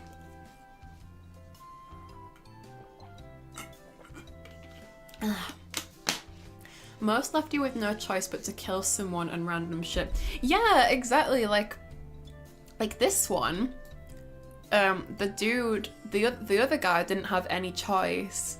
The woman had to. Okay, sorry, getting ahead of myself. But yeah, this one involves her basically killing her husband. This one involves the main guy like fucking up this woman's scalp, which was, I feel like this was so easy to beat. This one involves like 3 people. Like the dude hung by the neck doesn't have like any choice in what's happening. I feel so bad for this guy, by the way, hung on the ice block. He was kept in captivity for like a year by Jigsaw before he was put into this trap. He was eating like gruel that they fed him, and he kept like he like lived amongst rats. Like Jigsaw is an asshole. Jigsaw is awful. But anyway. So next we have Scalping Seat. So this one, we start the movie out with this guy who, like the previous movie, is going through a number of tests. And his test is essentially that he is a police officer who just likes to help people, which is, oh, that's so bad. He's a police officer that likes to help people. The shocked Pikachu emoji. I mean, I guess that's a half joke actually, because police officers are not the best. But anyway, and he comes across this woman who is basically the reason that this woman is in the trap, by the way, is because she's a prostitute, and I'm like, well, that's Jigsaw's morals back at it again. Why does she deserve to be in a saw trap just because she's a prostitute? I don't see the correlation. The next guy definitely does. She hasn't done anything wrong. A serial killer psycho is an awful person. What a shocker. No, I know that, but there's so many people that are fans of the Saw movies and in-universe people in the Saw movies that are like, man, Jigsaw never killed anyone. People only killed themselves. He only got people to kill themselves, and well, they don't even say that. They just say, oh, Jigsaw never killed anybody, and Jigsaw is so clever, and Jigsaw knows everything. He's such a clever boy. And I literally, in my past job, there was one of my colleagues was also a big fan of horror movies. And I tried talking to her about horror movies a bunch of times, but I swear she just like never wanted to talk about it with me, because she was like really like, I don't know, the conversation would trail off real fast. But I remember I brought up Saw to her, and I was like, oh, what do you think about Saw? Like the Saw series. And she was like, oh yeah, it's great, isn't it? Like Jigsaw, oh, he's a genius. And I'm like, well, I mean, not really. Like he kills a lot of people. And she's like, yeah, but it's not really killing people. And I'm like, okay, so what about that one Saw trap where there's a dude who has, it's like 2 guys, I think it's Saw 5. There's 2 people. I know that I'm getting ahead of myself, but let me finish. I gave this as an example. I was like, how is Jigsaw not killing people when for a bunch of these traps he uses another person as like a whole like oh, it's either they live or that person lives. Like it's not that they both get a chance to live. There's one where there's a guy who's a smoker and another guy who's a non-smoker, and the game is like whoever can hold their breath the longest wins. And the guy who is a smoker dies because whenever you breathe, it like forces these vices around your body to like crush your chest, and he ends up dying because he can't breathe as well as the guy who's a non-smoker. But it's like, where was the smoker's second chance? Like in so many of the movies, Jigsaw is like, oh yeah, like everyone deserves a second chance at life. But what about the smoker's second chance at life? Like out of every reason to be in a saw trap, I feel like being a smoker is the least sensible reason. Like, as I said earlier, if you're gonna do that, then you should just put everyone who eats like pizza or McDonald's in a saw trap. How does Jigsaw pick his victims? Hi Maeve, welcome in. Maeve, have you seen any Saw movies? We live in a Saw society. Oh my god. Oh my god, Serenity, kill me. Jigsaw truth is it's crazy. But yeah, when I said that thing to my ex-colleague about how that smoker, as an example, didn't have a choice, my colleague was like, yeah, it's crazy, isn't it? Jigsaw really he really makes you think. He's a genius. And I'm like, no, he's a killer. It's ridiculous. Absolutely not. The doll scares me. That's fair enough. Welcome in, Miv. So, I don't know how Jigsaw picks his victims, to be honest. Like, it's like, I mentioned earlier that it is just like a known joke in the Saw community that like John Kramer, aka Jigsaw, the guy who makes all these traps, is kind of like an omniscient god, because there'll be like people who did something and I guess it might have appeared in the paper, but it's never clear how Jigsaw picks these people. Like, for example, in the third movie, the guy who ends up in the main Saw trap is someone who lost his son in like a I think like a drunk driving accident. Like someone hit his kid. And it's like, did Jigsaw see that in the newspaper and was like, oh man, I wonder how the dad is doing. Like, let me put him in a Saw trap to see if he cares about life enough. Like, it's just, so they're random. Well, so sometimes in the movies there'll be people that like did something to a family member of his, or there'll be someone that like he heard about in the news or like read about in the newspaper. I don't know, it's honestly never clear. Oh, one of them was like his neighbor, and the reason he put her in a Saw trap was because she suffocated her own baby, and then she like put the dead body's baby next to her husband. So the husband got arrested because everyone thought that he like rolled over onto the baby in his sleep and suffocated it, but it was actually her. But how the fuck did Jigsaw know that? Did he hear the like suffocating through the wall and was like, yes, I can tell from the sounds of this baby being suffocated that it's the sound of a mother suffocating it with a pillow and not someone rolling onto it? Like, huh? It is yes, it's complete bullshit reasoning and logic. There's no sense behind it. It's ridiculous. I talk about Squirmimi stream to my group chat. Oh my gosh, thank you, Mina, for spreading the slug word. I love it. Thank you.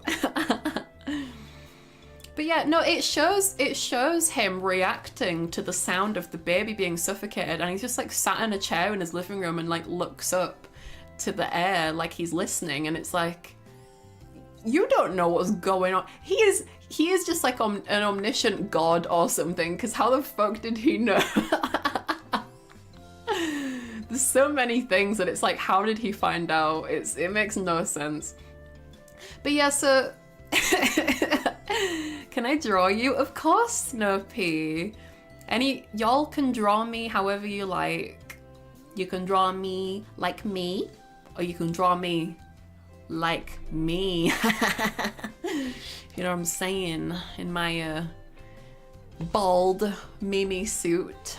But yeah, so if we're talking about the scalping seat, this one, there's a girl in a seat, and her hair she's got like a really long ponytail, and her hair is being like fed into a machine that is like pulling it, so like pulling her hair back slowly, and the guy that is trying to save her basically has to figure out how to, like, I think he has to like find some like numbered digits to put into the device to stop it, but I can't remember, to be honest. But seriously, like, could he not have like because he has a gun, he tries shooting the machine to stop it and it stops for a few seconds. Could he not have shot her ponytail? Could he not have there's like a mirror in the room. Could he not have smashed it and then like used one of the blades of the mirror to cut her ponytail? Like, it's hair. It's hair. It's not hard. Hi Ace, welcome in. How you doing? Did you have a good sleep? Can I draw you like a tall glass of water? Do you mean that literally, or like, can you draw me like a sexy tall glass of water? Don't question the logic of Saw, Mimi. How can I not? How can I not? I can't. I'm not just gonna blindly go along with whatever the fuck they put in front of me. I have no brain, but I must think. He turned on spectator mode when he heard. Oh my god, so silly. I had fun doing your Zora meme. Oh, that was you, Straight. Oh my gosh, no, seriously, that was so funny. Thank you so much for making that. I kept rereading it last night when I saw it. It was so good. Those of you who don't know, Stray Doge made a really funny like a parody of some One Piece panels from the manga, where the scene where Zoro is like stood up after Kuma like puts the like ball of pain into him, and he's like stood up with his arms crossed, and he's got like blood all over him, and Sanji comes to check on him. He's like, what's wrong? And he's like, nothing's wrong, nothing happened. But Doge drew it as like me covered in splooge. I'm like covered in semen, and Sarah's like come to check on me, and she's like, Mimi, what happened? What's that smell? Why are you all white? I love it. It's so good. Born to no brain, forced to think. I know. I wish I could just rot in bed all day. No, I don't. It doesn't feel nice to rot in bed. It feels nice to be up and talking and doing stuff. Lol, I haven't seen this yet. It's really good. I reposted it. It's on my Twitter. I love the way, Doge, that you drew like you did like the shading for my eyes and my face when it like zooms into me in the last panel. So good. I love all the memes you guys have been drawing. It's so good. Right, sorry. So yeah, for this one, I would say easy. I'd say easy 100%, because you can definitely cut the hair with like a blade, like a shard of mirror or something. Honestly, like, just fucking improvise. It's not hard. Like, he immediately goes to the drawer to look for a knife, which is fair enough.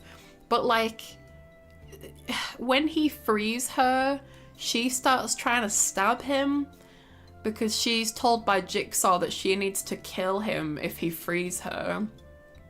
And I'm like, if she is getting her, because like, by the time she gets freed from the device, her scalp is like 60-70% off her head. And I'm like, bro, if you're getting your scalp ripped off, just be like, hey, fucking take this knife, Jesus, free me. Like,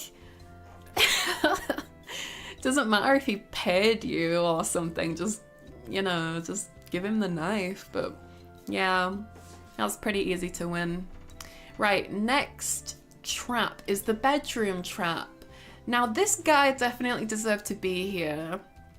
He is a very, very awful person, but if we're just talking about the traps themselves, basically this guy is like, he's like not attached. He's tied to a bed,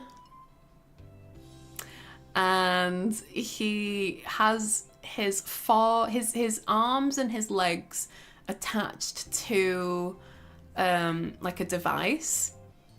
I can't remember what device it is, but it's like this big like pulley device, and he has like 2 buttons to press, and basically he has to decide whether he wants to puncture both his eyes or if he wants his limbs to be ripped off, because this guy has done some really bad things, and Jigsaw's like, you need to decide whether you want to destroy your eyes so you'll never see like any kind of horrible thing ever again for your own enjoyment, or if you decide to destroy your own body that caused so much harm. And he does it halfway, like he has 2 buttons, one for each eye, and when he presses one of the buttons, this like kind of, like a scythe, like a small scythe device, like prings into his eye, and like, you know, okay, so that eye's gone, and then he's like about to do the second one, but then all of his rims are happy.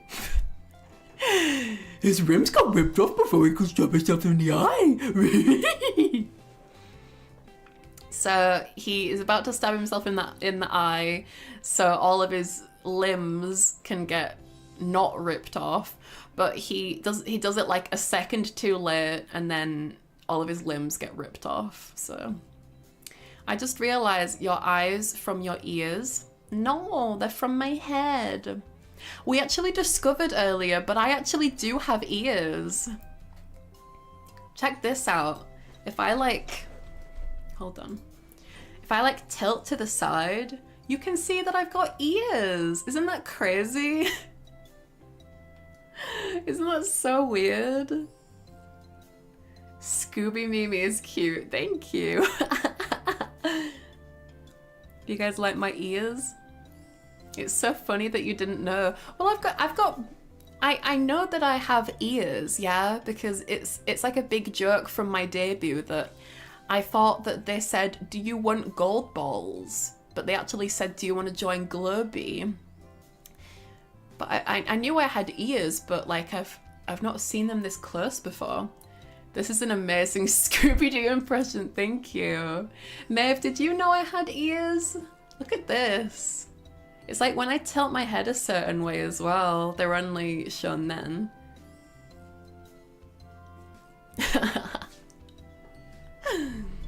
So strange. I had no idea you had ears. Yeah, bro, I've got ears. It's weird. You know, I did actually look at like the PSD files of my model, so I did see from some of the layers that I do have models. I do have ears, but I thought that they would be like mega hid behind behind my hair, so I thought the side tentacles were kind of your ears, like a dog. Nah. I got them ears full of goo. I got them ears. How about you? You have PSD files to your model? Well, like, you can do it for your VTuber model, where like if you go into the VTuber studio files and click on your model and you click on the PSD files, you can like see the different layers of your model. That was actually quite useful reference for when I was making my puppet for the Dadu song from debut, to be honest, because I was like, I don't know what my back hair looks like. I mean, not my back hair, but like I don't got back hair. Slimy back hair. Please teach, thank you. Okay, let me find real quick. So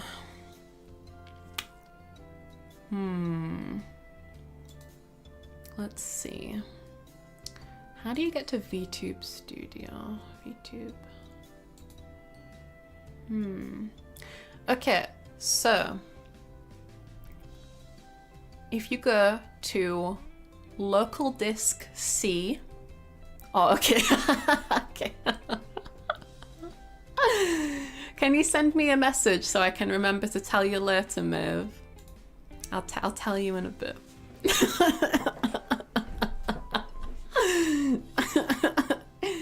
Can I draw you? Can I draw you become a kraken? Yeah, of course, of course. I get to take nap hearing about saw traps. Do you like that though? I thought you didn't like horror-y stuff, Maeve. I thought you didn't like spooky, scary stuff.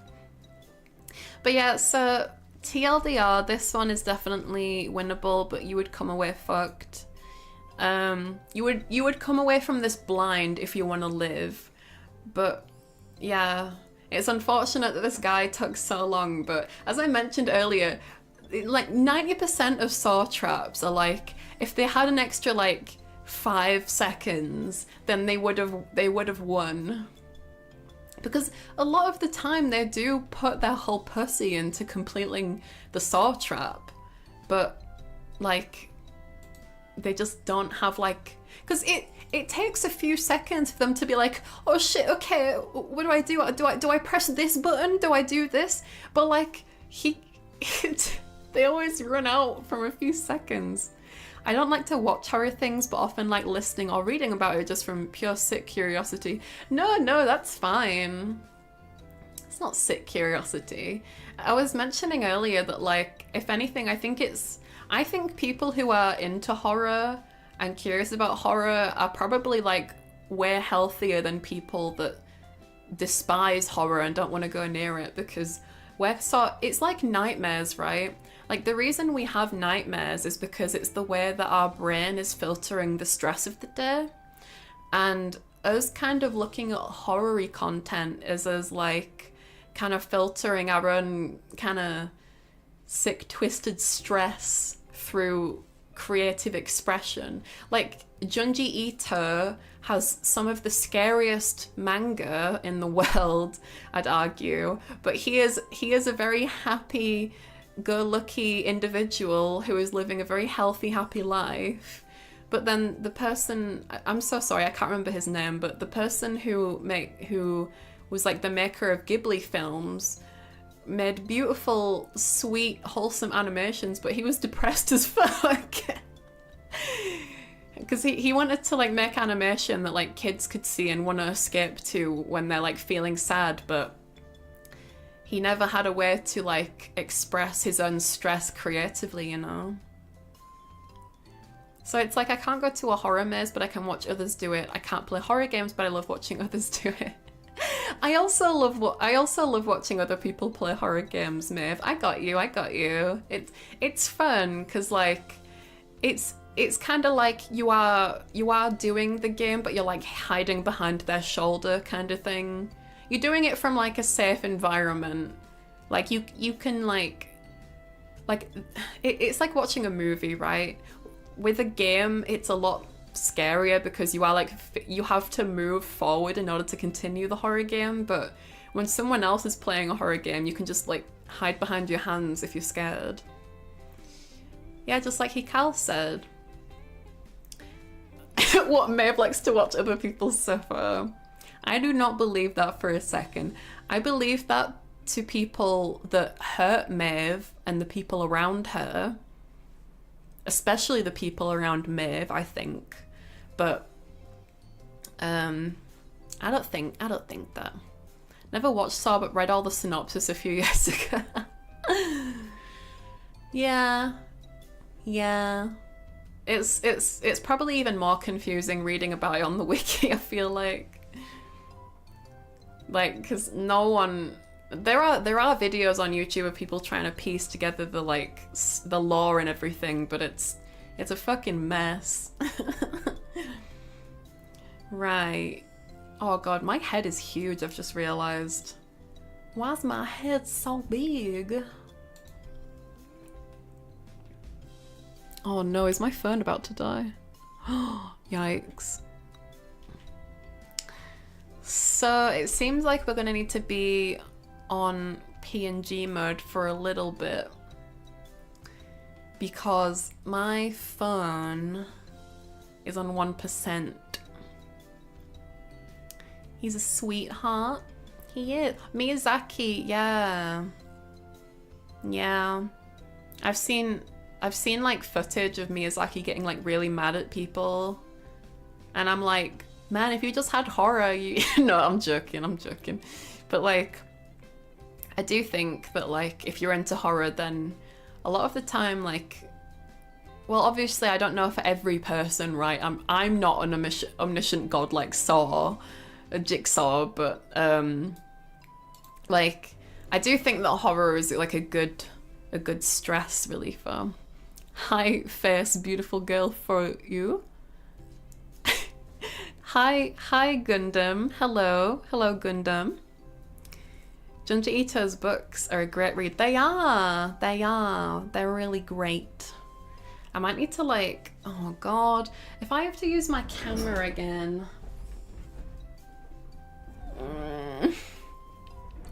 Why does my iPhone run out of battery so fast?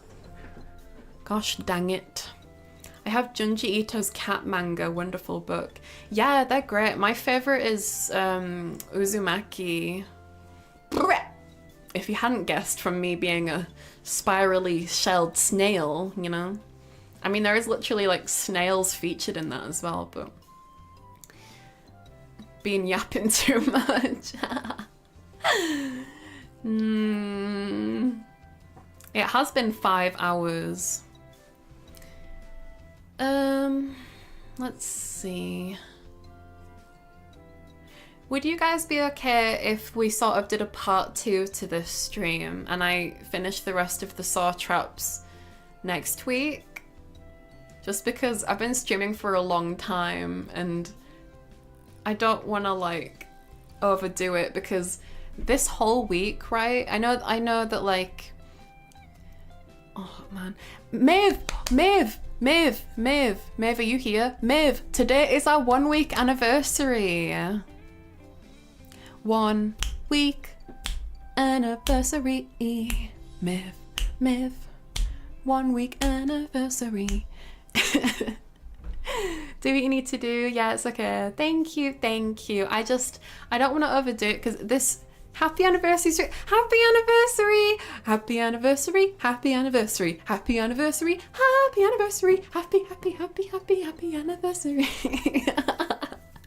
Because for those of you who don't know, me and Maeve debuted on the same day a week ago. We are debut sisters. Let's go. Also, that song was straight from the Haunted Mansion movie. Happy anniversary, happy anniversary, happy anniversary, happy anniversary. I know, I can't believe it's been a week already. I know that we're a few hours off, but man, how has it been a week? That's crazy. But yeah, the reason I brought it up at being a week is because basically after stream this whole week, I've basically just been going to bed straight afterwards and sleeping for like 12 hours. I recognized it, but didn't know where it was from. Yeah, I'm glad you recognized it. Yeah, I have weird vocal stims like that. Like I love to reference things. I hear like a certain string of words and I just start referencing shit. It's stupid. Dang, a week old VTuber, such a shag. I'll show you a shag, you bloody little goon. You little gooner. EP shag. Yeah, it's been such a busy time. It's been very, very sleepy, busy time, but if it's okay with y'all, I'm gonna find someone to raid. And clearly it is fine with y'all because y'all said, please go rest. Y'all are lovely. Oops. Oh yeah, I was looking up what a rainbow child is. Well, I've got you as well. Let's look at the let's look at this stupid rack video again. Wait, Maeve, have you seen this? There's a Saw trap called The Rack, and whenever I hear them talk about it, I just think of this video. It's so stupid. Wait, my music is still playing. Okay. Oh, I'm so sorry. I'm terrible with technology. Let's try this again. I haven't seen it. Okay, let me show you. What in the... Oh my goodness, you alright?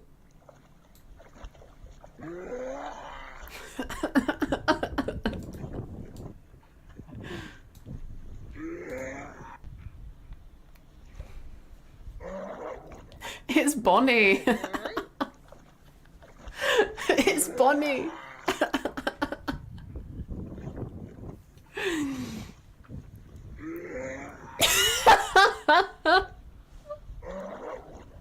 Is that thing okay? I think it's been swallowing pond water. Poor Bonnie.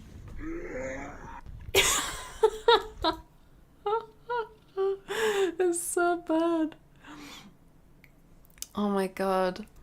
Yeah, it better be alright with you lot that she rests. Hexakai works hard. Hexakai does work hard.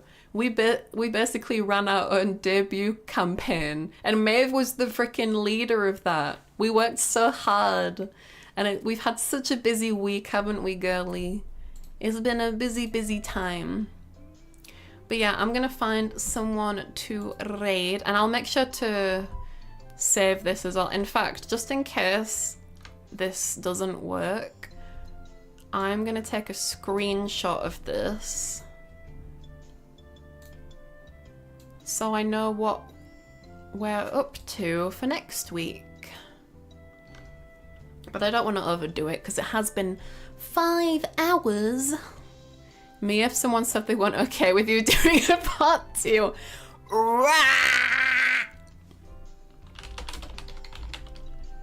It's so silly. It's so...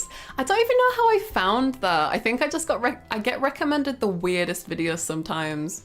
I mean, I think everyone does, right? Like whenever you go on a weird video, 99% of the comments are just like, my YouTube recommended is so crazy today. And it's like, yeah, that's crazy. It's not like that happens to everyone. How likely are we to get a part 3? Well, I got through 3.5 movies worth, and we've got another 1.5, 1, 2. Oh god. I'll try to make sure we finish it next time and not do as much yapping. In fact, next time we do this, I'll put a timer on, so there's like a 5-minute timer per trap. So I've gotta get through it. The Saw tier list part 2, shaggier than ever. Hell yeah, let's freaking go. But yeah, let me just find someone to raid. I hope there's someone to raid, because I swear, whenever I finish,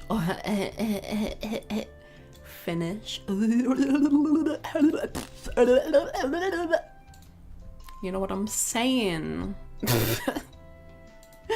Whenever I find someone to raid at the end of streams this week, Yumi! Yumi's live. Let's raid into Yumi. Someone actually mentioned Yumi earlier because we're both very much girlies that are into horror movies and love to talk about movies. Horror movies specifically are just so good. Horror movies are so fun. Fun, baby. Relax, don't do it. Wait, that's a different song. Relax, don't do it if you wanna get to it. Relax, don't do it if you wanna come. Oh, come. Anyway. I'm gonna send you over to Yumi the Witch, who is part of V for Mirai. She is my Mew cousin. She is part of Brave Group, who owns a bunch of peeps. And we're gonna raid her. She's playing Tomb Raider. Bro, Lara Croft is such a cutie hottie. I'm gonna send you over there. Please send her lots of love for the stream message. That's it. Let's have game over.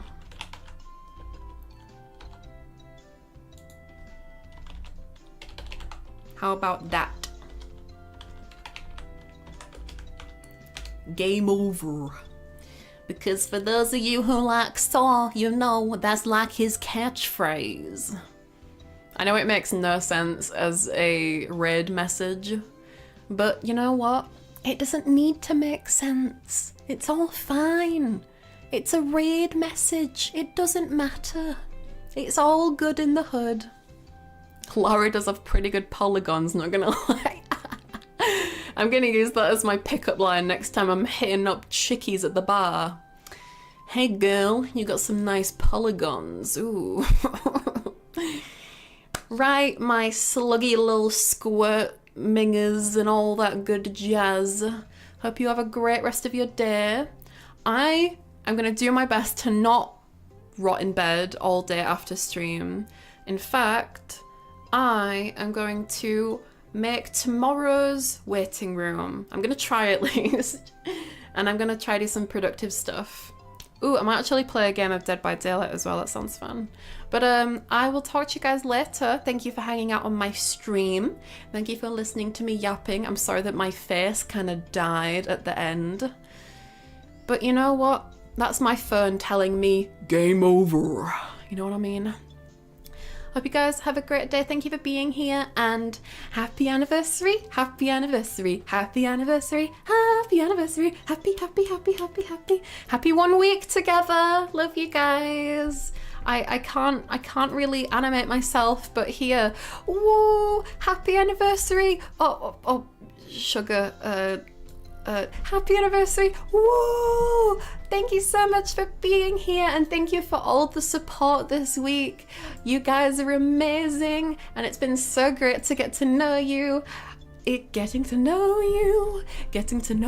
all about you, etc, etc. Thank you, and I'll see you guys tomorrow at the same time, where we're gonna play with some slime. I bought some special horror movie themed slimes that I want to share with you guys.